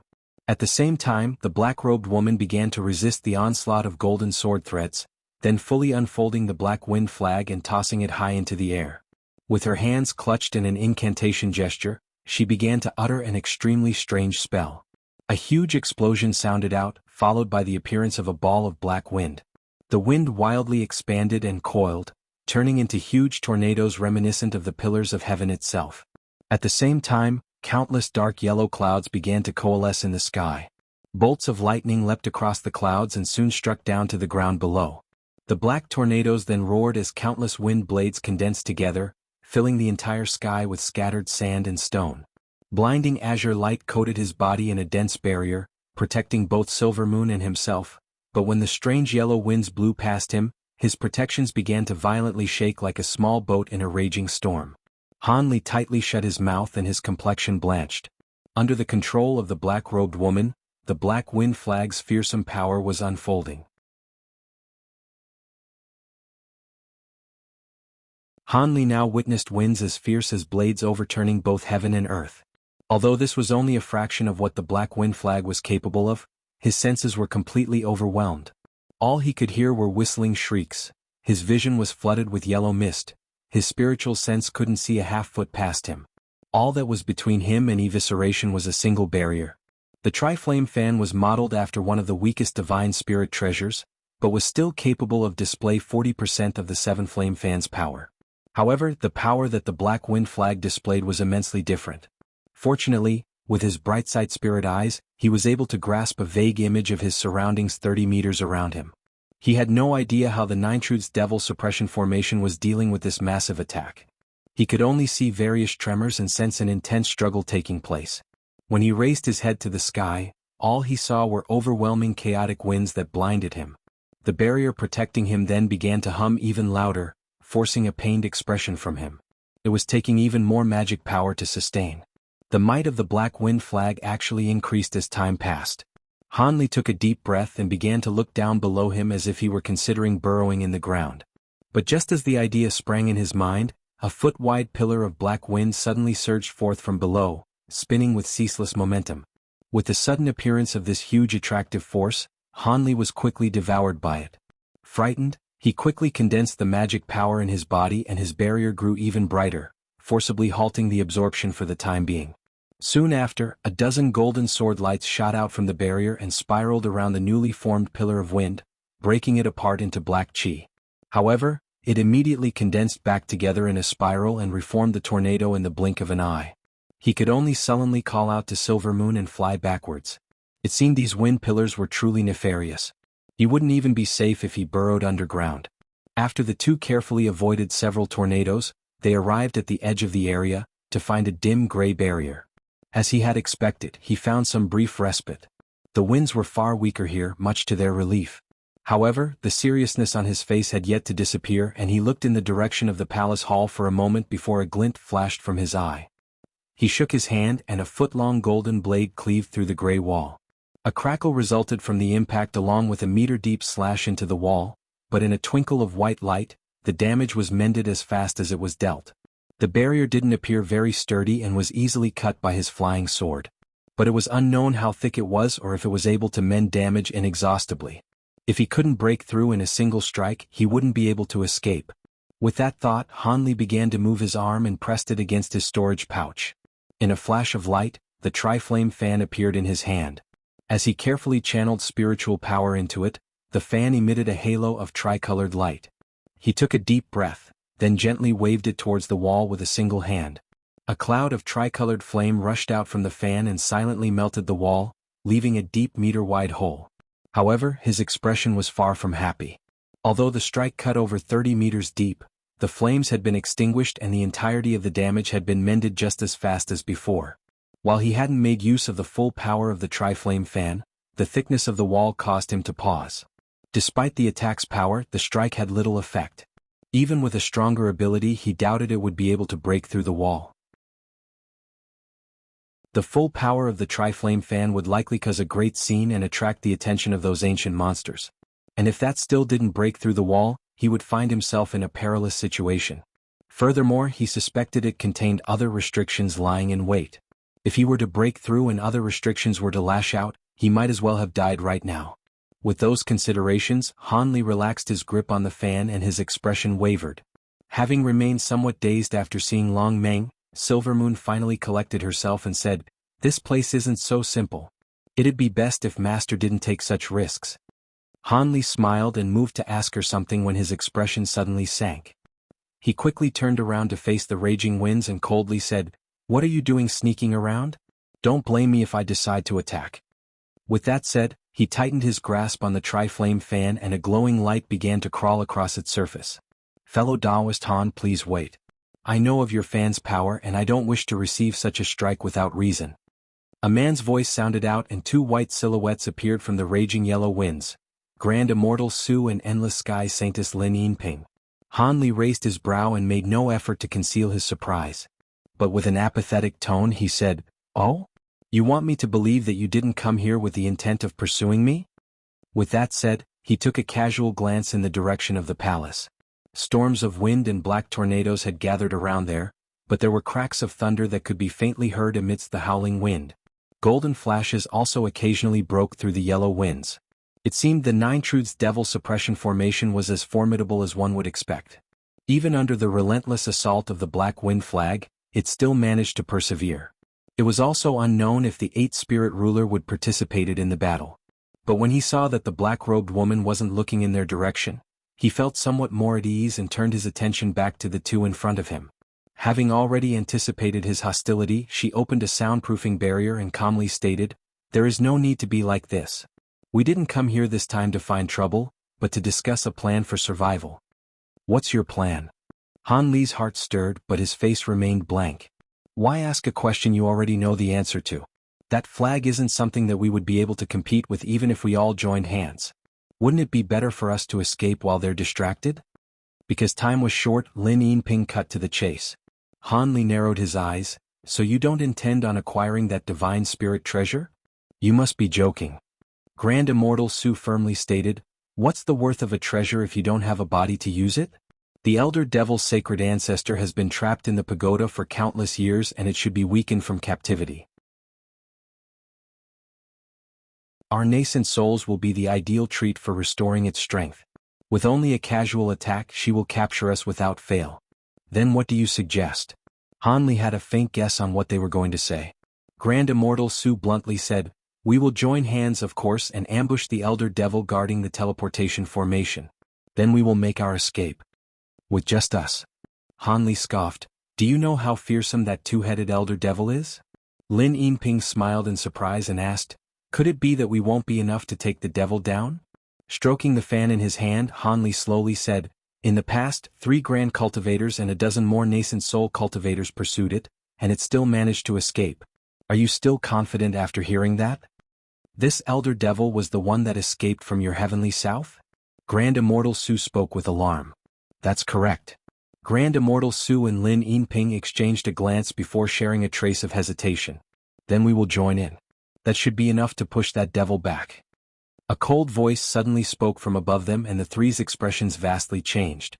Then 2 flashes lit up from the yellow winds to reveal the silver-winged night fiend and the lion hawk. The 2 demons' spiritual light wrapped around them, completely protecting them from the harmful winds. Their wind movement abilities allowed them to move as smoothly as a fish in the water through this raging storm. "So it's you. That means you wish to join?" After clearly seeing them, Han Li regained his calm. The night fiend bluntly said, "Of course. We may not be of the same race, but the elder devil's sacred ancestor won't care about that. It will be disastrous if we do not escape. Good, with your assistance we should be completely safe. There is no time to lose. Let's set off. Who knows how much time the spell formation and the 8 spirit ruler will buy us." Grand Immortal Su then turned his head to look at Han Li with grimace. The 2 demons had done the same. It was clear their alliance would only succeed with Han Li's agreement. He silently bit his lip as he pondered and eventually nodded. The 2 demons then took the opportunity to land at their side. Having come to a decision, Han Li no longer hesitated and immediately held his hands in an incantation gesture. Then Guiling's life soul tile began to tremble within him before shining with weak light. A short moment later, a bright yellow light flashed at his side and Guiling emerged from the ground. When Guiling appeared, she wasn't surprised in the slightest when she saw the humans and demons gathered together, but when she glanced at Han Li, her lips moved to send him a voice transmission. A trace of surprise was betrayed from Han Li's initially calm face. When Lin Yinping saw his expression, she asked, "What, has fellow Taoist Gui discovered something?" "It's nothing," Han Li said with regained calm. "It's just that the 2 fellow Taoists from the Immortal Form sect had the same thoughts as me. They wanted to find a way out from below." "Oh, is that so?" Lin Yinping spoke with a mysterious smile. It was clear she hadn't believed him, but he didn't seem to care in the slightest. Although the others were also suspicious of him, they prioritized their shoddy alliance and didn't pursue the matter. They then began to discuss their plan of action. As they were all rich with battle experience, the discussion was brief, so they quickly took action. Their bodies glowed with light before disappearing from sight. Han Li nodded at Guiling and she burrowed into the earth once again. He gave Silvermoon a command and she flew back into his sleeve in the form of a small fox. Han Li gazed at the black teleportation formation and stroked his chin before slapping his storage pouch. In a flash of silver light, a silhouette appeared in front of him, the human-like puppet. He flicked his hand at it. Silver light wrapped around the puppet's body before it faded to an unremarkable yellow. Afterwards, the puppet's eyes brightly shined purple and disappeared into nothingness. This battle would be critical, with mortal consequences. He couldn't afford to spare any strength. With the puppet at his side, he would feel more at ease. Given the puppet's superb concealment techniques, the elder devil likely wouldn't discover it before it's too late. But the black-robed woman on the other hand was a devil whose abilities he had yet to fully witness. As he tightly held the tri-flame fan in one hand, he formed an incantation with the other, summoning the thunderstorm wings from his back. He disappeared in a flash of silver light shortly after. At the other side of the perimeter, there lay the teleportation formation floating in the air that was now covered in a barrier of gray light. The 2-headed elder devil was floating above it with his arms casually hanging behind his back. One of its heads was staring in the direction of the palace with a focused gaze. The other was vigilantly looking around. His 4 arms were holding onto a pair of violet rings, a blue halberd and a scarlet brick. Although the vicious winds of the black wind flag was relentless, they didn't seem to have much of an effect on him. A strange look appeared on the face of the head looking in the direction of the palace. A ray of golden light suddenly flashed from the center and cleaved away a portion of the dense mist with tremendous power. The whistling of the wind came to an abrupt halt. The elder devil raised his brow at the sight and felt some hesitation about standing around. He wanted to offer his support, but he felt greatly conflicted. However, he soon felt at ease. The astonishing golden light flashing in the distance had been swept away by a wild tornado that spanned over 30 meters. It was like a dragon of black wind, whipping across the air in an instant. It even distorted the nearby space as if the world itself was twisting to its will. The elder devil could only briefly relish relief, as its other head widely opened its eyes and waved one of its hands forward. A red streak of light tore through the air and transformed into a 10-meter-wide brick that fiercely smashed down. But before it landed, a scarlet flame blazed from the top of it and several vicious fire serpents leapt forward with fangs bared. A cold snort sounded out, "To think you'd be so vigilant." Two silhouettes then appeared from the fierce winds. One of these figures casually raised their hand and a blue streak was released, expanding into a 3-meter-tall jade umbrella. Explosions sounded out. The icy mist covering the umbrella's surface blocked the fire brick. Blue light and scarlet flame clashed against one another for a time. Although the fire serpents were vicious and intense, they were subdued by the umbrella's ice attribute and were helpless. The two figures belonged to Grand Immortal Su and Lin Yinping. They coldly leered at the elder devil while floating motionlessly in the air. The devil's two heads shifted and simultaneously watched the two down below. "I recognize you. You should be cultivators from the soaring sky plains. It is a pity you can't be buried there." One of the heads spoke with a deafening voice and a smirk. Grand Immortal Su wordlessly slapped this storage pouch. Phoenix cries echoed and light wildly flashed, summoning a rainbow peacock in front of them. It rolled out its wings and spread out its feathers as soon as it appeared. Its presence made for an amazing sight. Rainbow light cascaded from its body and kept the vicious winds around them at bay. "A keen spirit peacock," the elder devil shouted. "You actually have a bird from antiquity?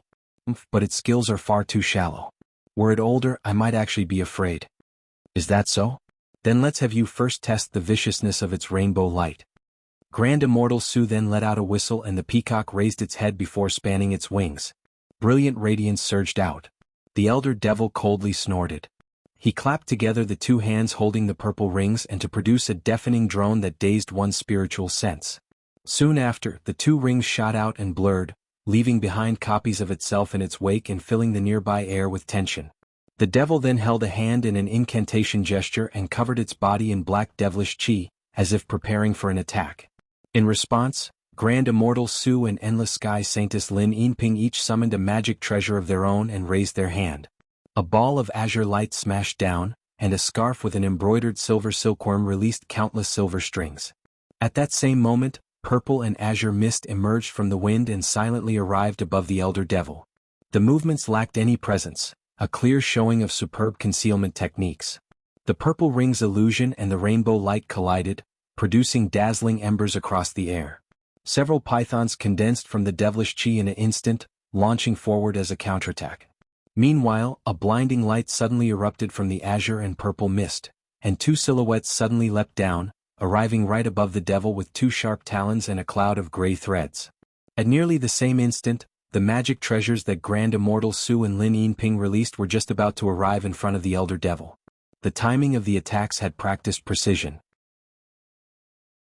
Such an ambush had come as a shock to the elder devil, but he soon regained his calm and mentally commanded one of the black pythons condensed from devilish chi to coil around him. Then he raised both heads to look at the incoming attack of the Endless Sky cultivators, the dense barrage of argent strings and the ball of azure light. In a burst like a dark blaze, a streak of black light flashed away. But just as his attention was focused on the incoming attacks, golden light flashed at the side of the formation covering the teleporter. Thunder rang as a huge sword shot out from the underground. At such a fast speed, the elder devil could only sense the huge sword as it arrived before him. In the brief moment he saw it, he noticed purple flames and golden lightning roaming across its surface. "You!" The elder devil instantly recognized the sword, but due to the overbearing speed of the sword and the other attacks tying him down, he was left with no choice but to confront it. He hurriedly waved his four arms, tearing through space itself as he released a net of crystalline claw streaks towards the weapon. Of course, it wasn't possible for him to truly block the strike in his given time. With immense ease, the huge sword shred through the claw streaks in an instant. In the mere moment this delay bought the devil, he created a layer of black devilish around him. A series of explosions boomed, and a huge ball of light erupted in front of the elder devil's body, producing a blinding radiance. Silver lightning then flashed from the surface of the ground, followed by Han Li's emergence. He raised his head to examine the air and frowned. Although the huge sword had struck, it didn't actually cut through the devil's body. It was as if the attack had casually slid past the devil. Just as Han Li was bewildered by this, something within the blinding radiance in the air began to stir. In a gust of piercing wind, a black figure shot down towards Han Li, blurring away from sight before appearing right on top of him. Drop dead. A thunderous roar shouted out and a huge pitch-black blade cleaved down upon him with lightning speed. Although Han Li was alarmed, he had the thunderstorm wings already prepared. He disappeared without a trace and the black saber missed its mark. A muffled echo sounded out and a meter-deep cut appeared in the ground. Thunder rang 60 meters away and Han Li reappeared, staring at where he originally stood. This huge deadly figure was the Elder Devil. But at that moment he was clearly cut into a sorry figure. One of his arms had been reduced to a stump and there was a fist-sized hole in his shoulder. He also carried several thick claw marks on his stomach as if they attempted to disembowel him. With their combined alliance, the devil was unable to block all of the attacks and suffered. Seeing that Han Li had escaped from him, a malevolent glint appeared in his eyes and he fiercely leered at Han Li. In a flash of light, he pulled his hands apart and his huge saber ripped in two, releasing slightly smaller glowing blades that let out a shrieking pierce as they whistled.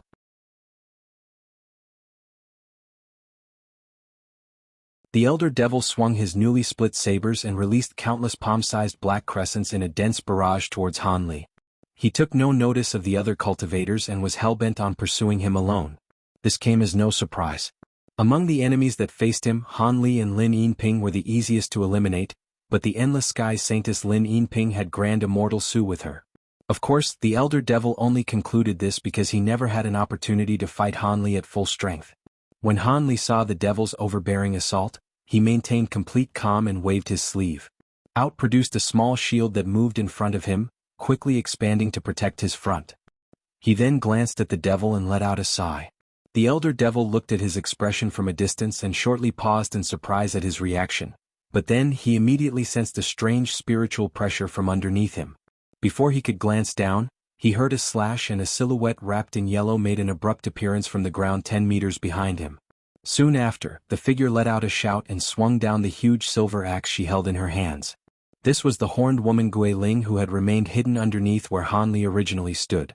Before the blade of the axe even fell, its fearsome spiritual pressure shook the nearby ground causing the earth to quake with foot-deep holes. The Elder Devil's face fell and no longer moved to assault Han Li. He hurriedly turned around and sliced his swords in a cross. Two huge blades of light surged out to meet the silver axe just in time. Black and silver light erupted as the attacks collided. A shockwave of both icy and searing air bloomed in every direction. The black light blades managed to temporarily stop the huge axe's descent for just a second before disappearing.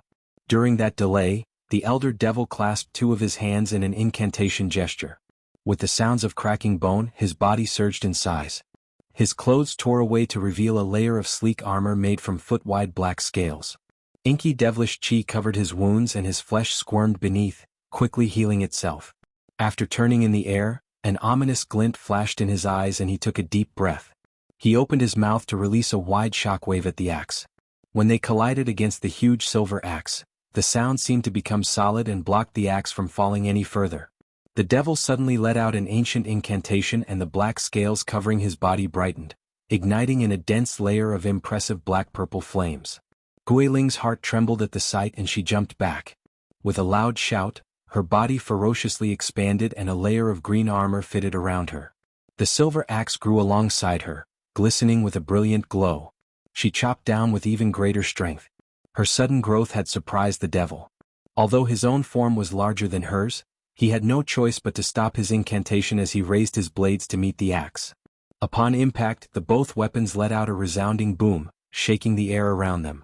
Already on guard, the Elder Devil suffered no damage. Rather, he used the momentum of the attack to quickly fly backwards. But as he retreated, he wore a mocking smile.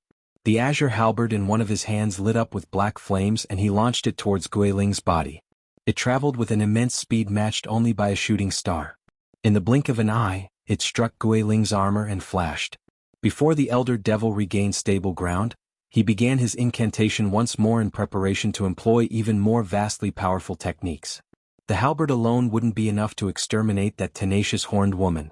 But at that moment something entirely unexpected occurred. A faint black light burned 3 meters behind the devil. An inch-long crystalline black blade appeared silently in the air. Then with a flicker, it disappeared without a trace. The elder devil suddenly gained a terrifying premonition and was about to fly away. But before he could even try, one of his heads felt as if it had been stabbed through, and his spiritual sense cut with agony. No matter how powerful his was, the surprise attack halted his movements. In that short delay, a nearly indiscernible red line appeared at the neck of one of the heads. Soon after, it tumbled to the ground without any warning, and a fountain of blood spurted from its vacant neck. A distance away, Hanli was holding his hands in a strange gesture and his complexion was pale and exhausted. The pain from the elder devil's spiritual sense was from his great development technique Soulfright Thorn, though it was a simplified version. Although he hadn't cultivated the last few layers of the great development technique and its power was far less potent than the true Soulfight Thorn, it had a great effect on anyone caught unaware. As such, he called this attack the Spirit Stun Thorn to differentiate the two. Although the technique was much weaker, it still left him completely dizzy after using it once. The elder devil's remaining head wore an expression of disbelief, and howled with pain and rage. Devilish chi soon entirely coated his body. The devilish chi burst all around him before he disappeared from sight. 16 meters away, an astonishing change occurred. A cloud of black chi made a sudden appearance, followed by the maimed elder devil tumbling out from it.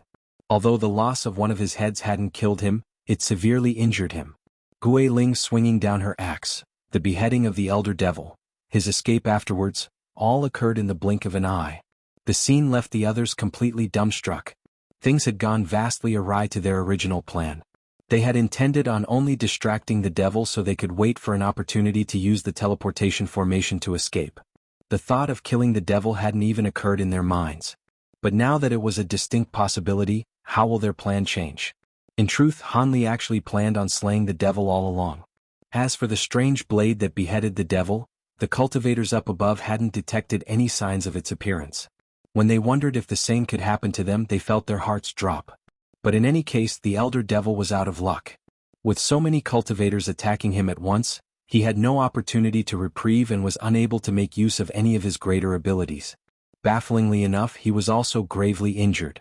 Had the devil been able to make use of his secret abilities, it would be impossible for him to suffer in such state in a short amount of time.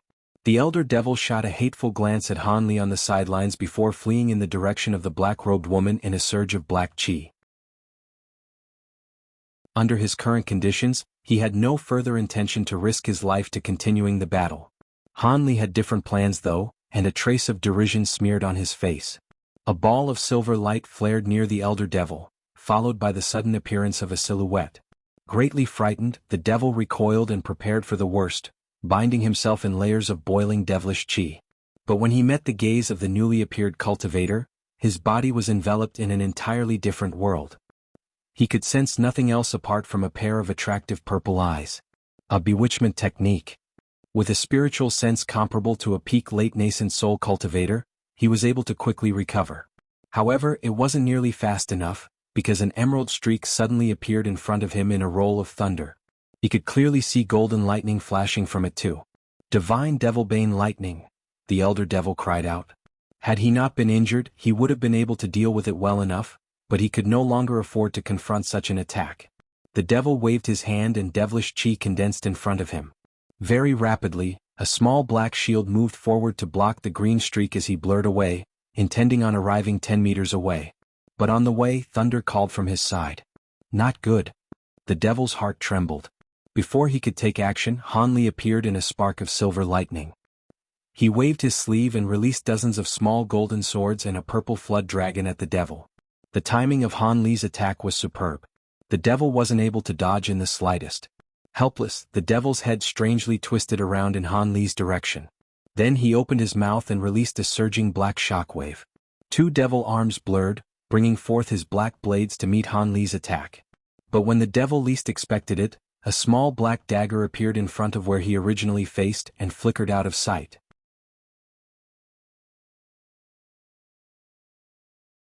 The Elder Devil's attention was so focused on Han Li that the black dagger escaped his notice. By the time he discovered it, it was too late. A red line flashed from the Elder Devil's neck and its last remaining head was cleanly lobbed off. Han Li rejoiced, but before he could celebrate, the headless Elder Devil raised his two sabers and swung, flinging two black streaks towards him. Soon after, the headless body of the Elder Devil ruptured into dense clouds of devilish chi. Han Li felt surprised, but he had no intention of letting his prey escape. He clasped his hands together in an incantation gesture without hesitation and detonated the purple flame flood dragon that he previously released. Blazing purple embers spread throughout an area of 30 meters like falling rain. Several dozen small golden swords sliced through the two black streaks and scattered them. The flying swords then dispersed in every direction, shortly sparking golden lightning between them to create a giant net around the purple flame. A huge crackle sounded out. The majority of the devilish chi didn't make it very far and were frozen solid in a huge chunk of purple ice. The remaining black chi was caught by the lightning net, evaporating them with huge bolts of lightning. When Han Li saw this, he clasped his hands and solemnly uttered, "Rupture." Countless thin arcs of golden lightning leapt onto the purple ice as the net dissolved, completely rending it to dust and wiping away the soul of the Elder Devil concealed within. Several treasures fell out from the extinguished devilish chi as well. When he glanced at two of the items there, his eyes lit up. He flicked his finger and two arcs of golden lightning shot out, and immediately scattered the black threads surrounding them. They were the two bamboo clouds warm swords Han Li had lost back at Devil Fall Valley. He rejoiced and quickly tested them with a mental command. The two blades leapt into the air before launching back into his hand. The worry that had been plaguing his mind was now put at ease. Fortunately, he would only have to shortly temper them before they returned back to fighting form despite having remained sealed for such a long while. At that moment, the others blankly stared as Han Li slayed the Elder Devil with clean efficiency. Even its soul didn't even have the opportunity to escape. The spectators couldn't help but look at each other with fear. His human-like puppet, however, had left them completely baffled. They had no idea how Han Li called upon such a powerful cultivator. They hadn't spotted this person ever since they arrived. Could it be his concealment techniques were at a level where he could hide in plain sight from the best of them? With that thought, their hearts were thrown into further turmoil. However, they weren't ordinary people and were able to quickly calm themselves. Rather, they all made a tacit agreement to begin striking at the barrier protecting the teleportation formation. The gray wall isolated the formation from the world and was produced from several flags surrounding the formation. There was also a restriction that was disabling its use. Several attacks whistled through the air and crashed down. Spiritual light flashed and rumbles shook the space.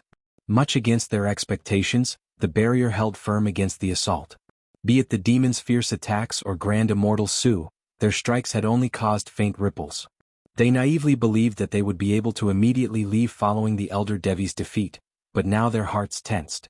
The Lion Hawk in particular was upset by this and wildly flailed its talons to no effect. Then with an ominous glint shining in its eye, it unleashed golden shockwaves from its mouth towards it, leaving a deep depression in the barrier and visibly putting it under great strain. Grand Immortal Su's mind stirred at the sight of this, and he commanded his keen spirit peacock to spread out its wings and rainbow release a gust of rainbow light as well. To the side, Lin Yinping followed suit and repeatedly spat out silver light to strike at the same spot. The silver-winged Night Fiend condensed countless Ghost Fiend threads into a huge python to add on to the relentless assault. They all knew that breaking through would be key to escaping, so they spared no effort. In the blink of an eye, an astonishing spiritual light completely enveloped the barrier. Sounds of cracking had finally begun to ring. By then Han Li and Gui Ling had arrived in several blurs. The human-like puppet had disappeared from sight along the way. Han Li appeared entirely calm when he arrived, but his presence inspired fear in the others. And with his timely arrival, the formation flags finally howled and split in two, dissolving the barrier to the teleportation formation. The cultivators immediately made a mad rush inside. But before anyone actually reached it, several balls of light ruptured and the cultivators fell to the ground. Following that mutual attack, the others backed away from one another. Grand Immortal Su held an azure pearl in his hand and furiously glared at Han Li. "Fellow Taoist Han, what are you doing?" "I should be asking you that," Han Li replied with a mysterious smile. There were several golden swords floating in front of him, and he was holding the fearsome tri-flame fan in his hand. With his wings wrapped around his body, the Night Fiend glared at Han Li and coldly said, "The first one to leave will be me." I don't trust any of you humans. Haha, that will be difficult. Han Li's smile disappeared and he spoke with an icy tone. This small formation can only move 2 people at once. If the formation is destroyed from the other side, where are we to go? With that said, the others began to slowly encircle the formation. The 3 parties stared each other down in a standoff. When they finished the circle, an overly sweet voice sounded out from the direction of the palace. You killed one of my brethren in front of me? Don't even think about escaping. Despite how far away the voice spoke from, everyone could clearly hear her cold and furious tone. In the instant her subordinate was slain, Devil Ancestor Yuan Cha sensed it. By using nearly half of the Black Wind Flag's power, the woman managed to completely overwhelm the Nine Truths Devil Suppression formation. Even the 8 Spirit Ruler was completely ineffective against its power. It had summoned the 8 Spirit Beast Phantoms to besiege her, but the Black Wind Flag's supreme power kept them at bay. The woman originally planned on first dealing with the formation before subduing the ruler, but now that her only subordinate had unexpectedly perished, her ire was raised. The black-robed woman's expression turned icy and she spat out several crimson flags into the air. Afterwards, she flicked her fingers and struck them all with spell seals. Blinding light flared from each of them and they surged in size, growing 30 meters tall in the blink of an eye. These giant flags had purple incantation characters and black chi roaming across its surface. With the appearance of the flag, the nearby tornadoes surged with power and twisted viciously, slowly scraping away at the altars establishing the Nine Truths formation. The golden blades of light were launching attacks into the winds with fervor, but it was clear that the formation was nearing its limits. When the black-robed woman grew closer to the palace, the 8 Spirit Ruler wasn't able to exhibit most of its power and could only attack her with its 8 Beast Phantoms. However, the Black Wind Flag blew them astray and their figures grew unsteady. The cultivators and demons' hearts trembled with the sudden and violent surge of wind following the black-robed woman's threat. The 3 parties then glared at one another, fearing that they would leave through the teleportation formation first. With rumbling from the direction of the palace and dark clouds blocking the sky, a dozen black tornadoes converged together and caused the air itself to tremble. Han Li felt an immense sense of dread from this and immediately said, "Let's first have fellow Taoist Gui and fellow Taoist Lin teleport through. Gui Ling is a demon beast and old friends of the Night Fiend and the Lion Hawk. Fellow Taoist Su should be more at ease once fellow Taoist Lin crosses over. For our second group, the Lion Hawk and fellow Taoist Su will cross over, then lastly I will cross over with the Night Fiend. Let's hurry before we all die." Grand Immortal Su and the others also sensed that something terrible was on the verge of creation. But even so, they had misgivings about the plan, but with no better option they couldn't afford to delay any further. After exchanging a glance with one another, they nodded. Gui Ling immediately followed Han Li's command and stepped into the formation with Lin Yinping. But unbeknownst to anyone, just as the two stepped in, it lit up with white light and a silhouette appeared within.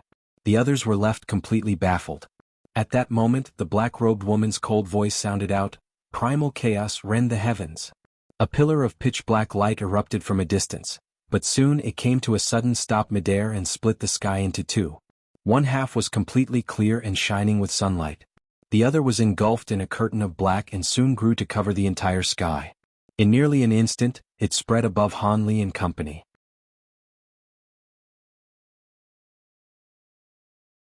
Before anyone could respond, the black-robed woman coldly laughed. The bright pillar of light disappeared in the distance, and now everything was being immersed in darkness. This devil ancestor Yuan Cha actually used the Black Wind Flag's spatial abilities to seal them away. Grand Immortal Su and the others betrayed shock from their faces. "Run? Where is the person who just arrived? The formation isn't working. We can't leave." A series of furious voices fired out in succession. Panic had begun to set in.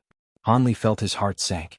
He also lost sight of the person who just used the teleportation formation. He also hadn't caught sight of his appearance. However, there were more pressing matters at hand. He blurred and reappeared in front of the formation. Lin Yinping and Gui Ling were standing in front and were examining it from every direction with anxious expressions. "Let me look," Han Li sullenly shouted. He then raised his hand and struck the edge of the formation with a spell seal. It weakly lit up but had no other reaction. His expression sank. At that moment, Grand Immortal Su and the silver-winged Night Fiend arrived next to him, but they were unfamiliar with the workings of spell formations. When the Night Fiend saw Han Li's expression, he asked, "Is there something wrong with the formation?" There is no problem with the formation, it's the black wind flag that is blocking us.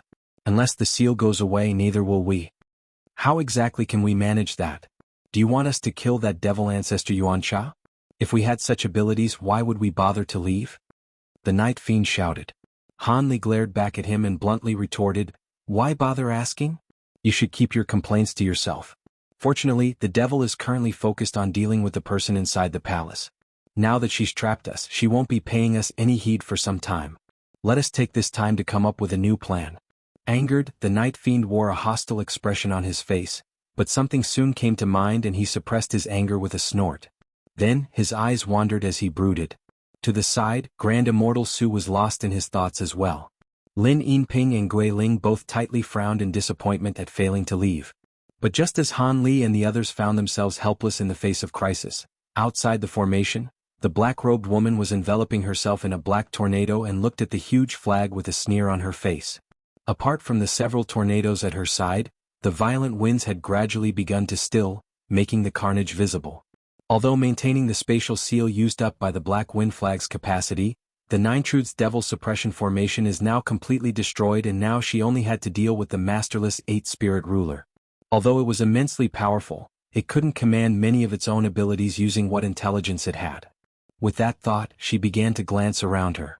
The Eight-Spirit Ruler's spirit beast phantoms were continuously torn away by the tsunami of winds, only for them to reform a moment later. Although they weren't able of reaching her, she wasn't willing to leave the protection of the wind. The black-robed woman expressionlessly turned her gaze back to the person floating above the palace, the large-headed eccentric. Ever since the battle started, he remained completely still. Although the baleful winds summoned by the black wind flag were formidable, he was completely safe at the center of the palace. A strange delight glinted from her eyes and she said, "Fellow Taoist Yi, go ahead and take the Eight-Spirit Ruler. Don't worry, I'll watch over you and prevent Long Meng from attacking you." When the eccentric heard this, he wore a hesitant expression. "What, do you fear that I won't protect you?" The black-robed woman chuckled and brushed away the hair from her face. Then she raised her arm towards the Yi clan cultivators in the distance. Those cultivators were accompanying the Grand Elder's doppelganger illusion. When they saw her act, they were greatly frightened. She simply flicked her finger at them as if she were brushing the air. The cultivators were baffled, and the large-headed eccentric was as well. Then, several muffled pops sounded out. A small blossom of crimson blood appeared on the foreheads of the Taoist nun and the old man at her side, their empty bodies promptly plummeting to the ground. The treasures and light protecting them had no effect. As for the square-faced middle-aged man, the bone bracelet in front of him brightly flashed with yellow light and blocked the attack of a translucent pearl. The gem was only the size of a thumb and exploded after being blocked.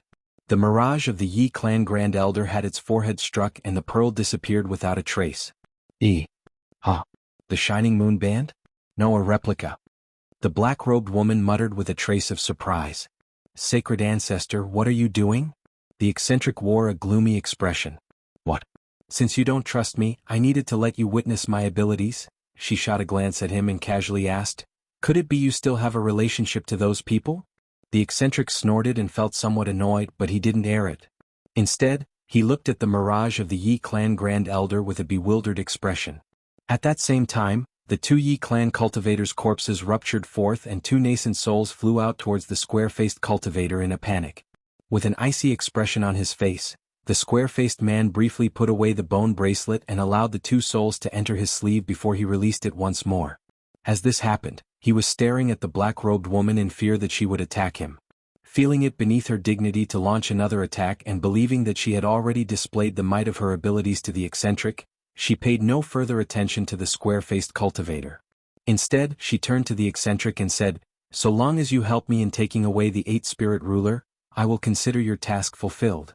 After I manage to escape, I will infuse your body with devilish chi and extend your lifespan. When I deal with the demon in there, you won't need to attack. Could it be that you can't perform this simple task?" With that said, the black-robed woman's expression turned icy and her black and white eyes bleed a shade crimson. The eccentric's quickly expression moved. When he heard that Yuan Cha's tone became displeased, he knew that he would have to take on this risk. He gritted his teeth and flew in the direction of the Eight-Spirit Ruler. As the eccentric moved forward, a cold snort sounded out from the palace below. Suddenly, the space above him began to distort, and a 30-meter large fist instantly appeared, smashing down on him like a falling mountain. The huge fist carried a dense spiritual pressure and deeply shocked him. He immediately wanted to retreat, but at that moment, the black-robed woman let out a chuckle and flicked her hand in the direction of the palace. A huge explosion bloomed out, followed by the fist shooting to the side. It then scattered into specks of white light. The eccentric felt great relief towards this and flashed forward without any further hesitation, flying towards the eight-spirit ruler in a yellow streak. But when he arrived around 30 meters away, he heard a nearly inaudible sigh. Soon after, a strange light flashed, followed by the appearance of a streak of black-red sword light sweeping towards him. The black blood blade. The eccentric shouted out with a breath cold from surprise. He instantly spat out one of his small yellow swords and had it expand to 3 meters long. It circled in the air, forming layers of sword images around itself. Then, the eccentric flipped his hand to produce a small white bottle and pointed its opening towards the blade of light. A mist of white shot out from the bottle and blurred to block the incoming attacking. When the two sides collided, the black-red blade faintly stirred before chewing apart the mist. Soon after, the light shined brighter and expanded 10 meters long before cleaving down at the eccentric. The eccentric wore a panicked expression. He clutched his hand in an incantation gesture and willed the huge yellow sword to block it. At that same time he released a pitchfork from his sleeve and had it fly up in a silver streak. The black-red blade cleaved down upon the sword illusions, pausing for just a moment. A low hum then sounded as they were torn apart like paper and moved on to the huge yellow sword. The weapon wailed and its body began to crack from the impact. The eccentric's face paled and he spat out a mouthful of black blood on the blade. Fortunately, the flying pitchfork he had released earlier quickly assisted the huge sword in blocking the blade's downward momentum. But despite this, the two treasures wouldn't be able to defend against this blade of light for much longer. The eccentric's entire body flashed with light as he prepared to shoot away. When the black-robed woman saw this, her expression sank and she casually flicked her finger in the direction above the palace. A muffled snort sounded out and a faint white silhouette staggered into view. It was a white-robed scholar, the Yi clan Grand Elder who had earlier disappeared. However, he wore an expressionless face and there was a small hole in his chest. It was positioned right above his heart and it wasn't bleeding.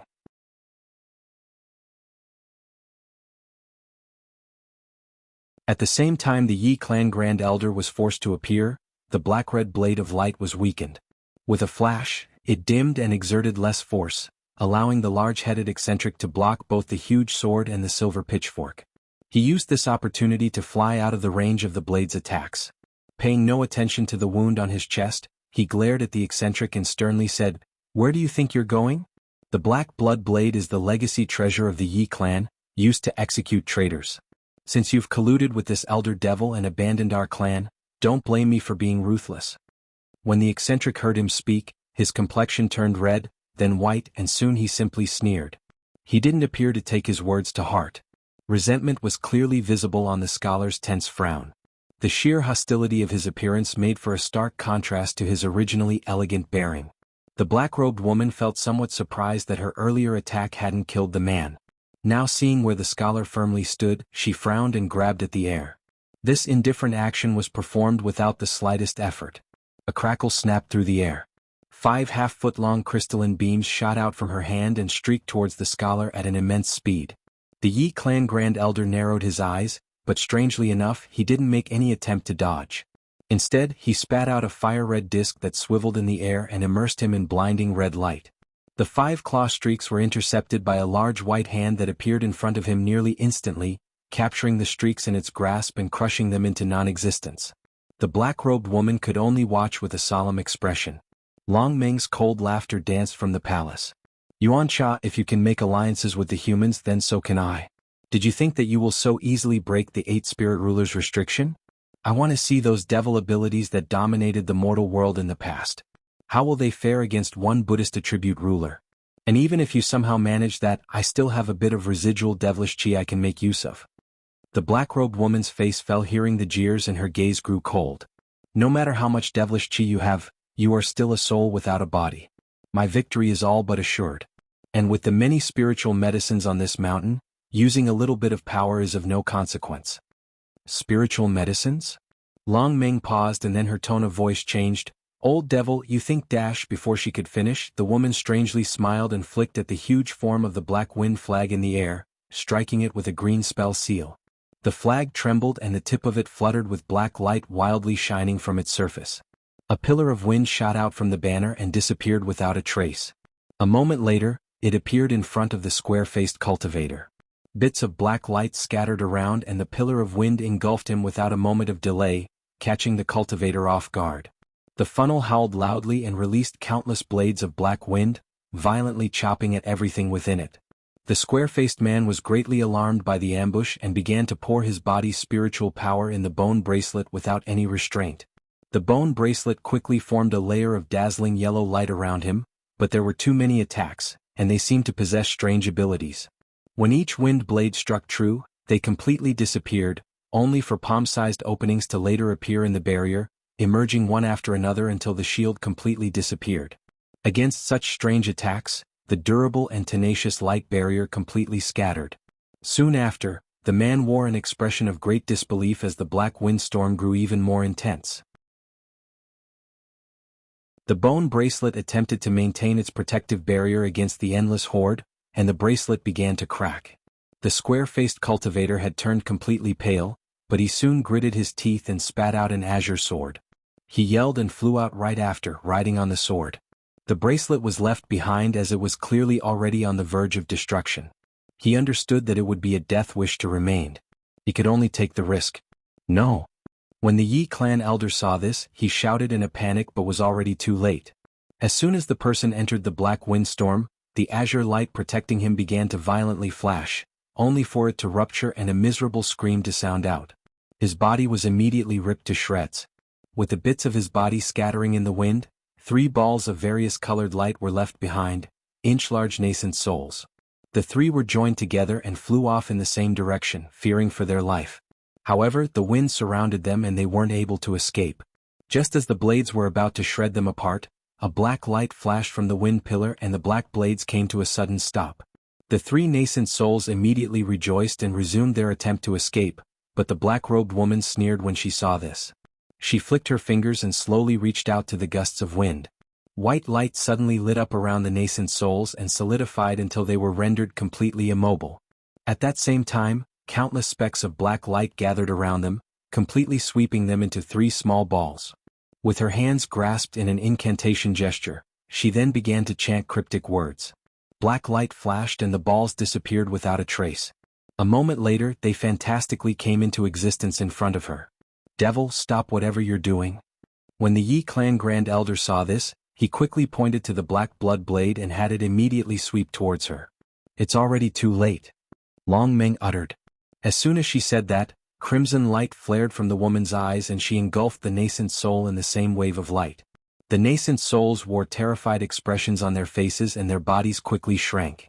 In the blink of an eye, the light swept back into the woman's mouth. These actions appeared quite complex, but were performed with practiced ease. The scholar's face had turned completely pale. The black blood blade's bright light was now faintly trembling. A short moment later, the Grand Elder managed to suppress his fury and return the blade to normal. What is Senior Long Meng doing? The scholar harshly shouted. It should have been possible to save my clansmen with your abilities. Could it be that your proposal for an alliance was only empty words? Long Meng coldly snorted. Why would I want to save a few mid-nascent soul cultivators?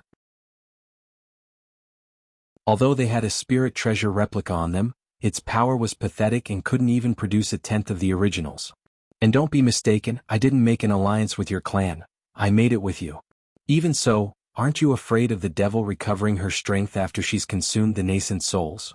The scholar continued with an unsightly expression. What do you know? Devouring the nascent souls will admittedly raise her magic power temporarily, but she will need to consume a large quantity of devilish qi in order to refine them.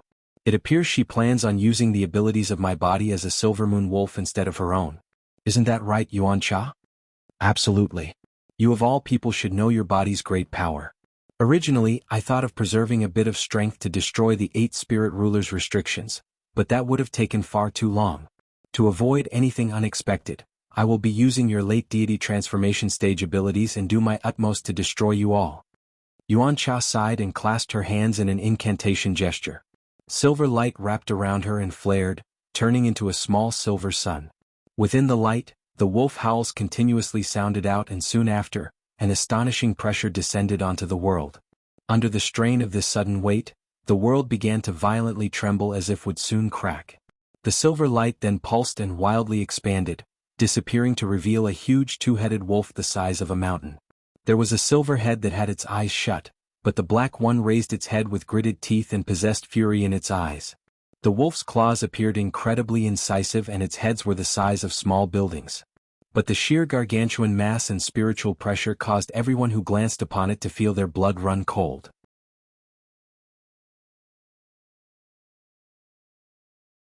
Following the huge wolf's descent into the world, Han Li and the others slowly surrounded a silhouette glowing in red light. The four stared at the person with unrestrained hostility. Both the silver-winged night fiend and the lion hawk observed from a distance, not willing to involve themselves. "Fellow Taoists, why are you surrounding me? I haven't done anything to offend you." The silhouette was a man about 50 years of age with a kindly appearance, Master Scatterwind. His eyes were wildly glancing at each cultivator that surrounded him. "Why are you acting so stealthy after just arriving? If you don't have any sinister designs, you should have come with some other scheme in mind," Grand Immortal Su said. "Fellow Taoist must be joking. I only risked coming in knowing that there were so many experts here. Since I don't know who is friendly, it is only natural to be careful," Master Scatterwind jabbered. "Is that so? Then why did you hide by my side? Fellow Taoists' movement techniques are truly wondrous. If it weren't for the keen spirit peacock's light sweeping past you, I fear you would have remained undiscovered." Lin Yinping raised her brow with an unsightly expression. "You are mistaken, that's..." Master Scatterwind smiled and thought to give an explanation, but Han Li cut him off with a cold voice. "Before I entered the pagoda, didn't you attack me? I caught a glimpse of you from behind when you felt. Furthermore, the malevolent blood chi of that vicious blade is faintly present on your body. It must have devoured many nascent soul cultivators. On the way I spotted all those who entered with you, all dead." He he. Grand Immortal Su and Lin Yinping felt their hearts tremble. Scatterwind's smile froze and he immediately shook his head, refuting, "Fellow Taoist Han, don't joke around. There is no blood chi on me. Why would a vagrant have a heaven-defying treasure that could kill cultivators of the same grade? How can you accuse me so casually without any evidence?" "Evidence? That's hilarious. Those dead bodies are enough." Han Li's expression turned cold and his voice harsh. He then spat out an inch-large golden blade in a direct attack towards Scatterwind. Grand Immortal Su and Lin Yinping exchanged a glance and made no attempt to block him. "Mercy, please. This is a misunderstanding." Scatterwind was alarmed and he continuously uttered refutations, summoning a blue flying sword with a shake of his sleeve to block Han Li's attack. The two weapons fluttered in the air as they battled, filling the space with violent eruptions and flashes. Han Li sneered. He clasped his hand in an incantation gesture and golden light flared from his sword. The blue blade cried out, falling to the ground in broken shards. In his fright, Master Scatterwind raised his arm and summoned an azure shield in front of him, but it too was shredded by Han Li's sword light without any resistance. Even Grand Immortal Su raised his brow at such power. After all, auric essence was a rarely seen material in this world. Han Li's incredibly incisive sword inspired deep vigilance in him. The golden streak took this opportunity to chop down at the head. Master Scatterwind's expression wavered and white light suddenly flashed from beneath him as he shot away. But in a similar flash of black-white light, Gui Ling blocked his path, much to his alarm. He could only twist his body and change direction. Strangely enough, Immortal Su assisted to block his way as well, forcing Master Scatterwind to come to a stop. After a short moment of delay, golden light arrived above his head and hummed, splitting into copies of itself. Master Scatterwind found it was too late to dodge and a trace of fury appeared on his face. With a wave of his sleeve, crimson light streaked out and attacked the golden sword lights, scattering them and pushing back the original sword 10 meters. The crimson light trembled and quickly duplicated itself a dozen times before giving chase. Repeated clangs pounded out as crimson light immersed the golden sword, filling the air with the stench of death. Even well-experienced cultivators such as themselves still found the scent of blood unpleasant. Han Li narrowed his eyes as this unfolded, but his expression remained calm as if he wasn't concerned for the sword in the slightest. Grand Immortal Su looked at Han Li with astonishment. Wasn't that his soul-bound magic treasure? Master Scatterwind also sensed something amiss and pointed at the air with a sullen expression. The crimson light withdrew and spun around his head before revealing itself to be a half-foot-long blade. It was scarlet and a faint mist of blood enveloped it. So it was you. Han Li examined at the short blade and asked, "That's a replica of the Devil Dragon blade, isn't it?" When Han Li mentioned the name of the Devil Dragon blade, the others felt shaken. Even the demons couldn't help but look at the blade with surprise.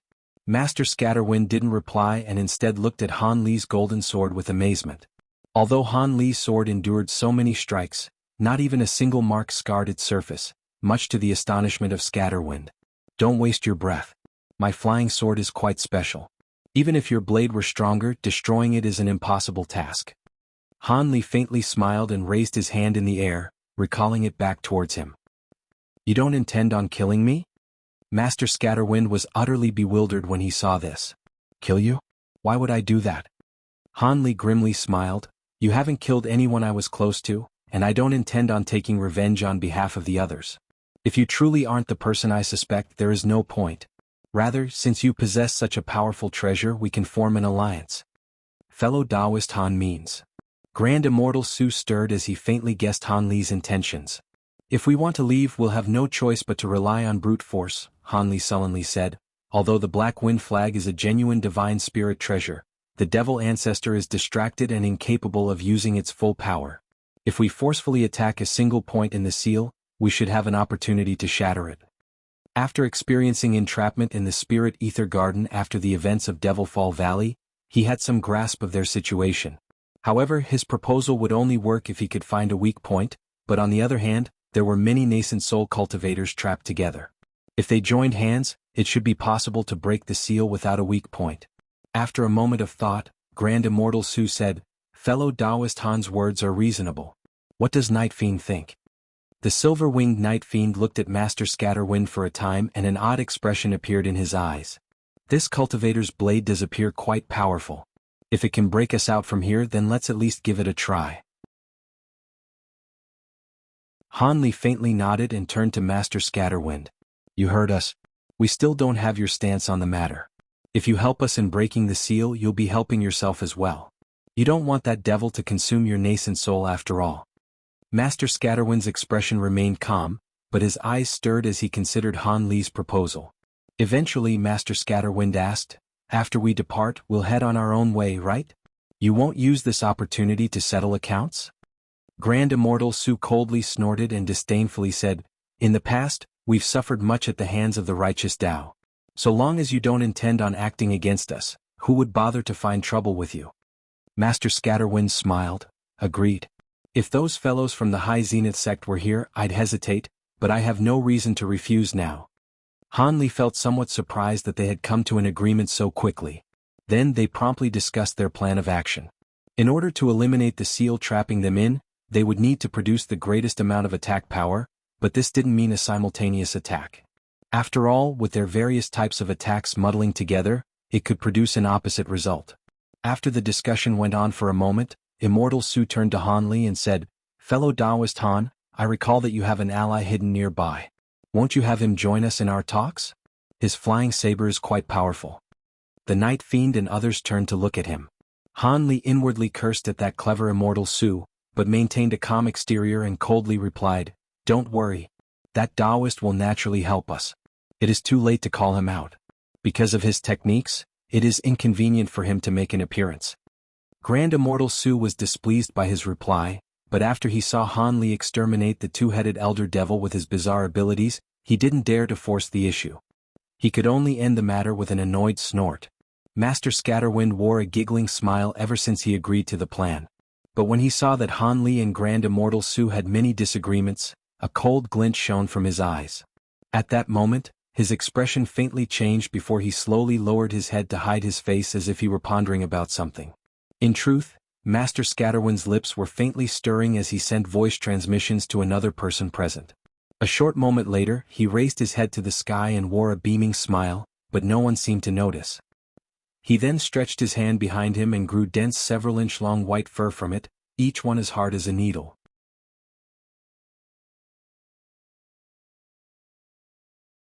The white fur grew from Master Scatterwind's arm and withdrew all in an instant.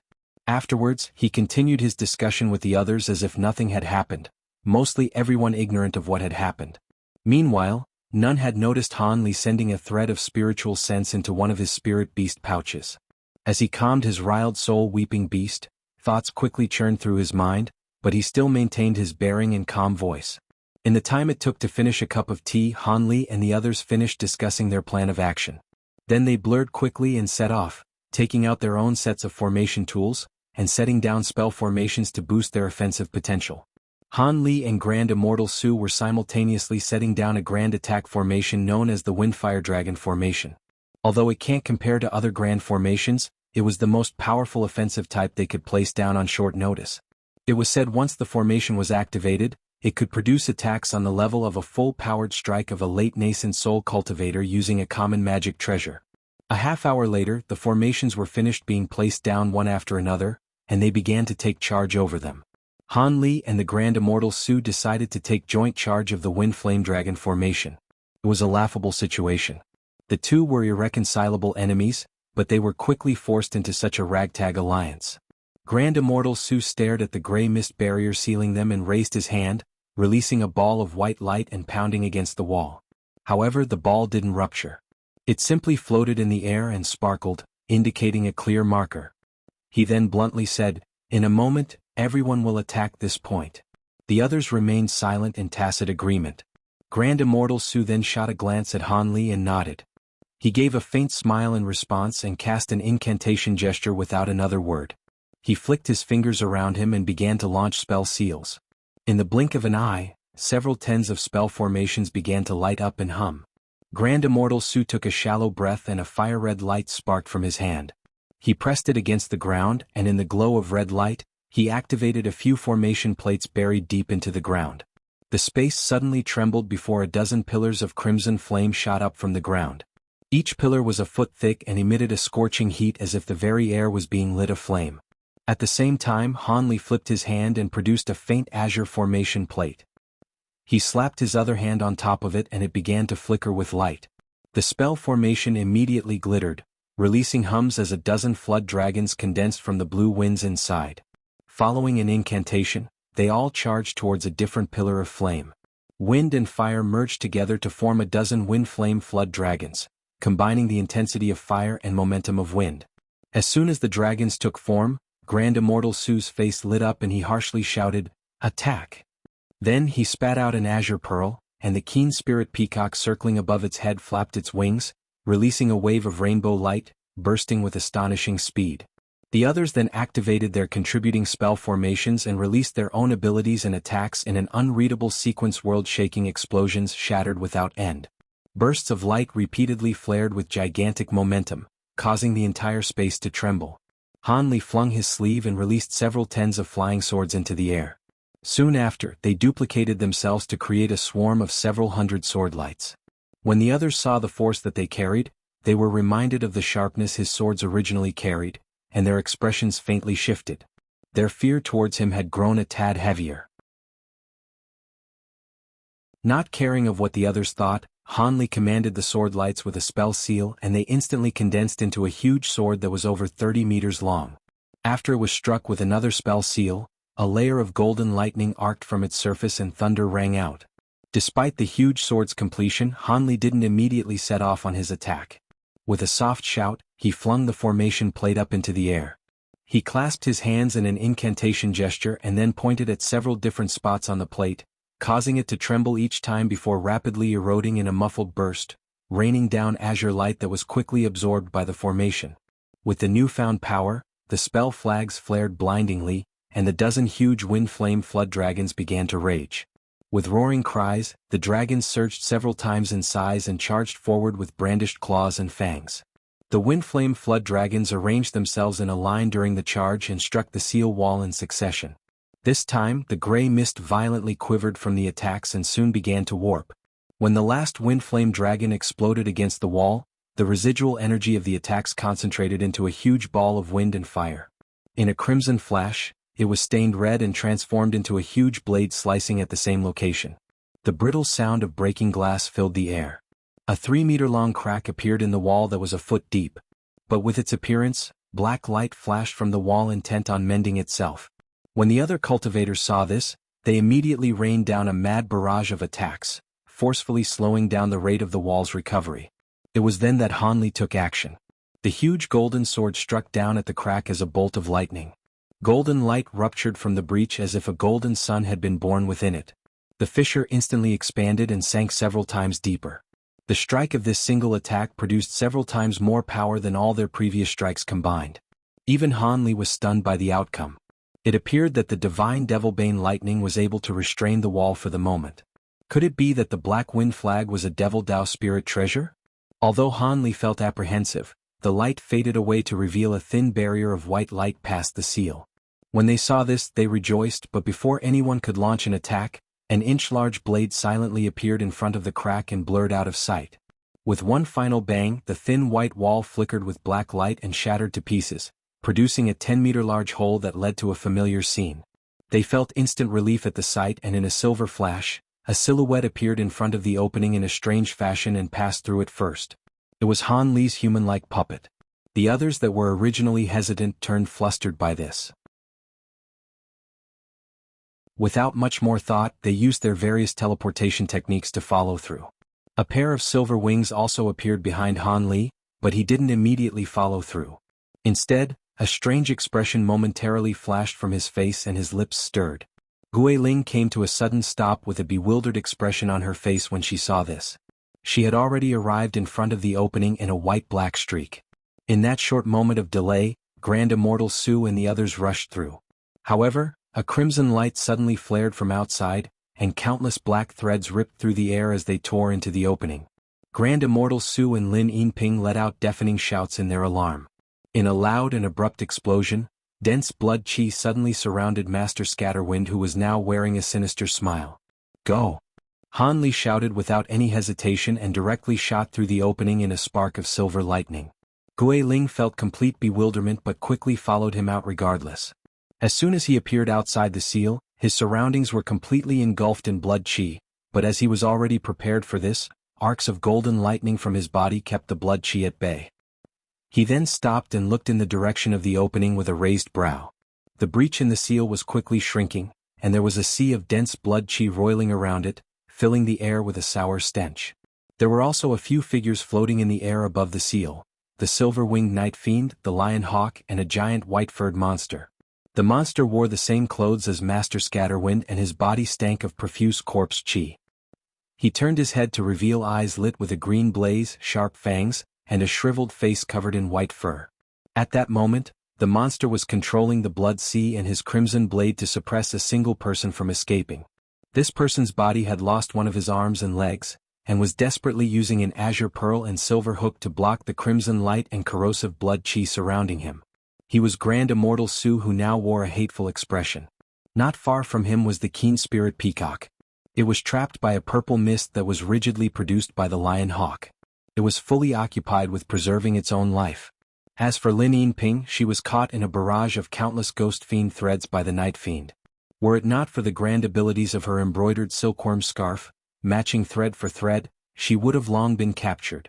But it was only a matter of time before she would fall.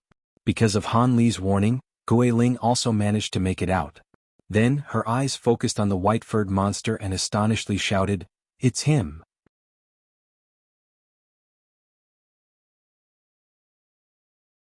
"What, do you recognize that corpse?" Han Li asked without turning around.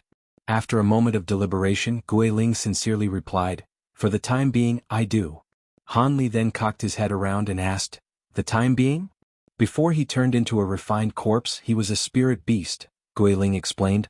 "We were somewhat acquainted in the past. His master was a human cultivator that descended from the spirit realm, but I haven't seen him after Kunwu Mountain was sealed. I don't know how he ended up like this." Han Li's expression stirred. "You mean to say he was originally a demon beast from the spirit realm?" "That's right," Gui Ling sighed. "In the past, cultivators and demons that descended into the mortal realm had restrictions on their cultivation. Any accompanying spirit beasts that descended with their masters, like me, had their original memories erased." "Then you mean to say you don't remember anything?" Han Li's heart trembled and he soon felt disappointed. His brief hope of having her explain a bit about the spirit realm was extinguished. Apart from knowing my origin, everything else is blank, Guiling spoke with a sad expression. Han Li remained silent in thought before Silvermoon came to mind. As her identity was quite important, she could have memories of the spirit realm. As his heart began to stir, he immediately stifled his curiosity as it was hardly the time for this. His gaze quickly swept to the area below. His cursory search discovered that the surroundings outside of the seal had changed. The area was barren. Not only did the 8-spirit ruler floating above the palace disappear, but the restriction created from the Black Wind flag also left. It was no wonder why they had easily broken through the seal. Giant holes and 10-meter-deep claw grooves littered the ground, and half of the palace looked as if it had been shredded. Han Li's spiritual sense had already swept past the ruins of the palace, but he wasn't able to discover anything as there were restrictions warding off spiritual sense. Regardless, he still felt relieved. The pressure that Devil Ancestor emitted was truly too great. If he directly encountered her, he wouldn't last long. However, the soul teleportation formation in the area was still sealed by the Black Wind flag. He would have to think of another way out. With wandering eyes, he began to ponder on a way to escape. His train of thought was soon interrupted by Lin Yinping's anxious voice. "Fellow Taoist Han, if you agree to rescue us, I will personally resolve the hatred between you and our endless sky temple." Han Li bluntly answered, "How could this hatred dissolve after you pursued me for so long? I have no interest in helping. Brother Han, don't forget that we still have 3 other Grand Immortals. Will they let you go if Grand Immortal Su and I were to die here?" When Han Li heard this, he chuckled and looked back at the sea of blood. Lin Yinping was currently using a shining silver embroidered cloth to forcefully repel the assault of ghost fiend threads for the time being, but her face was deathly pale. It was clear that she was using a secret technique to forcefully raise the power of her magic treasure. Grand Immortal Su was also in dire straits. Because of the injuries he sustained from the ambush and his entrapment in that sea of blood, he was on the verge of collapse despite the formidable resistance he raised with his magic treasures. The keen spirit peacock found itself in the best situation of the 3. Although the bird wasn't able to escape from the purple mist, the lion hawk also wasn't able to harm it in turn. Its formidable golden shockwaves were completely restrained by the peacock's golden light. With a calm expression, Han Li continued, "Even if your words were credible, I would still not act. To tell the truth, if you weren't on the edge of calamity, I would have thought to take advantage of the situation as well. As for your 3 Grand Immortals, let them come. I wouldn't mind comparing our abilities." After slaying the Elder Devil, Han Li was able to approximately gauge his own abilities. With the human-like puppet hidden nearby and Guiling obediently following his orders, he shouldn't find himself at much of a disadvantage against 3 late-nascent soul cultivators. Not to mention that it would be impossible for the 3 to all travel there at the same time. If the Mulan discovered that there were no soaring sky Grand Immortals in the plains, they would mount an invasion in an instant. With that in mind, Han Li paid no mind to Lin Yinping's threat. The white-haired refined corpse was somewhat worried that Han Li would interfere, but he relaxed. He let out an inhuman laugh. "Fellow Taoist Han is truly sensible. As I have no intention of attacking him, why would he come to the aid of rabble like you? You should give yourselves up." Han Li remained expressionless, but he felt disdain in his heart. Inside the seal, the refined corpse disguised as Master Scatterwind had stealthily released a thread of its corpse chi, immediately alarming the weeping soul beast. He then discovered that the silver-winged Night Fiend and Master Scatterwind were exchanging voice transmissions. As his spiritual sense was stronger than even one belonging to a common late-nascent soul cultivator, he was able to eavesdrop, but he couldn't closely listen in as he wanted to avoid detection. But from what he gathered, he understood that the white-haired refined corpse planned on joining forces with the other 2 demons, and ambushed the human cultivators when they escaped the seal and left their guard down. Regardless of who it was, it made no difference. As such, Han Li deliberately stayed 1 step behind and had those 2 spring their trap. In any case, Han Li wasn't about to play along with their show. Although he hadn't seen the white-haired refined corpse before, from his appearance and cultivation, he was clearly the venerable corpse Xiong. He was a renowned character in the great Jin demon clans, said to have lived for tens of thousands of years and cultivated into a spirit. As Myriad Demon Valley rivaled both the High Zenith sect and the Heavenly Devil sect in power, it was rather odd for him, the faction leader, to appear here disguised as a vagrant cultivator. Now, there was a mystery of whether there ever even existed a vagrant cultivator by the name of Scatterwind, or if this demon had created that identity from the very beginning. The concealment techniques that this refined corpse used were truly miraculous. Even Han Li wasn't able to break through. But as a result, his cultivation had been greatly limited, allowing a nascent soul of the Ing-sifting sect elder to escape when he was ambushed by the blood blade. When Han Li looked at both the blood sea and corpse Xiong below him, he expressionlessly pondered for a moment and a cold glint flashed from his eye. Although he had no intention of saving the other two, he couldn't easily allow that crimson blade to absorb the blood and soul of a late nascent soul cultivator. If he allowed that treasure to become stronger, it would be used against him. Even if the blood blade quickly absorbed the power of its kills, it should need some time to process them. That delay will be the prime opportunity for him to seize it. Han Li resolved himself. It would be far safer for this wicked treasure to be in his possession. Maintaining an indifferent expression, Han Li's lips began to stir. At his side, Guiling's eyes shifted a bit but her expression remained calm. At that moment, Grand Immortal Su finally broke his silence. He took a deep breath and harshly shouted, "Brother Han, if you assist me, I am willing to present you the secret to developing the gold-devouring beetles to their final form of maturation." Han Li instantly paused and his expression turned odd. When Lin Yinping heard this, she quickly refuted in alarm, "No. That secret doesn't leave our sacred temple under any circumstance. How can we so easily divulge it to outsiders? What use is a secret among the dead? Don't tell me that you would rather be devoured by that blood blade and lose your ability to reincarnate. If we die here, the Mulan will use this chance to counterattack. What does a trifling secret mean in the face of our people's prosperity?" When Lin Yinping heard this, her face grew deathly pale and she remained silent. When Corpse Xiong saw Han Li's pensive expression, he knew that things would turn for the worse. The demon spared no effort as he clasped his hands in an incantation gesture and wildly poured magic power into the crimson blade. Crimson light surged from it to form a giant ghost face. It widely opened its mouth downward to the blood sea and moved to swallow Grand Immortal Su.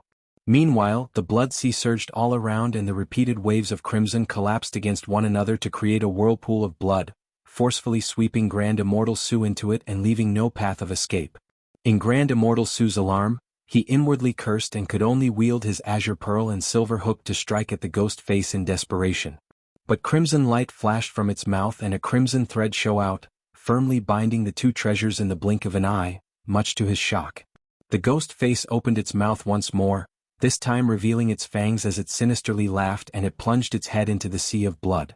Grand Immortal Su grit his teeth when he saw this, and his nascent soul opened its eyes in preparation to escape.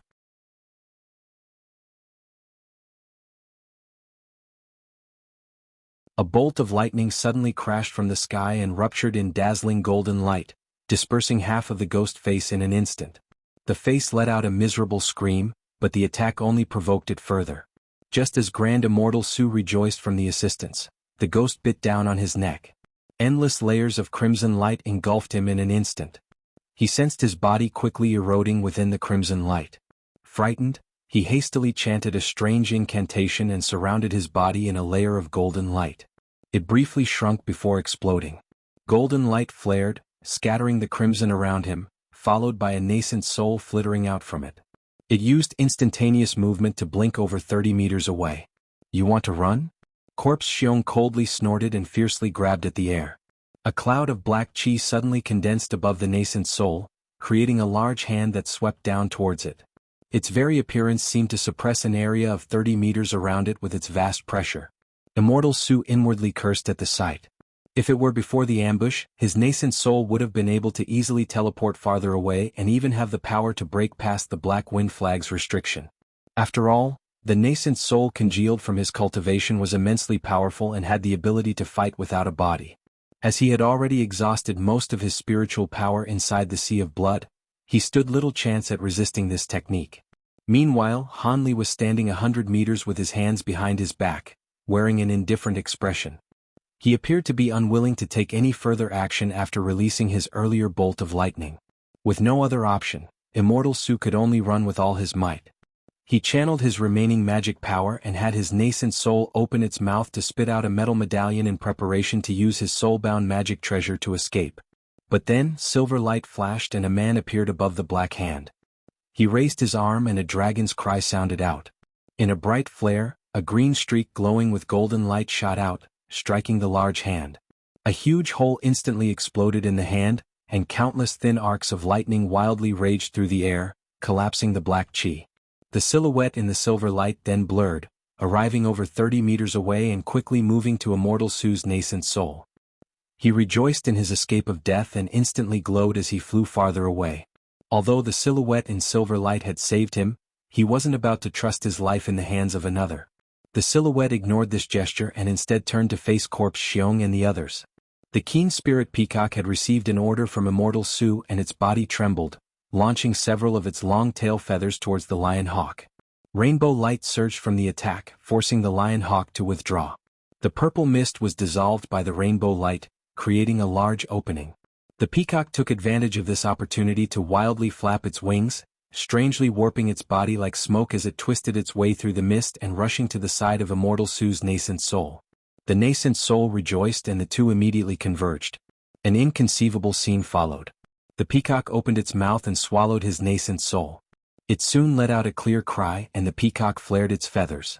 Suddenly, blinding rainbow light then submerged and hid the bird's body. At nearly the same time, a cloud of black-white chi suddenly warped close to the silver-winged Night Fiend and Lin Yinping's battle. Gui Ling appeared and the Night Fiend's expression froze as soon as he saw her. She expressionlessly glanced at him, and simply sent him a few voice transmissions before taking any further actions. His expression faintly shifted and he pondered to himself for a brief moment before drawing out a long sigh. He waved his hands and released Lin Yinping from the assault, having his Gosphine threads return to him in a dense and massive wave. Lin Yinping rejoiced and thought to escape, but Gui Ling had other plans. Her figure blurred and suddenly arrived at Lin Yinping's side with the huge silver axe raised. She swung down without any hesitation, light flaring from the weapon.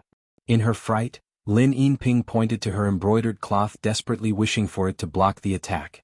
But in a strange flash of light, a huge tiger phantom appeared from the axe and pounced towards her. A rip sounded out as the embroidered cloth was split in two, and the tiger phantom immediately covered the woman in a ball of yellow chi. A fishy scent enveloped her and she inwardly cursed. Her head drooped and her body soon plummeted through the air.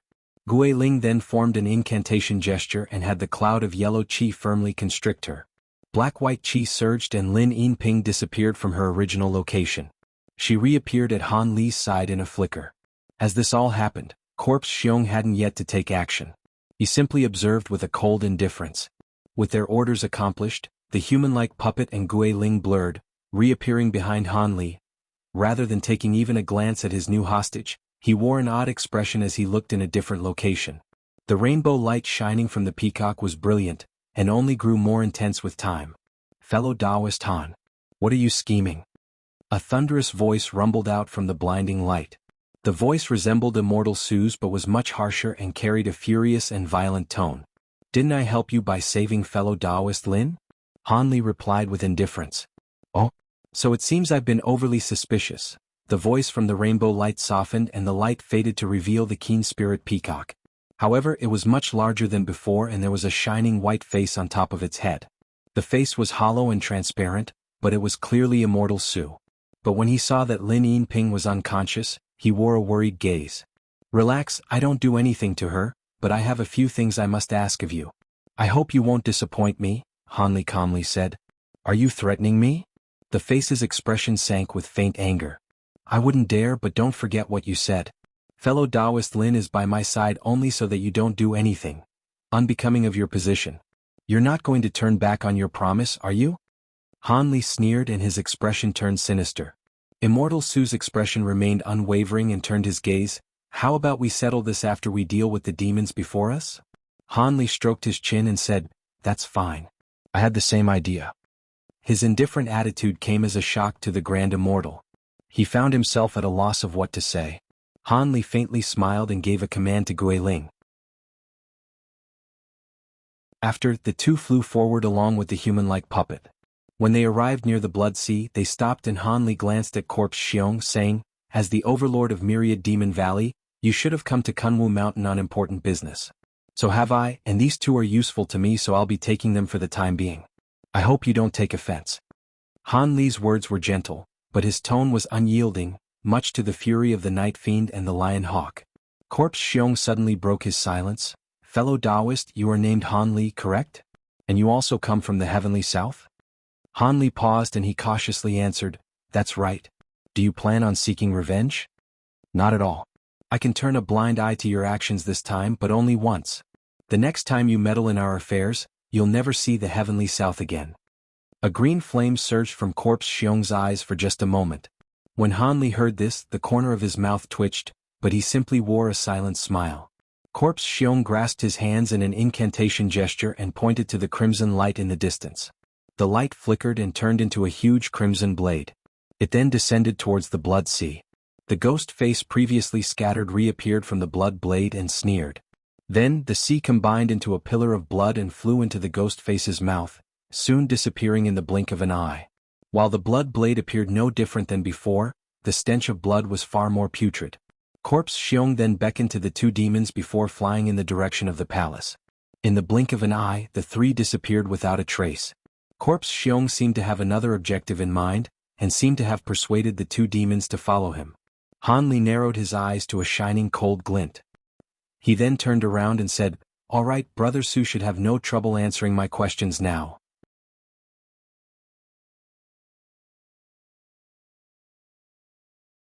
Now reduced to a face of light on the keen spirit peacock, Grand Immortal Su glanced at both the puppet and Guiling who held Lin Yinping in her grasp. He hesitated for a moment and could only wryly smile. What does Brother Han wish to ask? The puppet shined with silver light before disappearing. Han Li then blurred several times and arrived at Guiling's side.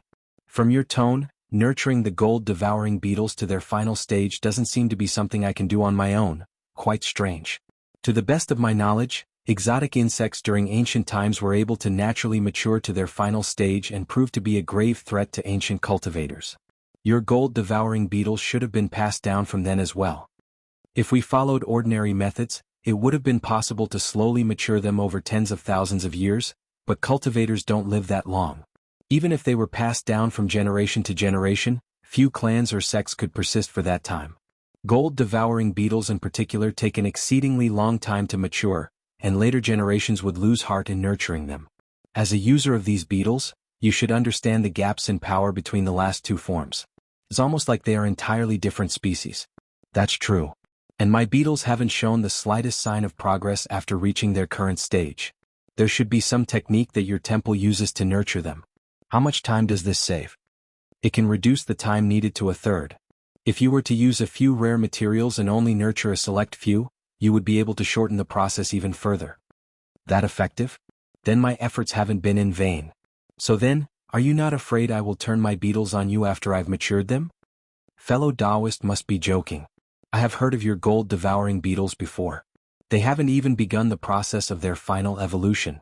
With our technique, you'll need thousands of years of effort, and even then, success isn't guaranteed. When the time comes, it'll be neither of our problems. Grand Immortal Su spoke bluntly. You're quite calm about this. In several thousand years, those beetles could fall into the hands of my descendants. Perhaps your hall will have come up with a counterplan by then. Han Li spoke with a mysterious smile. That could be true. Are you saying you do not want the technique? I'd be willing to agree to other conditions. Han Li pursed his lips and held his hands behind his back. I never said anything of the sort. Even if I can't mature them in my lifetime, it can be passed down to others. I've always been interested in cultivating insects. A trace of surprise appeared on Grand Immortal Su's face. Then just wait a moment. I will give you a duplicate of the technique in a jade slip. Fellow Taoist should have already nurtured the beetles for many years. You'll be able to tell if it's genuine at a glance. After a short delay, white light flashed and Grand Immortal Su's face of light entered the peacock's body. Han Li faintly smiled and used this opportunity to examine the state of the palace. After the three demons entered it, it had been deathly quiet. He frowned, having expected at least some kind of action, and asked Guiling a few questions through voice transmission. She paused in surprise from what he said, but she promptly answered him. Han Li nodded, but his face turned sullen. It's done. The peacock opened its mouth and spat out a white streak. Han Li's eyes lit up and he brushed his sleeve towards the air, catching the streak with an azure mist. The white beam faded to reveal a palm-sized jade slip. Han Li then took the paper up to his head and softly pressed it against it as he immersed his spiritual sense inside. As he continued to read, more surprise was revealed from his face, and he soon came to a realization. He was able to immediately comprehend the slip's contents. After the time it took to make a cup of tea, Han Li eventually withdrew his spiritual sense from the item and he sighed. He looked at the keen spirit peacock and said, "Fellow Taoist Su, what was the name of the tribe elder who created this method of nurturing the beetles? I truly hold them in high esteem. Who would have thought one would be able to forcefully channel world qi into the beetles as elemental qi? This isn't something that an ordinary person could discover in one lifetime. And it must have taken an immense effort, going through countless failures until the correct method was proven. Ever since our temple acquired the gold-devouring beetle eggs, we have gathered elders skilled in insect techniques specifically to research a method to nurture these beetles.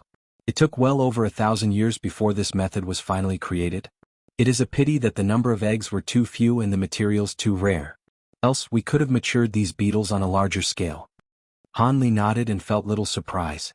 If it weren't for his small bottle and the miraculous effect of rainbow skirt grass, he wouldn't have been able to mature so many beetles to their current stage as well. "Alright, I've saved you too and you gave me the technique as well. Our agreement is completed. You can now end yourself and I'll allow your soul to head on the path of reincarnation. Or if you prefer, I can destroy your soul along with that bird." Han Li's expression turned sullen and he stared at the keen spirit peacock with open hostility. As soon as that was said, thunder rang out from behind him and the silver-white wings emerged. He held his hands in a fist and an eruption sounded out as his body was covered in a layer of dancing golden lightning. At the same time, silver light flickered from behind the keen spirit peacock, along with the appearance of his human-like puppet. Red light flickered from its hand and a small bow flared green.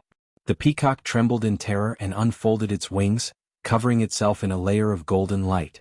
It opened its mouth and a ball of golden light was released, Grand Immortal Su's nascent soul. In the blink of an eye, it arrived above the peacock's head and stared at Han Li as he coldly laughed. "Fellow Taoist, stay your hand. Your relation with our temple has yet to reach your reconciliation. We can make peace. Even if you don't personally fear the pursuit of our 3 grand immortals, do you not care about the feud between your sect and our future tribesmen?" Han Li's expression turned stern. "Do you want to force me to kill all of your grand immortals during my lifetime?" Seeing that Han Li gave him an opportunity to speak, he felt somewhat more at ease. "What do you mean? We only pursued you as a matter of preserving our status. You were only a mid-nascent soul cultivator and you killed so many of our nascent soul immortals. We were forced to apprehend you and even then, you seized the incarnation of our holy beast and invoked the temple's ire. We had no choice but to chase you into the great gene. But now it is different. You control 2 late nascent soul stage beings and your own skill is equivalent to one as well. You now have equal standing to our endless sky temple. As we don't wish to end this conflict in mutual destruction, words will give a far better result. Furthermore, the path ahead is extremely dangerous. If we join hands, we will be able to more easily preserve our lives." "Are you finished?" Han Li expressionlessly asked. Grand Immortal Su felt his heart drop and he cautiously asked, "Do you feel that I wasn't telling the truth? I'm not opposed to letting you go, but how can I trust a few trifling words?" Han Li said with a sneer. "Of course not." Grand Immortal Su hurriedly shouted, "Our temple saintess is here. She can use a secret technique to call upon the true spirit of the endless sky holy beast. That will imprint their marking on you, inviting you to become a guest elder of our sect. As such, so long as you return the holy beast incarnation to us, we can finish the transaction when we return. The temple will no longer pursue you in the future." "The holy beast's marking?" Han Li muttered in surprise. "I have heard about when I traveled in the plains. That only core members of the temple are marked. Those that hold it cannot hold feelings of hostility for one another, or the marking will activate and the offender will be subjected to a strange curse. Their spiritual sense will be subjected to torture, a fate equivalent to death." Seeing that Han Li was somewhat tempted, he eagerly continued, "So you do know about it. We are only pursuing you for the holy beast incarnation. The immortals that you've killed is only a trifling matter given the strength that you've displayed." Han Li tightly frowned and his expression wavered. Grand Immortal Su tacitly kept silent. He could only wait for him to come to a decision, but he couldn't entirely hide the unease on his face. He clearly understood that if Han Li truly wished to kill them, their nascent souls wouldn't be given the chance to escape. He could exterminate them with a single thought. With his life at another's mercy, he felt completely panicked.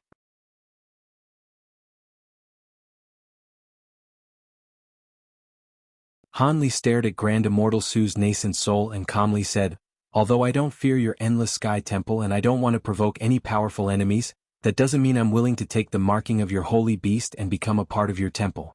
I also don't know if the marking has anything strange behind it. It'll be fine so long as your temple doesn't seek me out anymore, but don't blame me for being ruthless if you continue to bother me." Grand Immortal Su hurriedly agreed, "That is only natural. Given your current abilities, we wouldn't do something that would harm ourselves.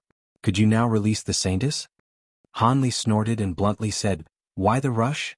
I still haven't finished raising my conditions." "Then please continue." Grand Immortal Su felt his heart sink. An odd expression appeared on Han Li's face. "I can give back the Holy Beast incarnation, but not immediately. It will take a few years. I can at least guarantee that the beast won't suffer any harm." Grand Immortal Su replied with a hesitant tone, This will be hard to agree to. This is only the first condition.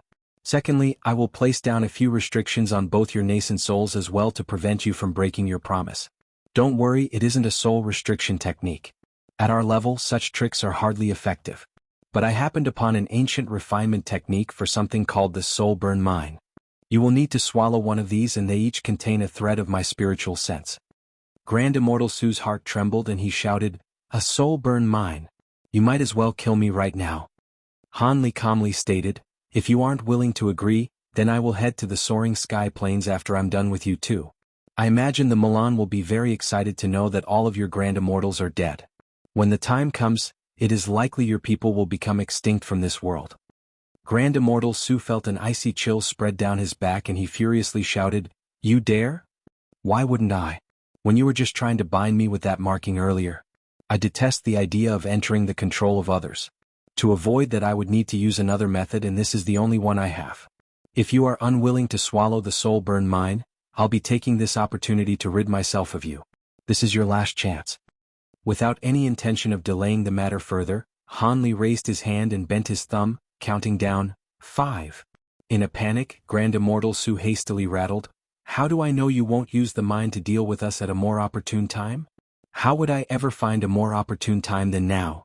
Han Li sneered and folded his index finger, 4. But the nascent soul began to mutter to itself and its eyes wildly wandered as if it were looking for an opportunity to escape. But at some unknown time, Gui Ling had already flown above the peacock's head and was watching the nascent soul with a cold expression. 3. Startled, he felt his heart drop. With the 3 surrounding him, escape was only a vain delusion. 2. Han Li now only had one finger standing. Gui Ling and the human puppet released an astonishing spiritual pressure in a threatening gesture. Gui Ling raised her hand and summoned the silver axe into her grasp. The puppet also summoned the thunderfire bow and the small golden arrow in its hands flared with light, aimed directly at the keen spirit peacock. Han Li flipped his hand and summoned the tri-flame fan into his grasp. With a gentle wave, talisman characters rolled across its surface and tricolored flames flashed, releasing the clear cry of a phoenix. When Grand Immortal Su saw that light that flared from the fan, his skin turned completely pale and he tightly shut his mouth. A glint as cold as sword steel shined from Han Li's eyes as he uttered, 1. Seeing that Han Li was willing to carry out his threat, Grand Immortal Su could only grit his teeth and yelled, "Fine. I agree." When Han Li heard this, he nodded and held one hand in an incantation gesture and chanted ancient words. After a short while, Han Li's complexion paled and a white ball of light shot out from his forehead and floated towards Grand Immortal Su's nascent soul. Han Li still held the tri-flame fan in his other hand. It was obvious that he wasn't going to allow Grand Immortal Su the opportunity to escape. Gui Ling and the puppet also stayed on guard. Grand Immortal Su even felt the pressure they emitted become even stronger as they focused on his nascent soul. He could only inwardly sigh as he looked at the tiny white ball with fear. It had a white misty layer that covered something faintly signed with rainbow light. It matched the description of the soul burn mine, known to be a legendary technique during ancient times. It soon arrived before him and was being kept at bay by the rainbow light that covered him. He still hesitated, but Han Li's glare left no room for discussion and he could only allow the white ball to pass through his barrier. In a flash, the ball entered his nascent soul, leaving no trace. Then, Grand Immortal Su hastily used his spiritual sense to examine his soul. He found nothing out of the ordinary as if the mine wasn't there. This was only cause for greater fear. This legendary technique was something that was created from a cultivator's spiritual sense and was undetectable. It was exactly as the legend said. It wouldn't be possible to rid himself of something he couldn't find. Han Li indifferently interrupted his search. Fellow Taoist shouldn't think about forcefully expelling it. It isn't something that can be removed with magic power. So long as you hold true to our conditions, I will not activate the mine. Grand Immortal Su wore an unsightly expression in response. Han Li then turned his sights on the unconscious Lin Yinping and frowned. After some hesitation, he shook his head and placed a mine on her too. Still unable to find the mine, Grand Immortal Su resentfully said, "Since you placed us underneath this restriction instead of killing us, do you plan on coercing us?" "Coerce you?" Han Li said indifferently, "Don't worry, so long as you obedient follow me here and lend me your aid, we'll go our separate ways when we leave. You'll still be members of the Endless Sky Temple, and I'll return to secluded cultivation in the heavenly south. As for the mines, they should disappear in just a few hundred years." Just a few hundred years. Grand Immortal Su was at a loss for words. "We've wasted enough time. Let's move." Han Li glanced at the unconscious Lin Yinping and waved his sleeve, covering her in an azure mist. Her eyes soon began to stir and she slowly roused. When she saw Han Li at her side, she blurred away without another thought, moving over 30 meters away. She then spat out a silver flying sword in her vigilance. "Fellow Taoist Lin, please don't act rashly," Grand Immortal Su shouted out. He then began to quickly send her voice transmissions. Han Li calmly observed with his hands behind his back. Gui Ling returned to his side and the human-like puppet once again disappeared from sight. In the blink of an eye, the Endless Sky Saintess Lin Yinping came to realize what had happened to her and her complexion instantly paled, her eyes unable to conceal her terror. Han Li thought to say something, but then a huge explosion sounded out, shaking the entire space that contained them. A huge sword streak pierced through the walls of the sealed space that had previously trapped them, creating a large hole 3 meters wide. 2 streaks then shot through, circling once in the air before dropping down near Han Li and the others, revealing a man in Taoist robes and one in a scholar's. Taoist 7 Wonders. Lin Yinping saw a black-robed scholar amongst them and wore a trace of joy. The black-robed scholar had a hooked nose and a harsh appearance. With a tone of surprise he asked, How did Fairy Lin end up here?" This person was the Heavenly Devil Sect's 7 Wonders.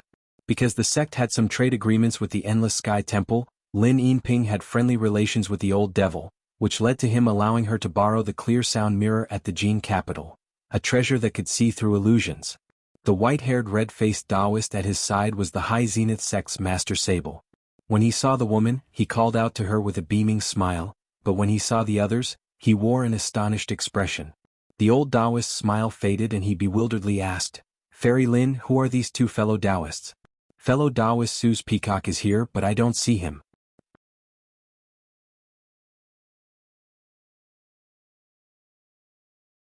When she heard Master Sable's question, Lin Yinping glanced between the keen spirit peacock and Han Li with a hesitant expression. Just then, white light flashed above the head of the peacock and Grand Immortal Su's face appeared in the air. As Taoist 7 Wonders and Master Sable looked on with amazement, he wryly smiled, "There is no need to look for me. Since my body has been destroyed, my nascent soul is currently residing in my bird." Alarmed, Master Sable's complexion paled. "How can that be? You were a late-stage cultivator. Could it be the ancient devil ancestor has already escaped?" Grand Immortal Su's expression sank. "It seems you already knew about that devil." Master Sable chuckled and reassured him, "Fellow Taoist Su, don't misunderstand.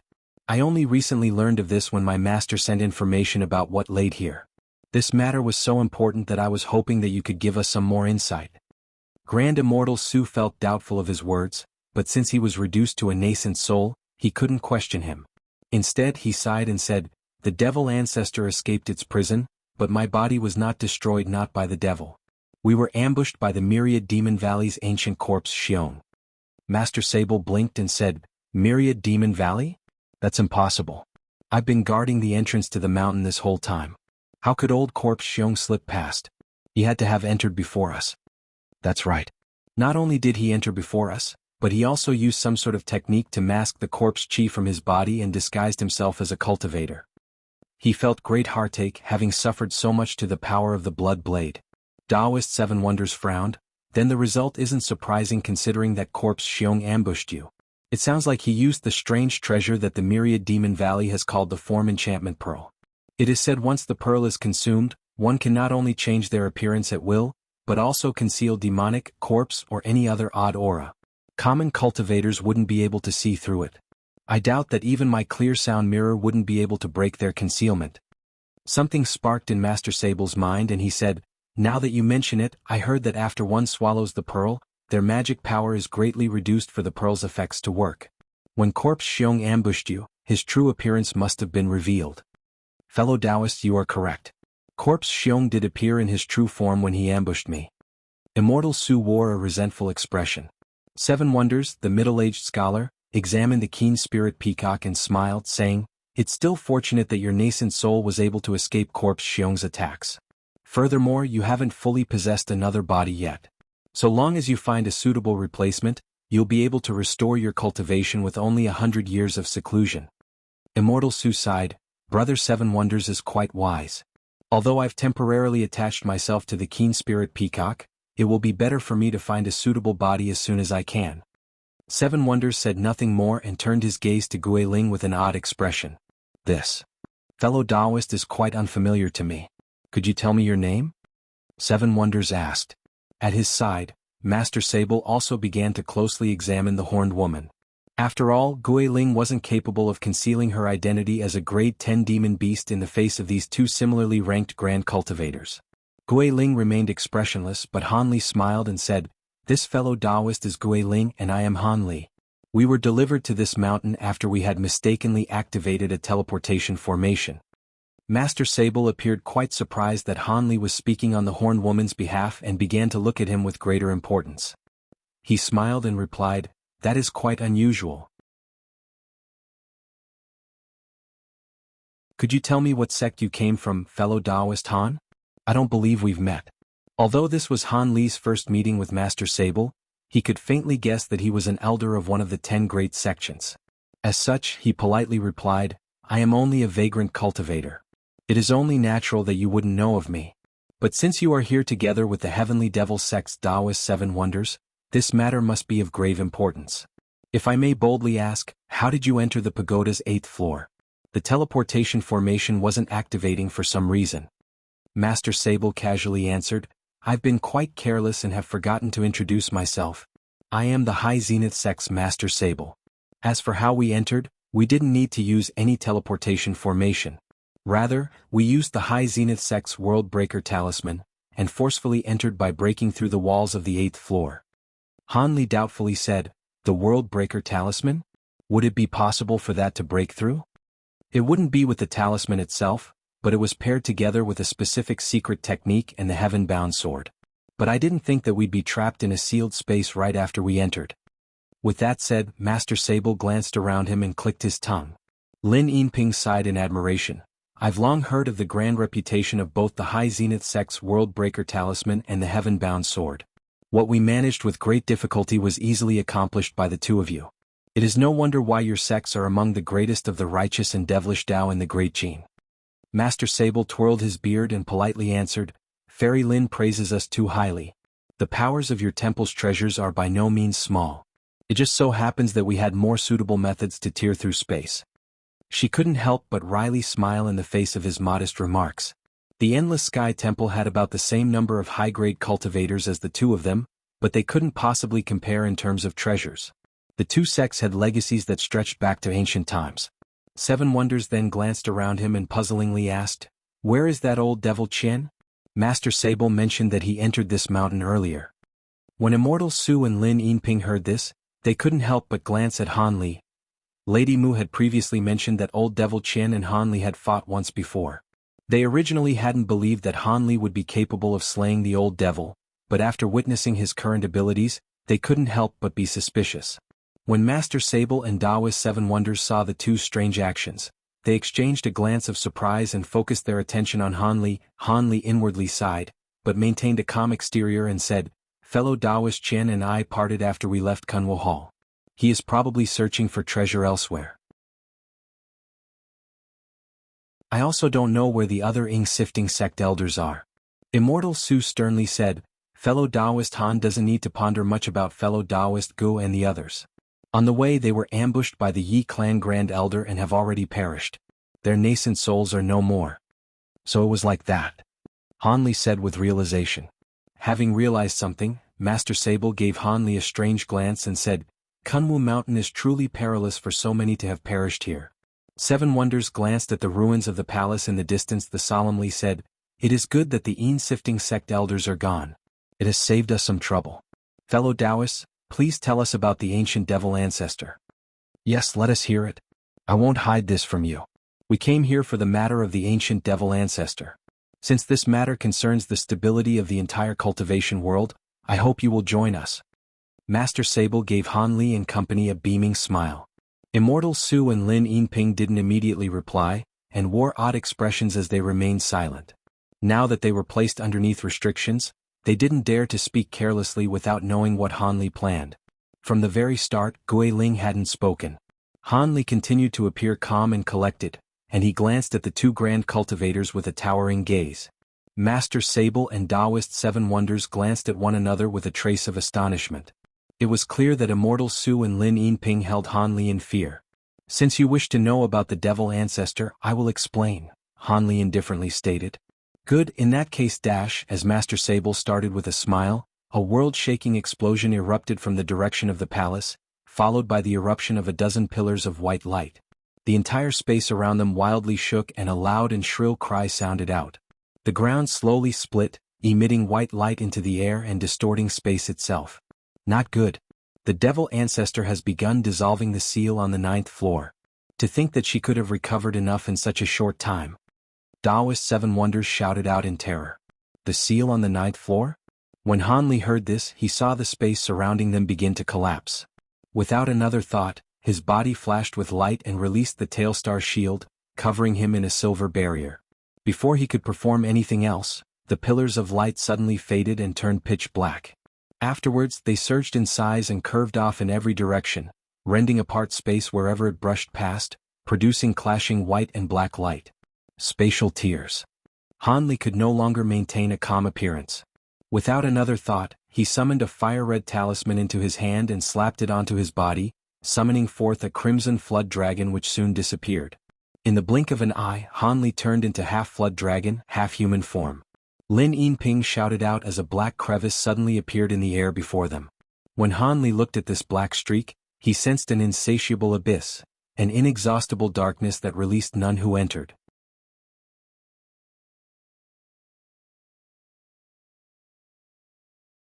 Having experienced what it's like to be devoured by a spatial tear, Han Li was greatly fearful of them, but still managed to collect himself. With the power of the Spirit Subjugation Talisman, his magic power was forced to the peak of mid-nascent soul stage, and his Tailstar Essence shield became blindingly bright as he poured in his newfound power. He apprehensively thought, against a tear this large, so long as I don't skirt past its edge, I should come out of this relatively safe. As the spatial tear enveloped him, he felt darkness embrace him and he suddenly grew dizzy. Then, light shined around him and he found himself in a new space. Fortunately, Han Li had experience with this and instantly cleared his mind, hastily looking around him in a state of caution. The 9th floor, he gasped. He was clearly in an isolated space of mostly empty area a couple kilometers long. It was surrounded by a ravenous yellow mist that repeatedly lit and dimmed. It was unknown how broad it stretched. Underneath him stood a huge altar that was hundreds of meters tall, but was rather narrow and had steps down on every side. It was made from an ethereal jade of impeccable majesty. Surrounding the altar was a circle of huge stone pillars that formed a giant spell formation. They blazed with radiance as if showing the formation was active. At the very top of the altar, lay a giant two-headed wolf along with several silhouettes. There was an ongoing battle of great intensity as the wolf's black head blew out an endless stream of inky black chi. These silhouettes must have been the cultivators and demons from the 8th floor. Long Meng, still in possession of Hua Tianqi's body, was fluttering her hands in the air, producing two giant white hands to smash down on the black chi repeatedly. The Yi clan Grand Elder, Corpse Xiong, the silver-winged night fiend, and the others were standing farther away, trying to avoid being drawn into the exchange. Only the large-headed eccentric was missing among them. But what astonished Han Li the most was that the younger elder from the Immortal Form sect stood at the wolf's side. At that moment, her eyes were lifeless and black chi engorged her face. She was controlling a sparkling silver textile shuttle and was fighting a furious Lady Mu. The others were also using various techniques to attack the huge wolf with all the power they could muster. Additionally, the surrounding yellow winds rolled on the surface of the huge wolf where a black flood dragon was concealed. It spat out black torrents, blocking a huge silver lotus and 8 demon beast mirages. The silver lotus was motionlessly floating in the air and shining brightly, producing an unending stream of ancient palm-sized talisman characters across its surface. When the torrents made contact with it, a fierce explosion would form and the black wind was scattered. It was the Black Wind Flag and the 8-Spirit Ruler. Han Li was astonished by the appearance of the 2 immortal form sect elders. Previously, Guiling reported that they had placed some sort of spell formation underground and were scheming. Had they not been rushing towards the black teleportation formation, he would have stealthily observed them. In any case, it appeared that one of the women had succumbed to the influence of the Elder Devil. But what astonished Han Li in particular was how the huge wolf still held the advantage despite having so many highly cultivated opponents. Her attackers were even being pushed back. The black chi that the huge wolf released was as dense as oil. Apart from Corpse Xiong's crimson blade wildly slashing at it, the others were keeping themselves and their treasures a fair distance away, not daring to touch it. They could only launch various ranged attacks to strike at any of the approaching black chi pythons. If it weren't for Long Meng and Corpse Xiong receiving most of the attacks from the huge wolf or the lotus form of the 8-Spirit Ruler occupying the huge wolf's attention, everyone else would have been wiped out. The silver-winged Night Fiend's Ghost Fiend threads and the Lion Hawk's golden shockwaves didn't seem to have any effect on the black devilish chi as well.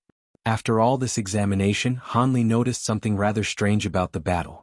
The 2-headed wolf wouldn't leave the altar and continued to fight as if it were guarding the top of it. Then he heard a furious voice shout out from a distance. Not good. How did the Elder Devil gain the magic tool to open the seal? Han Li turned and looked in the direction of the shocked voice. It belonged to Master Sable, who stood a 60-meter distance. Taoist 7 Wonders was at his size with an equally gloomy air. Han Li then discovered that everyone else had all appeared within the space of the 9th floor and none of them appeared to be injured. The spatial tier's appearance wasn't an accident then. Probably was caused by an activated restriction, teleporting everyone on the 8th floor to this one. However, Lin Yinping's complexion was bloodless. The recent surprise had left her completely in terror. Han Li then followed Master Sable and 7 Wonders' gaze to the altar. After closely examining for a moment, Han Li yelped in surprise. He saw 2 huge 10-meter-tall stone tablets behind it. They appeared unremarkable. As soon as he saw those, a glimpse of astonishment crossed his face as the name of Flexile Spirit Jade appeared in his mind. This jade is the same as the stone tablet he saw in the depths of the devilish chi whirlpool in the heavenly south. 1. In Chapter 968, Han Li dived to the depths of the devilish chi whirlpool located off the shore of the heavenly south. However, the stone tablet he saw in the past was shattered. These 2 were still intact and one had a dark green block seal embedded within it, causing the stone pillar to tremble and shine with a faint black power. Han Li's expression stirred upon discovering that the pillar's light was causing a reaction in the spell formation surrounding the altar, displaying that the pillar was a core part of the formation. His thoughts became more fervent the longer he looked. When Lady Mu saw the arrival of the others, she happily shouted, Master Sable, Brother 7 Wonders, you've come at the right time. The Devil Ancestor is currently using the altar to remove the sealing restriction. Although I don't know what is being suppressed, it cannot be good. We meet again. Fellow Taoist Sable, let us act quickly or suffer the consequences. Taoist 7 Wonders' expression deeply sank and he immediately flung out his sleeve. Suddenly various colored light flashed from his sleeve and 7 various treasures were released down towards the huge wolf with great momentum. These were the grand treasures that earned him the name of 7 Wonders. Master Sable sighed and acted with similar haste, taking out a sheathed golden sword. Once drawn, it appeared dim and ancient, but when the old Taoist spat a mist of blood essence onto the sword, it seemed to have awakened. A heaven-shaking dragon's cry rattled from the sword and it lit up with blinding light. The old Taoist formed an incantation gesture with one of his hands and pointed to the sword with a solemn attitude, before waving his arm down. A huge 30-meter-long giant sword streak suddenly shot out from the ancient weapon and cleaved down as if a sword was a declaration from the heavens. Before the sword chi landed, a thunderous boom shot out. The sword chi extended into a long white line as if it were tearing the air itself into two. But as it so happened, the devil ancestor Yuan Cha had already taken notice of the newly arrived as soon as they had appeared. A keen glint flashed from the wolf's eyes and its body trembled. The black chi that surrounded the altar quickly circled it and entered its body, rapidly disappearing. An instant later, the wolf opened its mouth and released a dense wave of black chi to meet the attack. "Be careful, the devilish chi is extremely powerful." Lady Mu cried out, "You cannot allow it to directly corrupt your treasures, or you will immediately lose their powers." At that moment, 7 blinding lights and the giant sword streak clashed against the devilish chi. As soon as Taoist 7 Wonders heard her, his expression briefly changed and he reached out for his treasures without another thought. His 7 streaks of light stopped in place upon initial contact with the devilish chi. They promptly bound together and released a haze of variously colored light before continuing on. The huge sword streak was the first to cut through the devilish chi. The sword light and black chi intertwined, releasing an astonishing boom. Countless yellow streaks erupted from the black chi, leaving more holes than not. Soon after, the mist of light produced from Taoist 7 Wonders' treasures instantly wiped away the remaining devilish chi before the two attacks moved on to strike at the huge wolf down below. Several puffs sounded out from below as the wolf released several more mouthfuls of black chi in response. Suddenly, the new chi ruptured and completely submerged both of their attacks. Dim light violently flickered from them, only for them to immediately disappear after. When the old Taoist saw this, his heart trembled and he hastily formed another incantation gesture, ordering the sword chi, but it didn't respond, only to disappear a moment later to the old man's surprise. Having dealt with their attacks, the black chi marched onward, madly rushing towards them in a display of astonishing momentum. The sheer force and scope of the attack would inevitably engulf Han Li and the others nearby. Taoist 7 Wonders saw that the situation was far from good and moved to recall his treasures. Master Sable held the ancient sword in his hand and slicked at the air several times, producing a curtain of yellow light to temporarily protect them against the devilish chi rushing towards them. The old Taoist immediately turned to the scholar and gravely said, "Brother 7 Wonders, it seems that our usual treasures can't deal with this devil. Quickly use those other. We cannot allow the seal to open. I will protect you. I'll have to trouble you then." Without any further hesitation, 7 Wonders nodded and slapped his storage pouch. In a flicker of white light, several palm-sized emerald green rings appeared in his hand. Meanwhile, Han Li released several tens of golden flying swords. Before the devilish chi approached, golden lightning wildly flashed and thunder roared, scattering them in their entirety.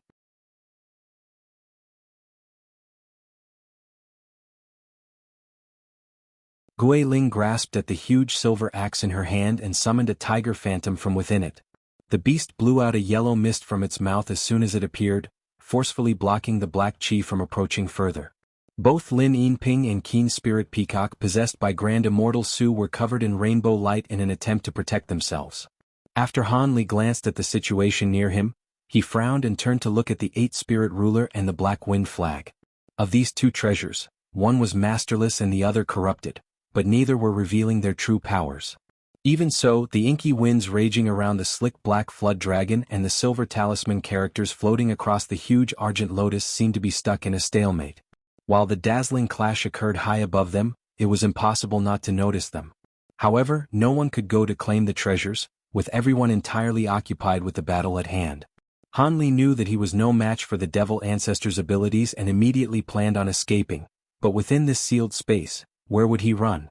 As such, he could only brace himself for what was to come and make every attempt to avoid the resulting battle.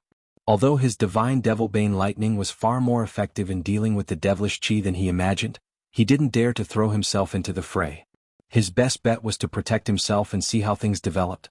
If the devil ancestor took notice of his particular skill set and decided to attack him directly, he definitely wouldn't make it out in one piece. Furthermore, he was disconnected to what would happen to the Great Gene if the devil ancestor were to escape. He wasn't about to sacrifice himself on their behalf. With that in mind, he stealthily released his spiritual sense in the direction of the altar. Caught unaware, his spiritual sense was repelled from an undetectable restriction of sorts. He inwardly sighed and unconsciously turned his spiritual sense elsewhere and discovered something that made him pause.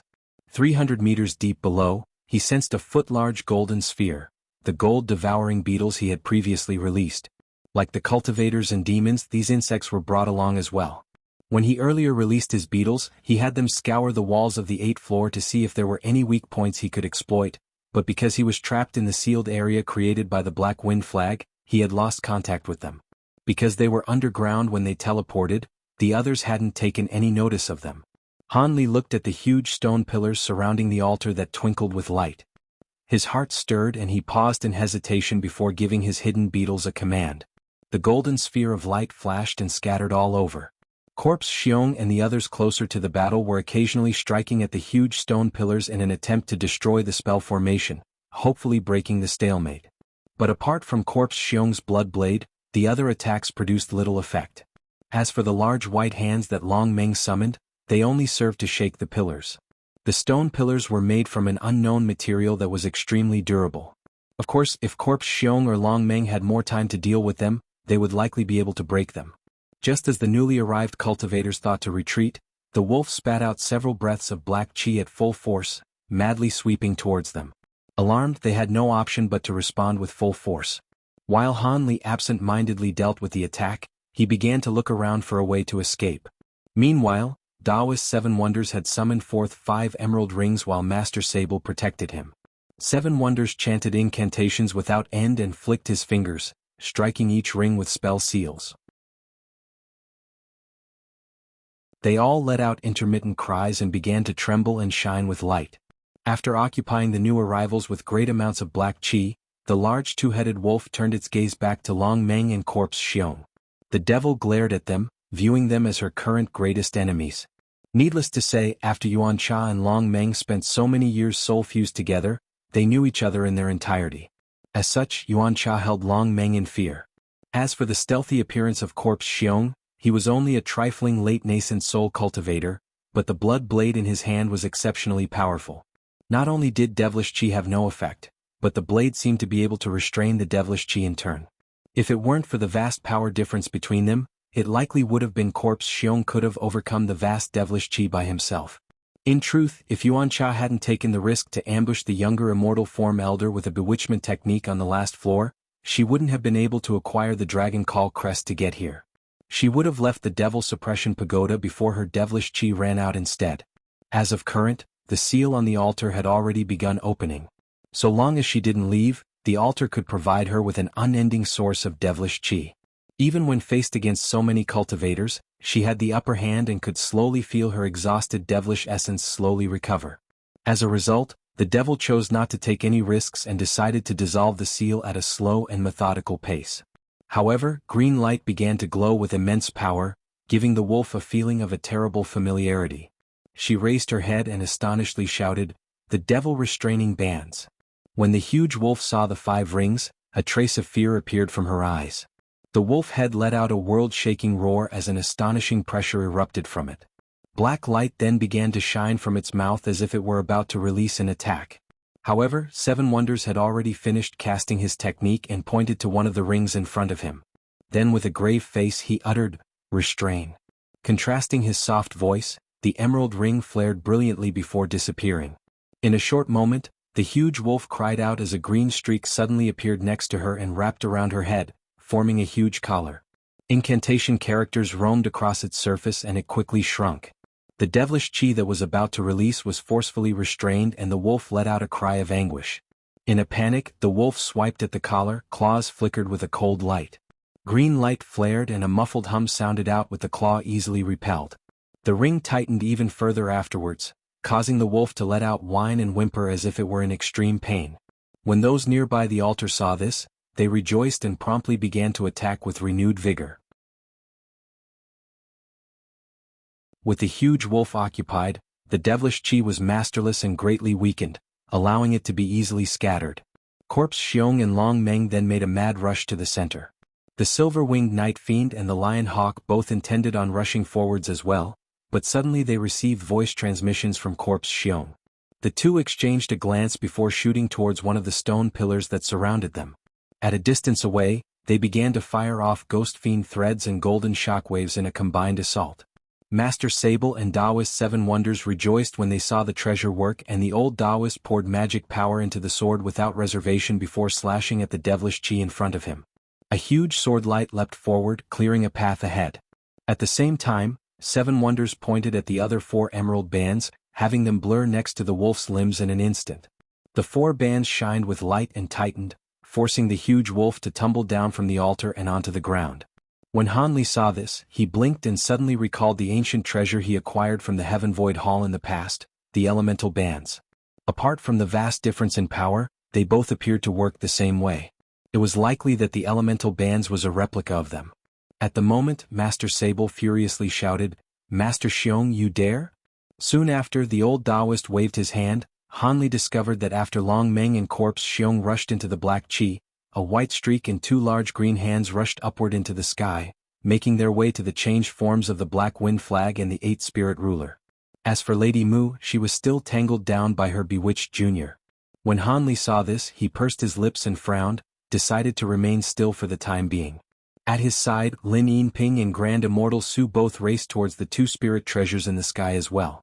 As for Guiling, she simply shot a sideways glance at Hanli and hesitated for a moment, still having yet to join the fray.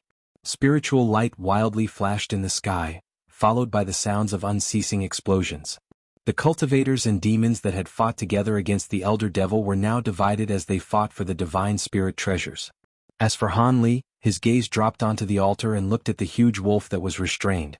With a sullen expression, he shook his sleeve and a hum sounded, summoning several tens of small golden swords.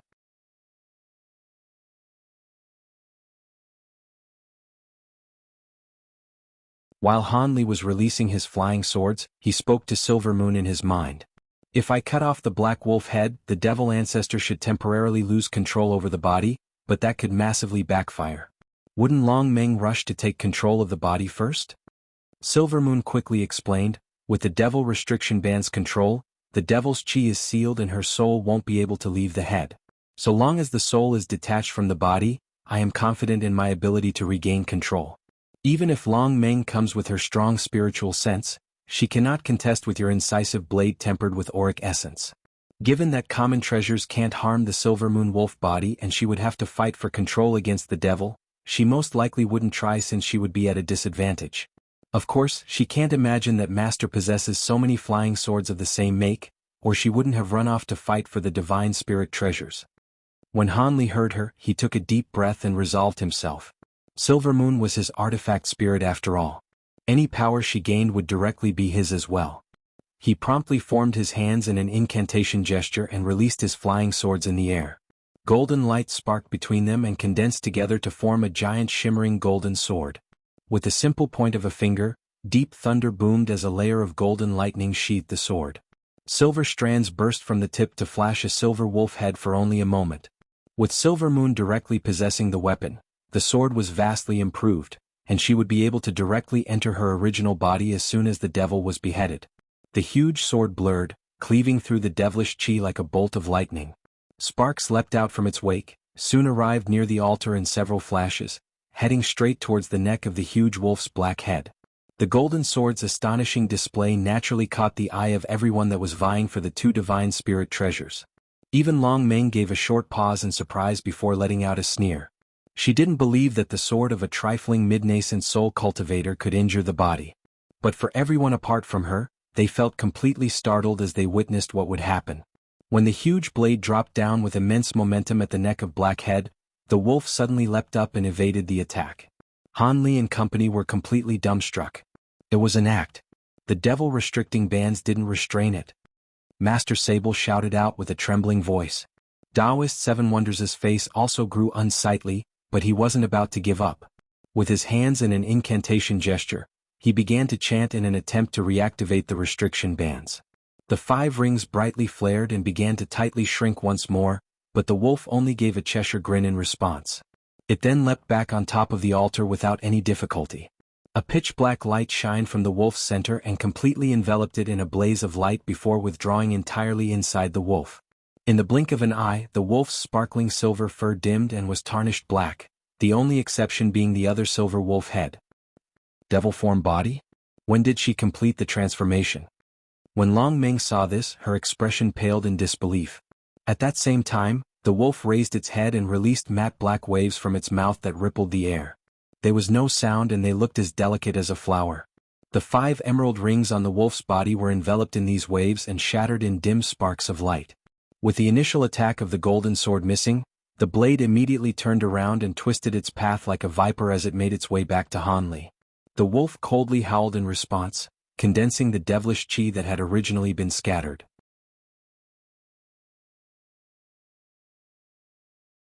They began to coil around the sword in black ensnaring threads. Han Li raised his brow and instantly formed a hand seal, commanding the sword to release nearly half of its divine devilbane lightning reserves. Thunder rang out and a ball of golden lightning radiated from the huge sword, releasing a world-shaking eruption. Countless arcs of lightning chaotically scattered through the air, erasing away the devilish chi wherever it passed, greatly thinning out most of the wolf's attack. The huge sword then used this opportunity to pierce through the opening the lightning created and instantly arrived back at Han Li's side. How does so much divine devilbane lightning even exist in this mortal realm? The huge wolf couldn't help but glance at Han Li with a deep gaze. Despite Han Li's indifferent exterior, he felt his heart tremble. No matter how powerful the wolf's black shockwaves may be, they were extremely slow and faded away once they reached 100 meters away from her body. At that moment, the others felt a cold chill run down their back, feeling both relief and trepidation. The devil ancestor was truly cunning. It was able to easily break the devil restriction bands and deliberately feign being incapacitated, luring the others to turn hostile in their fight for treasure. If it weren't for Han Li's wanton strike breaking her ploy, they would have done all the work for her as they fought for the divine spirit treasure, letting her kill whoever remained. The others then glanced at one another and dispersed in confusion. The divine spirit treasures were priceless, but now wasn't the time to pursue them. At that moment, a cold glint cast from the huge wolf's eyes and she raised her claw, swiping at the air. 5 translucent claw streaks ripped through the air before disappearing. A woman's miserable scream filled the space. Alarmed, the others looked at the edge of the devilish chi and saw Lady Mu rend to shreds by the claw streaks. Her treasures and defenses gave without the slightest resistance. She had been caught off guard as she was occupied with fighting her bewitched junior. Her nascent soul immediately emerged from the remains of her corpse and looked at the golden textile shuttle with a trace of hesitation before shooting off. However, the nascent soul found her escape blocked. The devilish chi nearby gathered and turned into a large black hand, blurring towards the woman's nascent soul in the blink of an eye. Another step ahead, the huge wolf suddenly let out a fierce howl. The piercing howl momentarily froze the nascent soul's magic power when she was attempting to escape with instant movement. The black hand then grabbed her and instantly dragged her into the devilish chi. Stop! Master Sable paled upon seeing this and shouted with furious alarm. He wildly poured magic power into the heaven-bound sword and began to chop at the air with violent fervor. In an instant, the heaven-bound sword created unending phantoms of itself, turning countless deep yellow sword lights into a mountain of blades. With astonishing pressure, it flew forward with unyielding strength in an attempt to save Lady Mu's life with all his might. The others were surprised by his actions, but were nonetheless happy to witness the old man launch such a powerful attack. Long Meng and Corpse Xiong exchanged a glance before joining in a joint attack. Taoist Seven Wonders frowned at Master Sable's sudden movements, but then he recalled a few rumors involving the 2 elders and an odd expression appeared on his face. Then after a moment of thought, he flipped his hand and summoned a half-foot-large drum. The drum was scarlet and shined with beams of red light that almost appeared to be condensed from a raging inferno. As soon as it appeared, it instantly expanded to the size of 100 meters, filling the entire air with senseless heat, leaving all the cultivators and demons with the sensation of being roasted alive. When Lin Yinping saw the drum, she couldn't help but shout, "The Scarlet Cry Drum." Grand Immortal Su circled above her head in the body of the peacock and also wore an expression of astonishment. Han Li swept his gaze and sensed the astonishing fire attribute's spiritual power. It appeared to be just as powerful as his tri-flame fan. In his shock, he instantly recognized it to be a divine spirit treasure replica. Seven Wonders raised the drum in his hand and turned to Han Li with a blank expression. "Fellow Taoist Han, your divine devilbane lightning is rather effective against devilish chi. Let us attack together. I will use the drum to conceal your movements." Han Li narrowed his eyes at the offer. Before he could respond, the great attack that Master Sable had just released made contact with the surging devilish chi down below. A huge rumbling quaked the air. The swordlight and the devilish chi clashed. For a time, the two seemed to have found themselves in a deadlock. It was then that Long Meng's large white hand and Corpse Xiong's blood blade entered the battle. The huge wolf easily blocked this attack by releasing beams of black light from its mouth. Not only this, but the huge jet-black wolf suddenly raised its head and spat out two black balls. When the orbs touched the ground, devilish chi suddenly surged from them to form two silhouettes with eagle wings. These two pseudo-devils had the appearance of a young man with a hooked nose, each wielding a large black saber. They expanded their wings and directly flew over to the silver-winged Night Fiend and the Lion Hawk, who have already mostly destroyed one of the formation's stone pillars. Before the two devils drew close to the two demons, they waved their weapons and launched sword streaks at the two.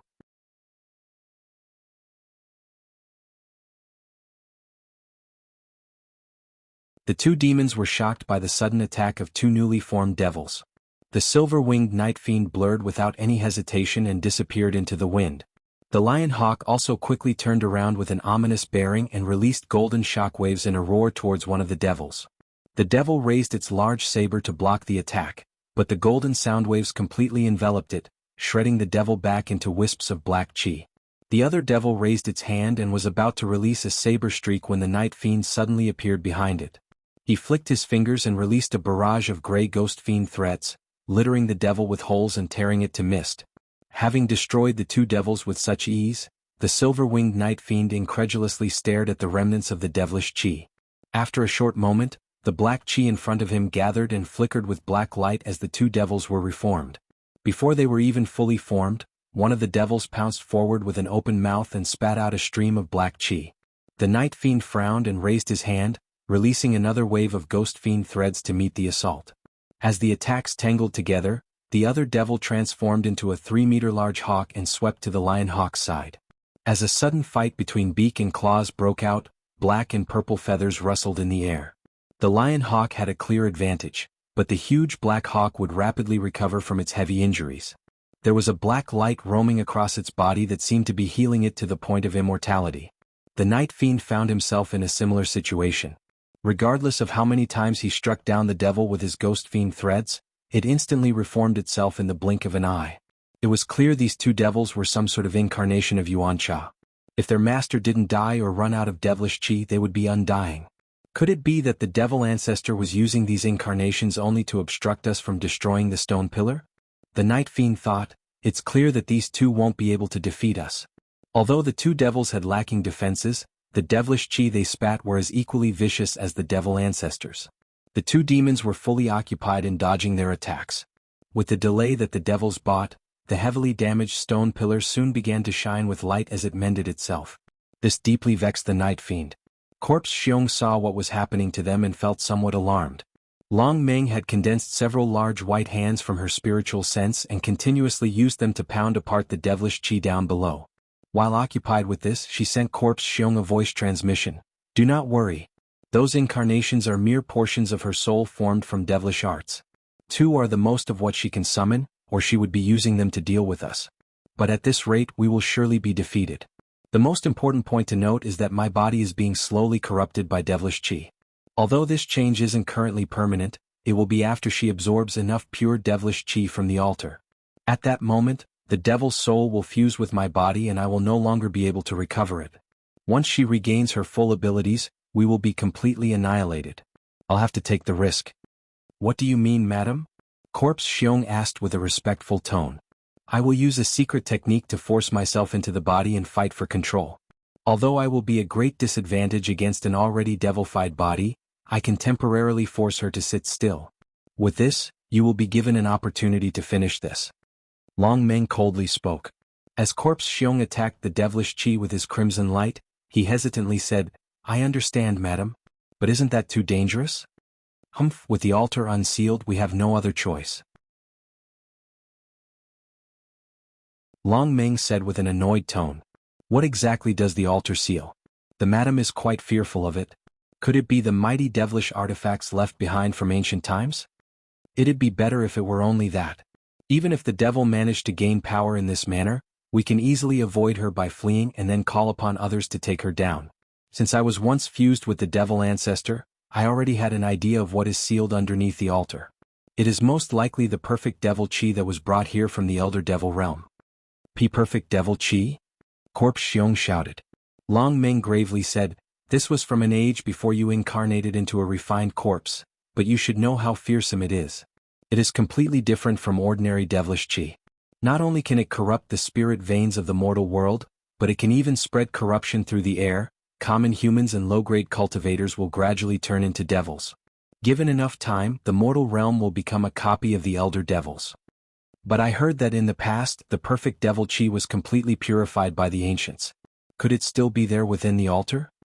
Long Meng paused for a moment and explained, "Perfect devil qi is the accumulated devil essence from the elder devil realm.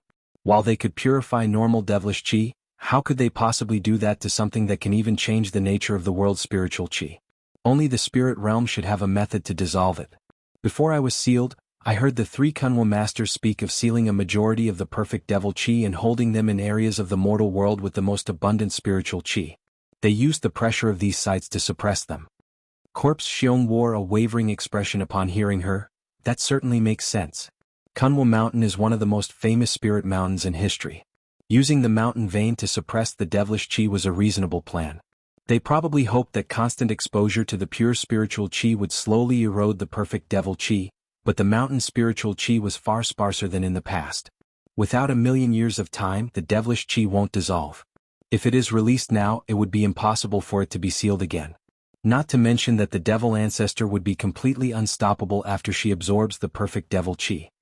A dark glint flashed from Corpse Xiong's eyes and he uttered, "But even if the entire mortal realm became corrupted, why should we care? In the past, the demons and humans of the spirit realm had already once expelled the elder devils from this world. We've done all we could do here. Wouldn't it be better for us?" Long Meng coldly smiled and said, "I know that in the past you were brought to this realm as a corpse bear, a human spirit beast. Didn't you come to the devil-suppressing pagoda and assist me in hopes of using a reverse spirit stream to return to the spirit realm? However, your cultivation is far below deity transformation stage. Even if you were to use one, the spatial forces will rend you out of existence. And how did you guess that I knew the location of a reverse spirit stream?" Corpse Xiong wore a faint smile and said, "The madam must be joking. I was only a spirit beast because I had yet to awaken my consciousness. And don't worry about me passing through the spirit stream. I have prepared for countless years and have a method in mind. As the concubine to the great demon king Tian Kuei, who else would know of the location of a reverse spirit stream if not you?" Long Meng snorted and bluntly said, "You hold quite some belief in me, but to tell you the truth, I will only be able to find reverse spirit streams after I completely reclaim my old body. So, don't entertain any ideas of running." Corpse Xiong grinned and instantly replied, "So long as I fulfill your wishes, you will agree to take us to the spirit realm? We will naturally do our utmost to obey." "That will be fine. Act as my protector." Long Meng nodded with satisfaction. Soon after, Long Meng held her hands in an incantation gesture and her entire body flared in silver light. At that same moment, Han Li also took action as per Seven Wonders' request. He parted his hand to release several bolts of divine devilbane lightning below, scattering clouds of devilish qi. As the huge wolf faced the allied cultivators, beams of black light continuously released from the vast clouds of devilish qi, pushing back the mountain of yellow qi and the other attacks. The devilish qi had now spread to over half of the area, surrounding most of those present. Suddenly, the stone pillars gradually lit up with blinding light and let out a low hum. Ancient talisman characters appeared from each stone pillar and began to tremble. The scene was cause for amazement for both demon and human. But when Seven Wonders saw this, his face sank. Although he hadn't listened to Long Meng and Corpse Xiong's conversation, he could faintly guess that something terrible was about to occur. With gritted teeth, he tossed the drum into the air and had it float midair. He then harshly yelled, "Fellow Taoist Sable, what are you doing? Quickly bring it out or we will suffer calamity."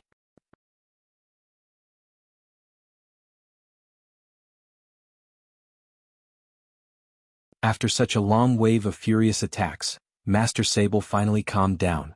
After such a long time trapped inside of the devilish qi, he already knew that Lady Mu's nascent soul was gone.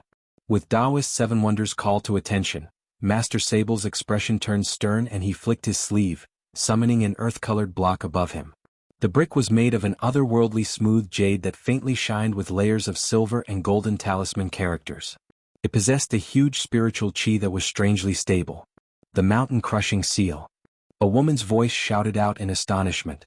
Han Li followed the source of the voice and found Lin Yinping looking at the tool in astonishment. The block was a divine spirit treasure replica that appeared at the underground auction he participated in some time ago. Although he had left early, he later heard that the treasure was bought at an astronomical sum. He didn't expect that it had fallen into the hands of the High Zenith sect. The sect's wealth was a testament to its position as the greatest sect of the righteous Tao. When the mountain-crushing seal lit up, Taoist Seven Wonders cackled and soon raised his hand, flicking at the scarlet cry drum that floated in the air. Then a muffled thump pounded from the drum. The small instrument lit up in crimson light and a wheel of red haze began to form around the drum. Seven Wonders flicked his finger once more when he saw this, and the drum let out another thump, having the light flare with increasing brilliance. A low and methodical drumming fell and the wheel gradually rose into the air like the morning sun, producing an ever-rising and fearsome pressure as time went on. As for the mountain-crushing seal, Master Sable had already uttered an incantation and struck the block with spell seals, expanding it into a 60-meter-tall mountain. Folded layers of spell formations and talisman characters etched on the surface of the jade block. At the same time, the dazzling yellow mist surrounding it seemed to cause worldly chi to circle it, a testament to its power. As soon as the treasures appeared, they instantly attracted the attention of the others present. When Long Meng sensed the astonishing pressure the treasures emitted, she raised her brow and glanced at them with an odd expression, then expressionlessly closed her eyes. The huge wolf's face blanked for a moment and turned solemn. A cold glint flashed through the huge wolf's eyes and she snorted, "You think you can defeat me with just 2 replicas? You're dreaming." Black light focused from its mouth, producing a black sphere of light. It slowly flew out and began to faintly pulse in size. Soon after, beams of black light rhythmically sank into the sphere and disappeared without a trace. The orb expanded with exceptional speed and grew to the size of building in the blink of an eye, floating until it was directly above the wolf's head. The sphere's color could only be described as an unending void, inspiring an existential dread in those who saw it. Even then, the sphere continued to expand. "Go." Master Sable's brows sank and he pointed to the huge seal in the air, taking the lead in launching an attack. The mountain-crushing seal flared with light and streaked towards the altar as a shooting star. The red sun formed from the drum trembled and soon followed suit. The 2 glaring lights carried astonishing power. They shredded through the mist of devilish chi like wet paper. Even if they were not real divine spirit treasures, when combined to this degree of coordination, their combined might was equivalent to an ordinary strike from a true divine spirit treasure. The huge wolf released a mist of light into the huge black sphere above her without any hesitation in retaliation. The black sphere trembled and faintly thrummed, soon shooting forward to meet the attack of the 2 treasures. As it flew forward, it consumed all of the devilish chi it moved past in a display of momentum.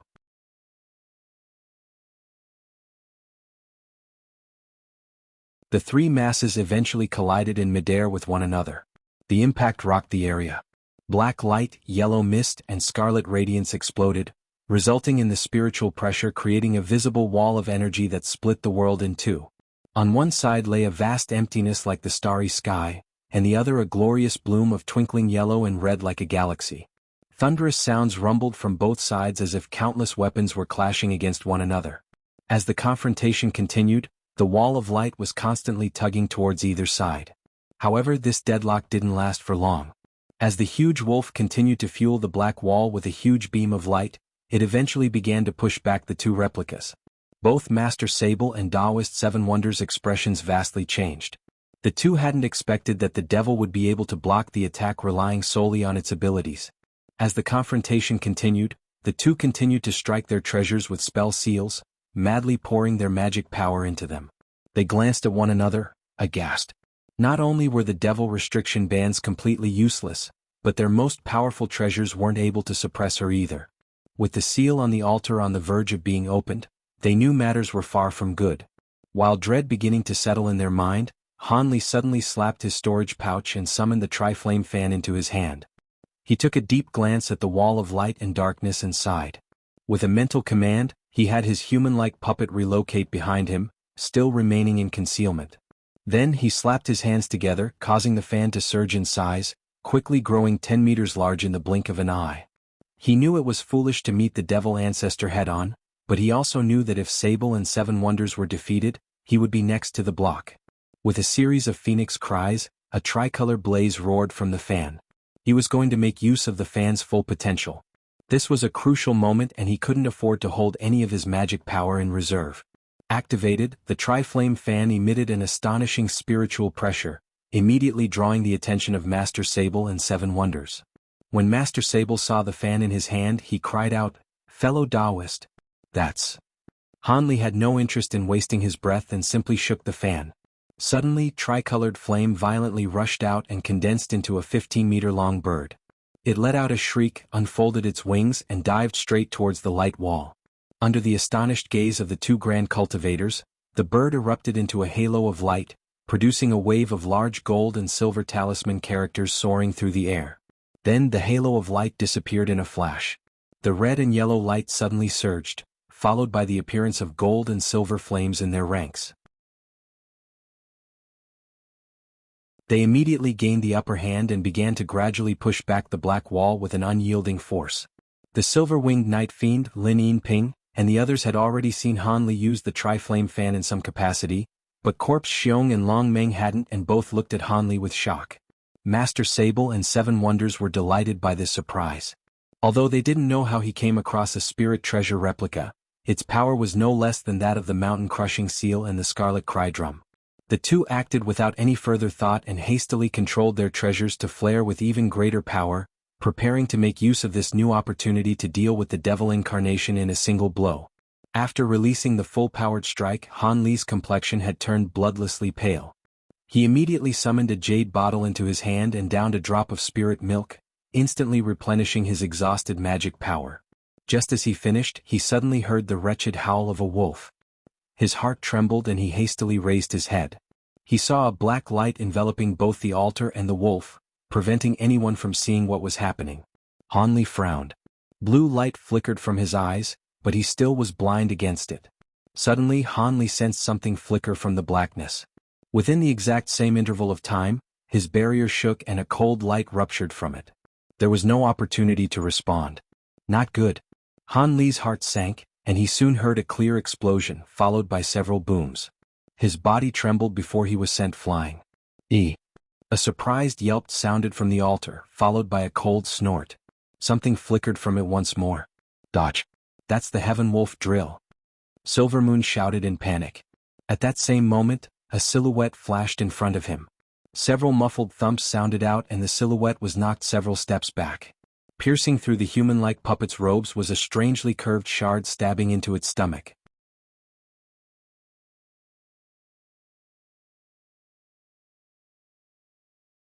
After Han Li was thrown 20 meters through the air, he concentrated the magic power in his body in furious alarm and managed to stabilize himself. Sensing a sharp pain from his abdomen, he looked down and felt his whole body run cold. The Tailstar Essence shield and his protective azure light barrier now had a fist-sized hole penetrated through. His clothes and armor formed from gold-devouring beetles had been ripped away as well to reveal the final layer of black armor. The armor had a 3-inch opening where a sparkling silver blade had dug in, piercing through his stomach. Azure chi lit up his face and he shouted, suddenly forming a faint golden barrier around his body. He surprisingly received another attack by a strange blade. The wind rustled and the blade ricocheted towards the sky. Han Li quickly raised his hand to the air and grabbed onto the weapon.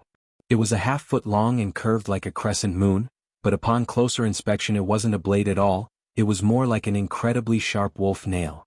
Han Li's heart trembled and took another look at wound at his abdomen. The wound didn't bleed, but revealed a glistening raw flesh that seemed to be mixed with faint golden threads. It was the unyielding metal-hard flesh he had gained after cultivating the first layer of the bright jade technique. Were it not for this last line of defense, the attack would have pierced through his dantian, a mortal strike. This so-called Heaven Wolf drill was truly fearsome. In his astonishment, he raised his head and looked at the puppet in front of him. Apart from rainbow light glistening from where the 2 nails pierced into its body, it appeared completely ordinary. When Han Li saw this he was relieved. As Tailstar Essence and Elemental Jade was used to forge the puppet's body, its durability was difficult to imagine. Within the black light shining from the altar, the Devil Ancestor was amazed that her successive attacks hadn't resulted in a kill. The Heaven Wolf drill was the most vicious ability of her Silvermoon Wolf body. Each use required her to destroy one of the 4 nails on her claws, with each nail being something that had been painstakingly nurtured after countless years. Their might was something even a late deity transformation stage cultivator wouldn't underestimate. Even with that, Yuan Cha was using devilish chi to control them, so their might should be even greater. However, these two successive attacks were withstood by a mere mid-nascent soul cultivator, an inconceivable result. At that moment, the black light faded away from the altar, as did the huge wolf's form, instead taking on the form of a gorgeous black-robed woman. In addition to her black robes, she wore armor of sinister design. It was jet black with a two-horned ghost engraved on it. Several foot-long spikes pierced out sporadically from various parts of the armor, glistening with an eerie light. She was now glaring right at Han Li. He gasped in alarm. "That's Dash, the Elder Devil's true fiend armor, only capable of being used when a large quantity of perfect devil chi is condensed in a fully devilified body," Silvermoon explained. "Not only is it incredibly durable, but it also gives her a second source to draw devilish chi from, greatly increasing her abilities." In the ancient war, the demon and human clans had suffered greatly at the hands of this armor. Fortunately, only a small portion of Elder Devil were able to use this ability, or there would have been no war in the first place. "You remembered that?" Han Li spoke with surprise. Then he commanded the puppet to take out the silver nail that was still embedded in its body. Immediately afterwards, rainbow lights stirred from its body and the wounds were slowly repaired. At the same time, the gold-devouring beetles surrounding his abdomen stirred before closing the gap in his armor. He even withdrew the small silver shield and had it return to its small original form as a small silver shield. Silvermoon wryly laughed. "I'm not too sure of how much I recall, but it's slowly coming back to me. A few of my more vague memories have become clearer and I know much more." Han Li's face stirred, but he remained silent. And with the puppet fully repaired, it blurred to his side. Yuan Cha slowly withdrew her gaze and turned to look at the confrontation of radiant and black light. With an odd expression on her face, she formed a hand gesture and uttered an incantation with a sweet voice before flicking her fingers. 10 unremarkable black threads struck the giant stone tablet that contained the Dragon Call crest. A series of black light began to wind around it and a loud drone thrummed out. The stone pillars surrounding the altar shook with increasing violence. Now, with a far more stern bearing, she dropped her hair over her face, making for an eerie appearance. The altar below her immediately trembled and black light flickered from its surface as it slowly crumbled. Countless strands of pitch-black chi then began to rush into the pillars' backs. When she saw this, she became crazed and broke out into a satisfied laughter. She pointed to the sky and shouted with a shrill voice, "Shatter!" Black chi gathered together above the altar and roiled to form a huge devil the size of a building. The devil possessed the body of a gorgeous woman, but her eyes were closed. It wore the exact same armor as Yuan Cha's incarnation did, had a delicate face and a pair of short exquisite horns. "Devil ancestor Yuan Cha!" Corpse Xiong cried out with shock. The others were also greatly alarmed. In the next instant, the huge devil slowly opened its eyes, to reveal a pair of twinkling purple abysses, like the endless void. Just as it so happened, the combined attack of the 3 spirit treasure replicas broke through the wall of black light, collapsing it into countless rays. The blazing radiance continued to rush forward, shining down upon the altar as if to envelope it in a curtain of light. When the giant devil sensed this, it shifted its head towards the approaching light and casually lifted its hand and gave an effortless slap. A huge explosion ruptured. A giant black monstrous claw appeared in the air, grasping at the attack like clouds covering the moon. In a short flash, 5 black streaks cut through the curtain of light, completely blocking it until they found a large jade block and a small crimson drum in its grasp. In that moment, all light from the attack had faded away. Everyone who saw it was dumbstruck. The huge devil lowered its head with a cursory glance at the 2 treasures in its hand as its eyes flickered with purple light. Then, with a trace of confusion, an icy woman's voice sounded from its mouth. This is the mortal realm?" At that moment, Long Meng's possessed body had condensed a silver wolf head on Hua Tianqi's back in preparation for leaping out. But when she saw the newly arrived huge devil in the distance, the silver wolf burrowed back into Hua Tianqi's body. Long Meng woke up with frightened eyes and trembling body, shrieking, "Spatial soul crossing! That is Yuan Cha's true soul." Complete shock was betrayed from the faces of the cultivators. Master Sable and Daoist 7 Wonders had bloodless complexions. The devil claws quietly lit up with a purple flame that instantly evaporated the treasures it held. 2 divine spirit treasure replicas, destroyed with laughable ease. Afterwards, the giant devil withdrew its arms and slowly turned around to face the black-armored woman. The woman expressionlessly met the giant's gaze, and giant devil noted, "So you still live. It seems my past efforts haven't been in vain.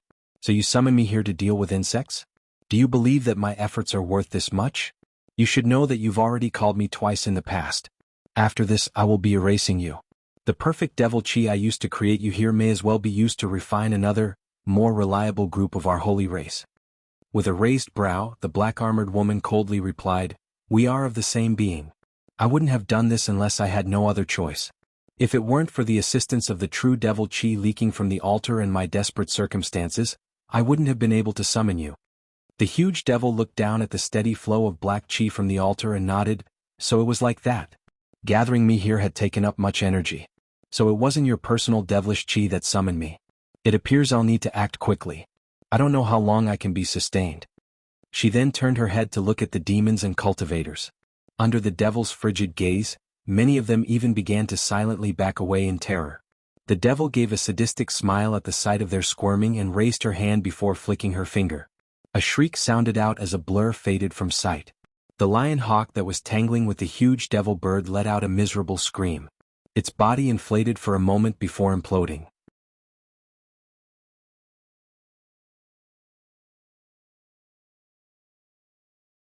The silver-winged night fiend, who was at the side fighting the other devil incarnation, quivered with fear and flapped his wings without another thought, disappearing from sight. The giant form of Ancestor Yuan Cha coldly snorted, and she swiped her hand in the direction that the night fiend had disappeared. A huge bang shook the very air. A 3-meter-wide devilish claw descended in a flicker of black and swiped down with ease. Azure light then erupted within the devilish claw to reveal the night fiend. His wind movement technique had been seen through and destroyed with ease. But at that moment, the night fiend was restrained by thick black chi and wasn't able to move in the slightest. In his desperate and furious struggle to save himself, he let out a fierce shriek and countless black threads poured from his body before immediately rupturing them. Gray light flickered and large explosions sounded out.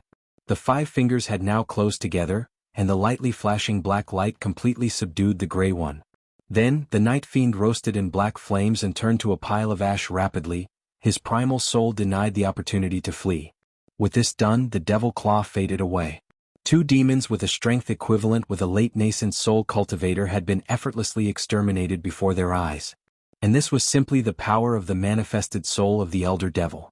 With a chilled heart, all the cultivators present scattered, some concealing themselves while others fled with speed, fearing that they would be next. As for Han Li, he leapt away in a flash of lightning. When he arrived 60 meters away, he heard a panicked voice. "Xueling, quickly fuse back together with me. That is the only way we can survive." The voice came from Long Meng. With the appearance of the devil, she was thrown into panic. When Han Li heard this, his heart tensed and his face stiffened. While she said that, the devil ancestor turned her eyes to the keen spirit peacock in the distance and let out a soft yelp. "A keen spirit peacock. I didn't expect for such a rare bird to still exist in the mortal realm. Very good. I just so happen to have a use for your rainbow light." As she spoke, she extended her finger in the direction of the keen spirit peacock. As Grand Immortal Su's nascent soul still possessed the bird, he instantly paled from fright and desperately flew away in a streak of light. He gritted his teeth and forcefully infused the power of his essence into the peacock. With a muffled boom, blinding rainbow light radiated around him to form a dense and sturdy barrier that was like a blinding sun. However, the devil ancestor only sneered when she saw this and flicked her finger. A huge explosion followed, and a depression appeared in the barrier with the peacock being knocked through the air. Before the peacock could stabilize itself, a huge devilish claw appeared in a blur and viciously grabbed it. "Brother Su!" Lin Yinping couldn't help but shout in fear. Devilish flames ignited from the claws, but the rainbow light barrier could only manage to hold on. When the devil ancestor saw this, a hostile expression appeared on her face. The claws clamped down and the barrier began to wail and warp before completely shattering. "No!" Immortal Su let out a frightened scream as the keen spirit peacock was roasted alive inside the claw's grasp. With a rustle of wind, Immortal Su's nascent soul took that instant to escape and arrived over 60 meters away. The devil ancestor already knew the direction that he would teleport and had flicked her finger there ahead of time. As soon as his nascent soul made an appearance, he erupted before he could even scream. The illustrious Grand Immortal of the endless sky plains had met a wretched end. When Master Sable and Taoist Seven Wonders saw this, they wore complete panic on their faces. The devil possessed extraordinary abilities, and they couldn't hope to withstand even a single strike. At this rate they would all perish in an instant. Han Li's complexion had turned completely pale, but he still managed to maintain a calm exterior. A cold glint could even be seen from his eyes. "What are you thinking?" Long Ming's voice continued to sound in Han Li's ear. "If you do not let Shui Ling free, it will be too late. Only Ling Long, our original self, will have the power to stop her. We won't truly disappear and should separate into our individual selves after a time." Han Li remained silent with a sullen face.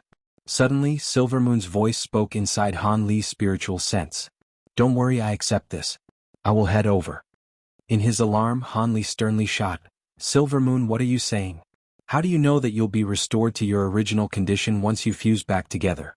Given how weak your current soul is, she will certainly to be the dominant being." "Master, that doesn't matter. If Long Ming and I do not fuse souls, we will all perish. With that in mind, I may as well take the risk," Silvermoon said.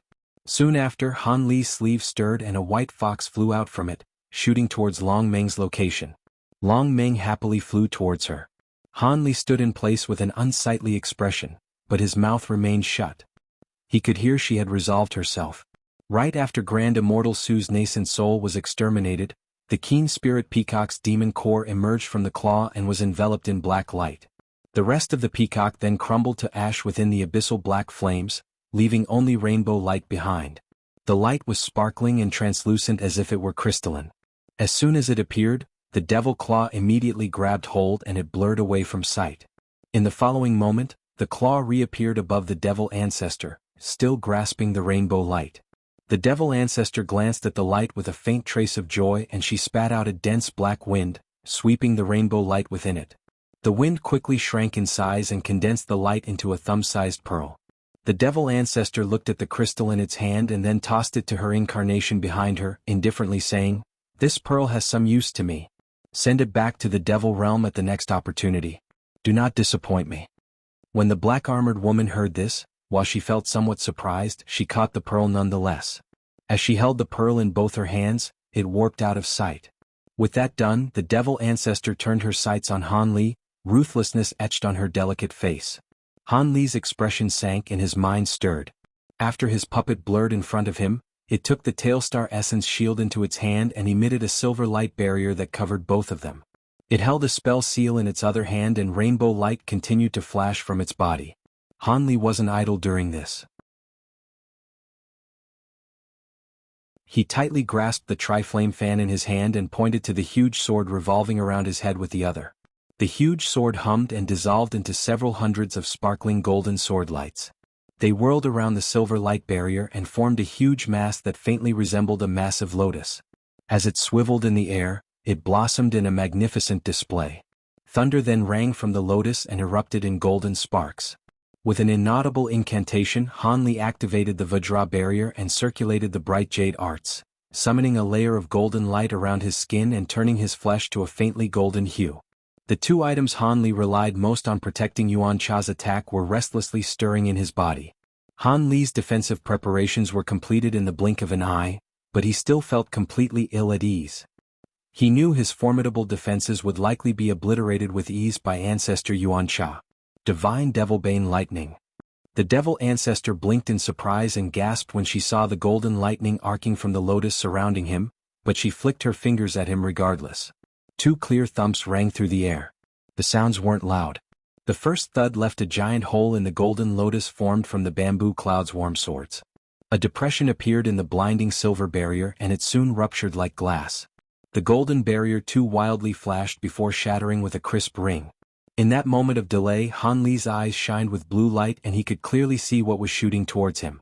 As he waved the Tri-Flame fan towards it, he wore an expression of absolute disbelief.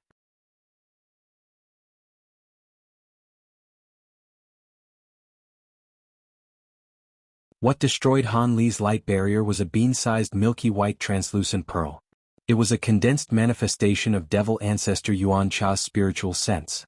The feat of conceiving this alone required a spiritual sense beyond current comprehension. It was no wonder that the devil was capable of slaying late nascent soul-level beings with complete ease.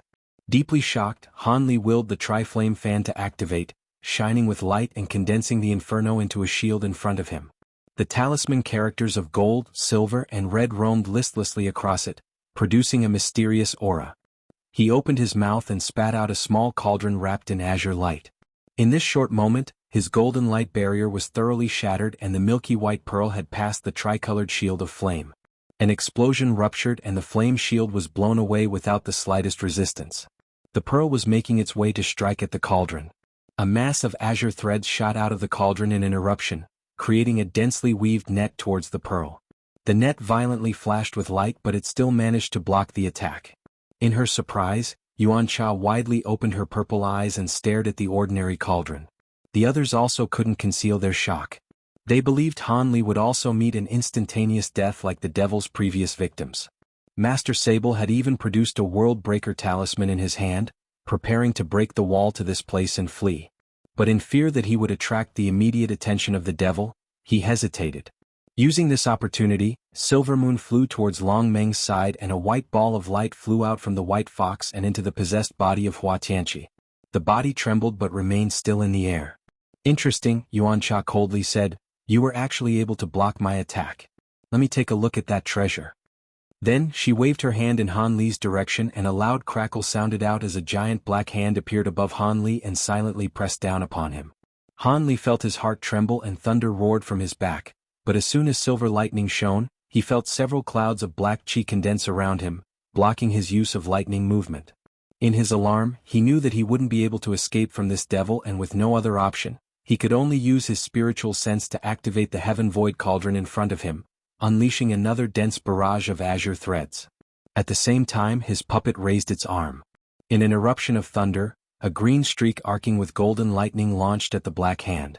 The azure threads produced from the heaven void cauldron were extremely durable, but Han Li only cultivated the first layer of its artifact imprint technique. As the cauldron's strength was only partially exerted, it could only stall the devil hand for just a moment before breaking apart. The green streak then struck the devil hand, tearing through it and leaving a meter-large hole in its wake, but in a black flash the hand knitted itself back together. The devil hand fell onto Han Li unobstructed and grabbed a hold of him before exerting strength, forming a fist as an explosion of azure light ruptured, crushing Han Li in his entirety. The devil relaxed her grip with a satisfied expression and then beckoned to the heaven void cauldron with her free hand. But before she could, thunder loudly rang and silver lightning arced through the air. Several flashes later Han Li reappeared 100 meters away. His complexion was deathly pale and his magic power drained. The pulverized corpse still in the devil's grasp flashed with specks of azure light and condensed into a small talisman. With its appearance, it coiled itself, disappearing before re-emerging above Han Li's head. The dim talisman was the spirit form talisman that had belonged to the founder of the Heavenly Talisman sect.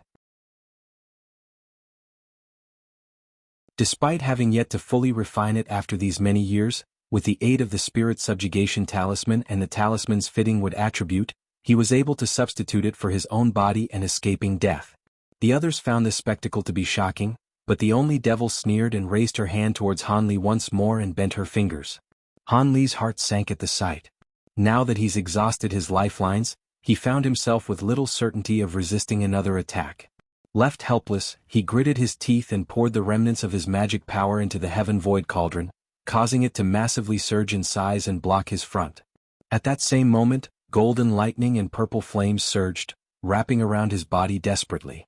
The puppet also blurred, arriving in front of him. It joined its hands together and rainbow light flared around it, turning itself into a protective magic treasure. Yuan Cha looked upon Han Li's actions with disdain and casually flicked her fingers. In the middle of this action, several silver lights appeared before Yuan Cha in a blur. Balls of white light rapidly erupted and disrupted the devil's attack. As Yuan Cha was dazed from what happened, something appeared between her and Han Li. A white-robed silhouette with two pointed ears and waist-long silver hair faced the devil with a chilling expression. "You are." The devil stared at the silhouette with an expression of surprise. When Han Li looked at the woman's back, he couldn't help but shout, "Silver Moon!" When the silver-haired woman heard him, she slowly turned her head around to reveal a beautiful expressionless face. Her two soft black eyes gave Han Li an unfamiliar sensation. The woman gave Han Li a cold glance before flicking her palm in his direction. Out of reflex, he unconsciously leaned to the side. A trail of blinding silver light brushed past his shoulder. The divine Devilbane lightning and purple apex flames protecting his body were brushed past, incapable of providing even the slightest resistance. Having felt an icy sensation brush past him, his expression vastly changed. I am the Grand Princess of the Silvermoon clan Ling Long. I know what you've done to my soul fragment. The next time you dare to call me Silvermoon, I will kill you, she harshly spoke. Although Han Li managed to preserve his life for the time being, his face warped in an unsightly expression. With that said, the silver-haired woman paid no further attention to him and focused her gaze on Yuan Cha. Rather than launching an attack, Yuan Cha narrowed her eyes and asked, "The Silvermoon clan? Do you have something to do with that old wolf Ao Shao? Demon Monarch Ao Shao is my esteemed grandfather." "Oh, you're his granddaughter?" Yuan Cha frowned, clearly finding the answer to be unpleasant. "You know him?" Ling Long's expression stirred, and her tone of voice turned strange. "No, we fought a couple of times during a past campaign in the spirit realm. I hold his Howling Moon arts in admiration," Yuan Cha slowly replied. Ling Long raised her brow when she heard this, but remained silent. Yuan Cha paused for a moment and slowly offered, "Since you're a descendant of him, I'll let you go. It is unbecoming of me to bully my juniors. But you'll have to make a pledge on your grandfather's name that you won't block the actions of my soul fragment in this realm in return." "You'll let me go?" Ling Long scoffed and bluntly said, "Sacred Ancestor Yuan Cha, don't you think you're being too arrogant? This amount of perfect devil chi will only allow a tenth of your spiritual sense to manifest. Why would I run?" Yuan Cha's expression sank and she furious shouted, "This trifling late deity transformation whelp, who lacks even a body, dares to look down upon me? You don't know what's good for you. Even a tenth of my spiritual sense will be more than enough to shatter your existence. I will exterminate you in body and soul." With that said, Yuan Cha raised her hand and grasped at the air, crackles thundering from her fingers as if they were tearing at space itself. Countless crystalline streaks instantly launched from her hand, creating a beautiful shining wave carrying world-shattering power. Ling Long simply spat out a palm-sized plate from her mouth in response. The plate was pitch black with specks of starlight shining from its surface. When the crystalline streaks arrived near her, they swiveled around the plate and deafeningly droned. An invisible attractive force erupted from the plate and attracted the streaks into it like moths to the flame. In the blink of an eye, a bright and beautiful color filled the sky. The star-defying plate? Yuan Cha trembled and shouted with disbelief. In the distance guarding Hua Tianqi's body, Corpse Xiong's flared with light when he heard what Yuan Cha said and stared at the plate held in Ling Long's hand with bizarre shock. As for the cultivators, they couldn't help but look at each other with awe when they heard the name of the plate, then turning to stare at the plate with a covetous gaze. "What relationship do you have with the 4 great demon kings? Only those old ghosts and the 3 human sovereigns have qualifications to possess a star-defying plate."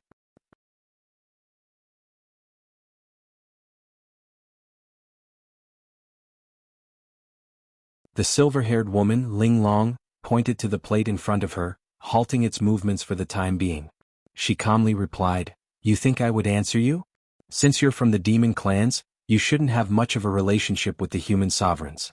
When the demon monarchs made a united invasion into our holy realm, they killed countless of my kin. Since you have a relationship to them, I will pay no further respect to your esteemed grandfather." A murderous expression appeared on Yuan Cha's face. She clapped her hands together, summoning a vortex of spiritual pressure that blurred her giant figure from view. An instant later, crystalline streaks erupted from her fingers and shredded the space around her. The vortex scattered and released a rush of black mist, leaving a giant crystalline figure with intimidating purple flames for eyes. "Let's see if a star-defying plate can withstand my awakened attack." The giant spoke with an imposing voice and raised her hand, glorious light radiating from the center of her palm. When Ling Long saw this, she wore a gentle smile capable of thawing a frozen winter to a blossoming spring, a stark contrast in the face of the frigid devil. "You think you still have enough time to play around? What do you mean?" The crystalline giant blinked in surprise. At that moment, the light flickering from the dozen stone pillars surrounding the altar suddenly fell completely dull. With the giant formation surrounding them deactivated, the continuous stream of devil chi sustaining Yuan Cha halted. The crystalline figure expressed furious alarm in the face of this development. Because she had used her spiritual sense to materialize her body, she had completely consumed her limited supply of perfect devil chi. This would be anything but good for her.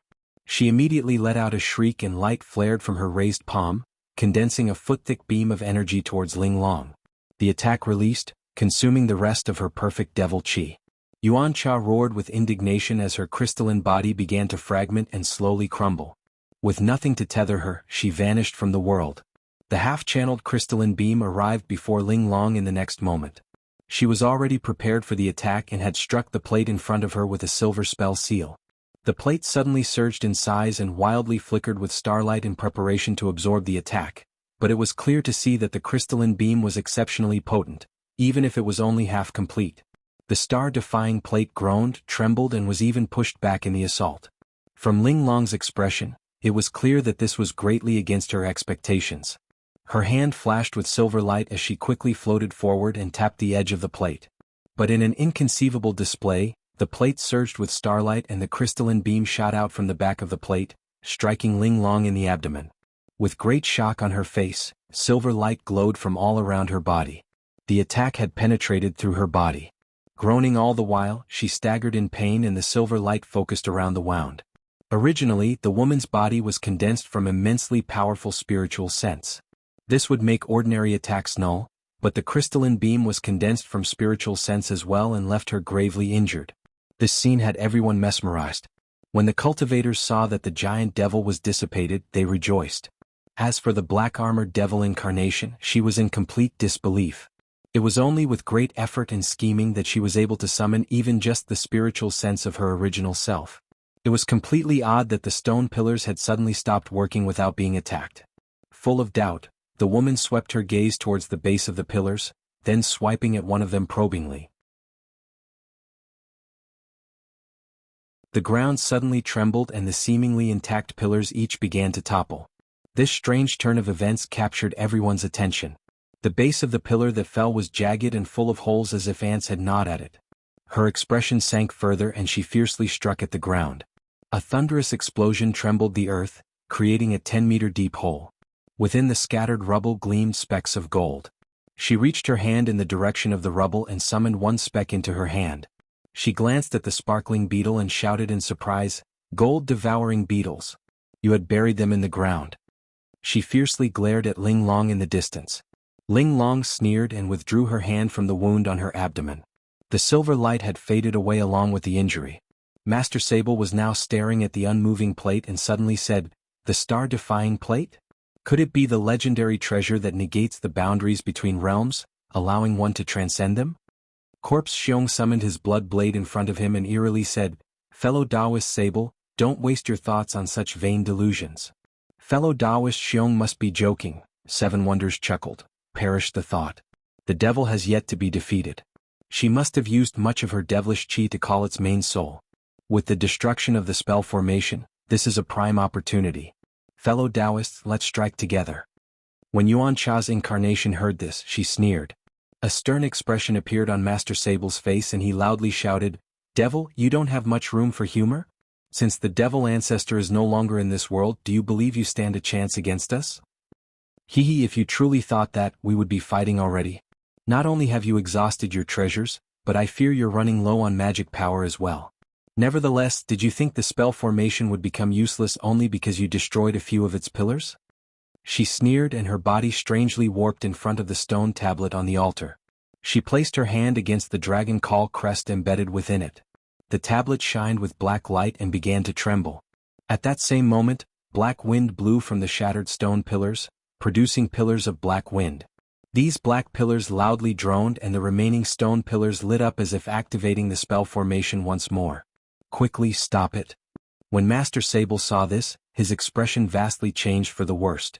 Without another thought, he wildly waved the soaring heaven sword, releasing several deep yellow sword streaks as he flew in the direction of the altar. Corpse Xiong and Seven Wonders didn't dare to fall behind and streaked after him. Gui Ling waved the giant axe in her hand, releasing several wheels of silver light before diving with them. Lin Yinping's sleeve trembled, producing a pair of red crescents that attacked as well.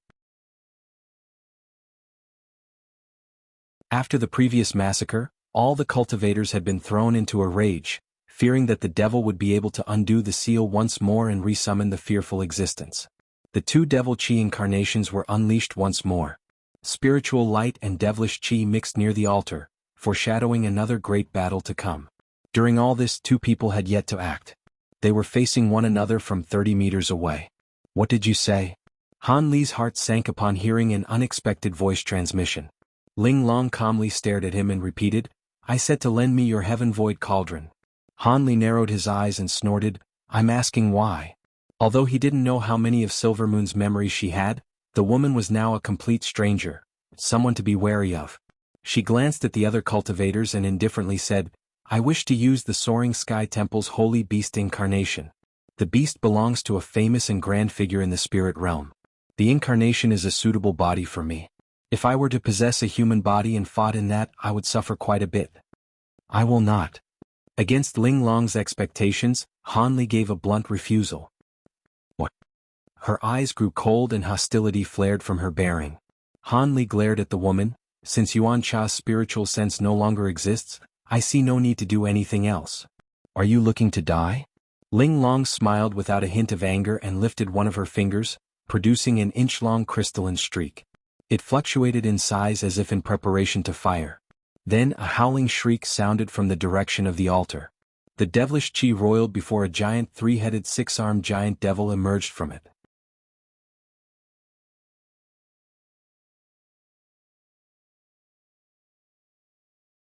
Ling Long vanished the crystalline light from her finger when she saw the devil's change of appearance.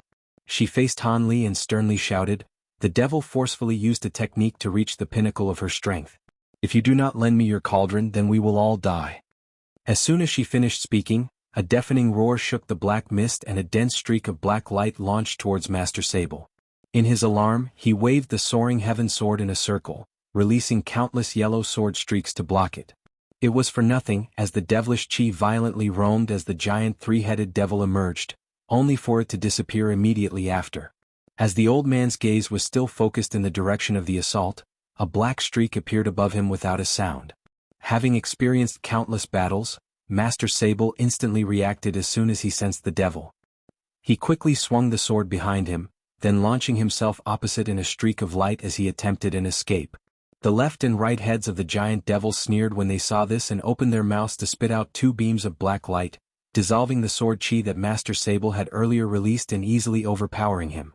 The barrier that Master Sable created from his 8-trigram mirror and jade ornament was rapidly melted away, leaving him entirely defenseless.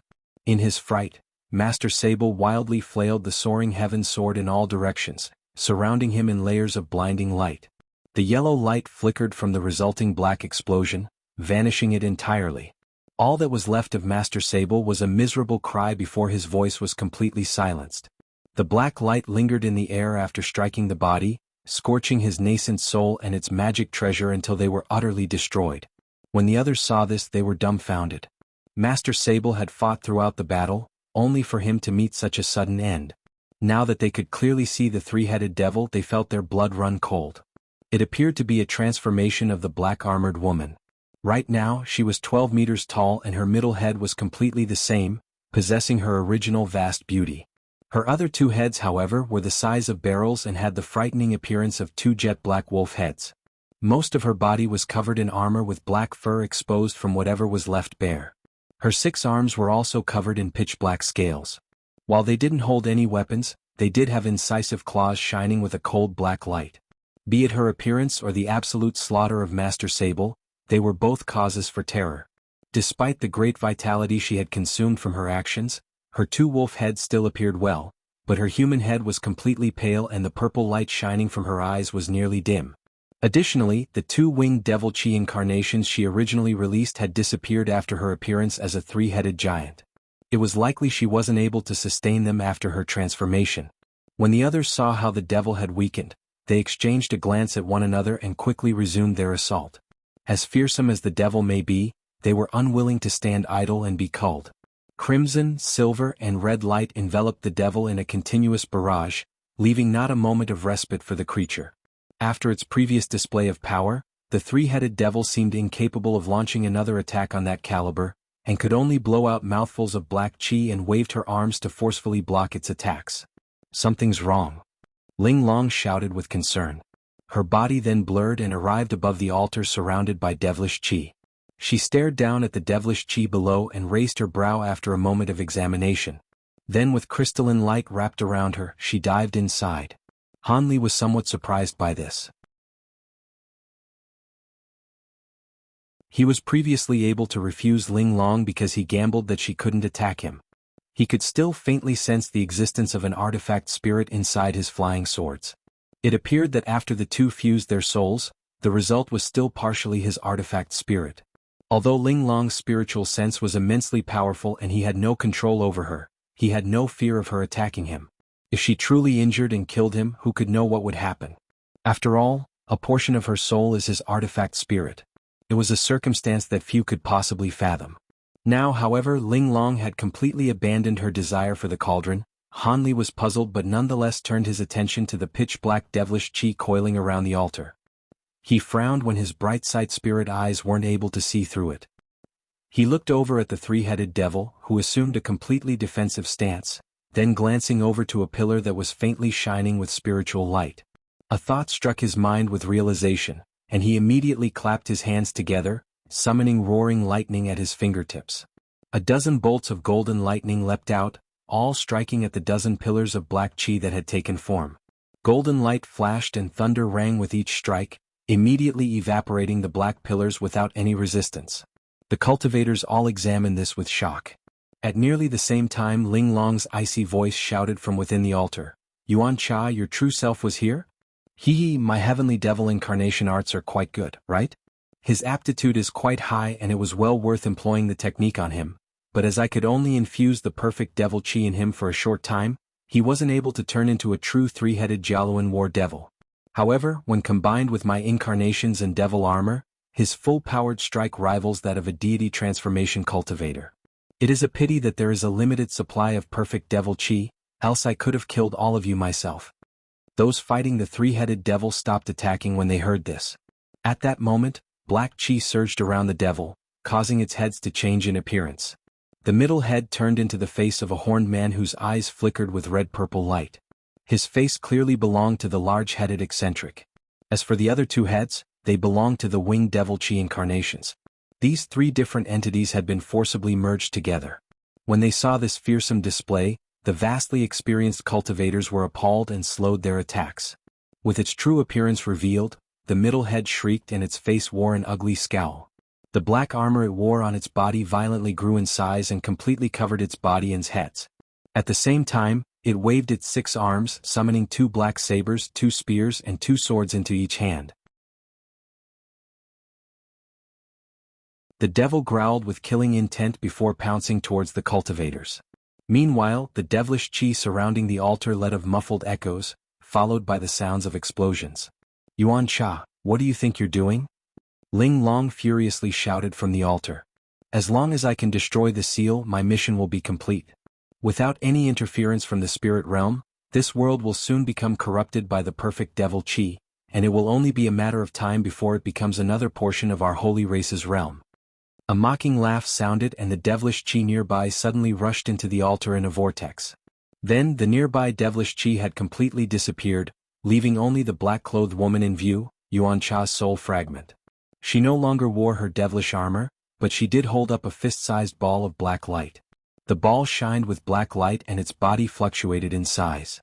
Upon closer inspection, it seemed to shine like a rainbow. It appeared to contain all of the devilish qi that had been absorbed moments ago. When Han Li saw this, a thought sparked in his mind. He suddenly recalled the keen spirit peacock's rainbow light that had been gathered by Yuan Cha's main soul. Could this be it? With devilish qi stirring around her, she began to chant an incantation and grasped one of her hands in an odd gesture. Light and shadow emitted slowly above her body. Ling Long's figure gracefully floated to the side of the altar. She was looking at the sky with an expression of furious alarm. Han Li strangely followed her gaze and discovered that an astonishing change had occurred in the confrontation between the two divine spirit treasures. The flag's python form had changed into that of a pitch-black sphere of wind that was the size of a small building. It contained countless black vortexes that mesmerized those who watched, but it didn't produce the slightest sound. As for the many silver talisman characters released from the 8 spirit rulers' lotus form, They disappeared into the sphere as soon as they touched it. With the appearance of the black sphere in the sky and the black sphere in Yuan Cha's hand, Han Li felt a strange sense of foreboding. He didn't know what she was planning, but within the two black balls contained fearsome amounts of devilish qi and spirit power. He couldn't allow her to continue. In the blink of an eye, Han Li came to a decision and he waved her arm to the human-like puppet at his side. It then released a deep black flicker, releasing it towards the huge ball of black wind in the air. You're tuning in to the Sword Dance in the Vast Sky YouTube channel. Don't forget to subscribe and join us on this journey to catch the most captivating stories.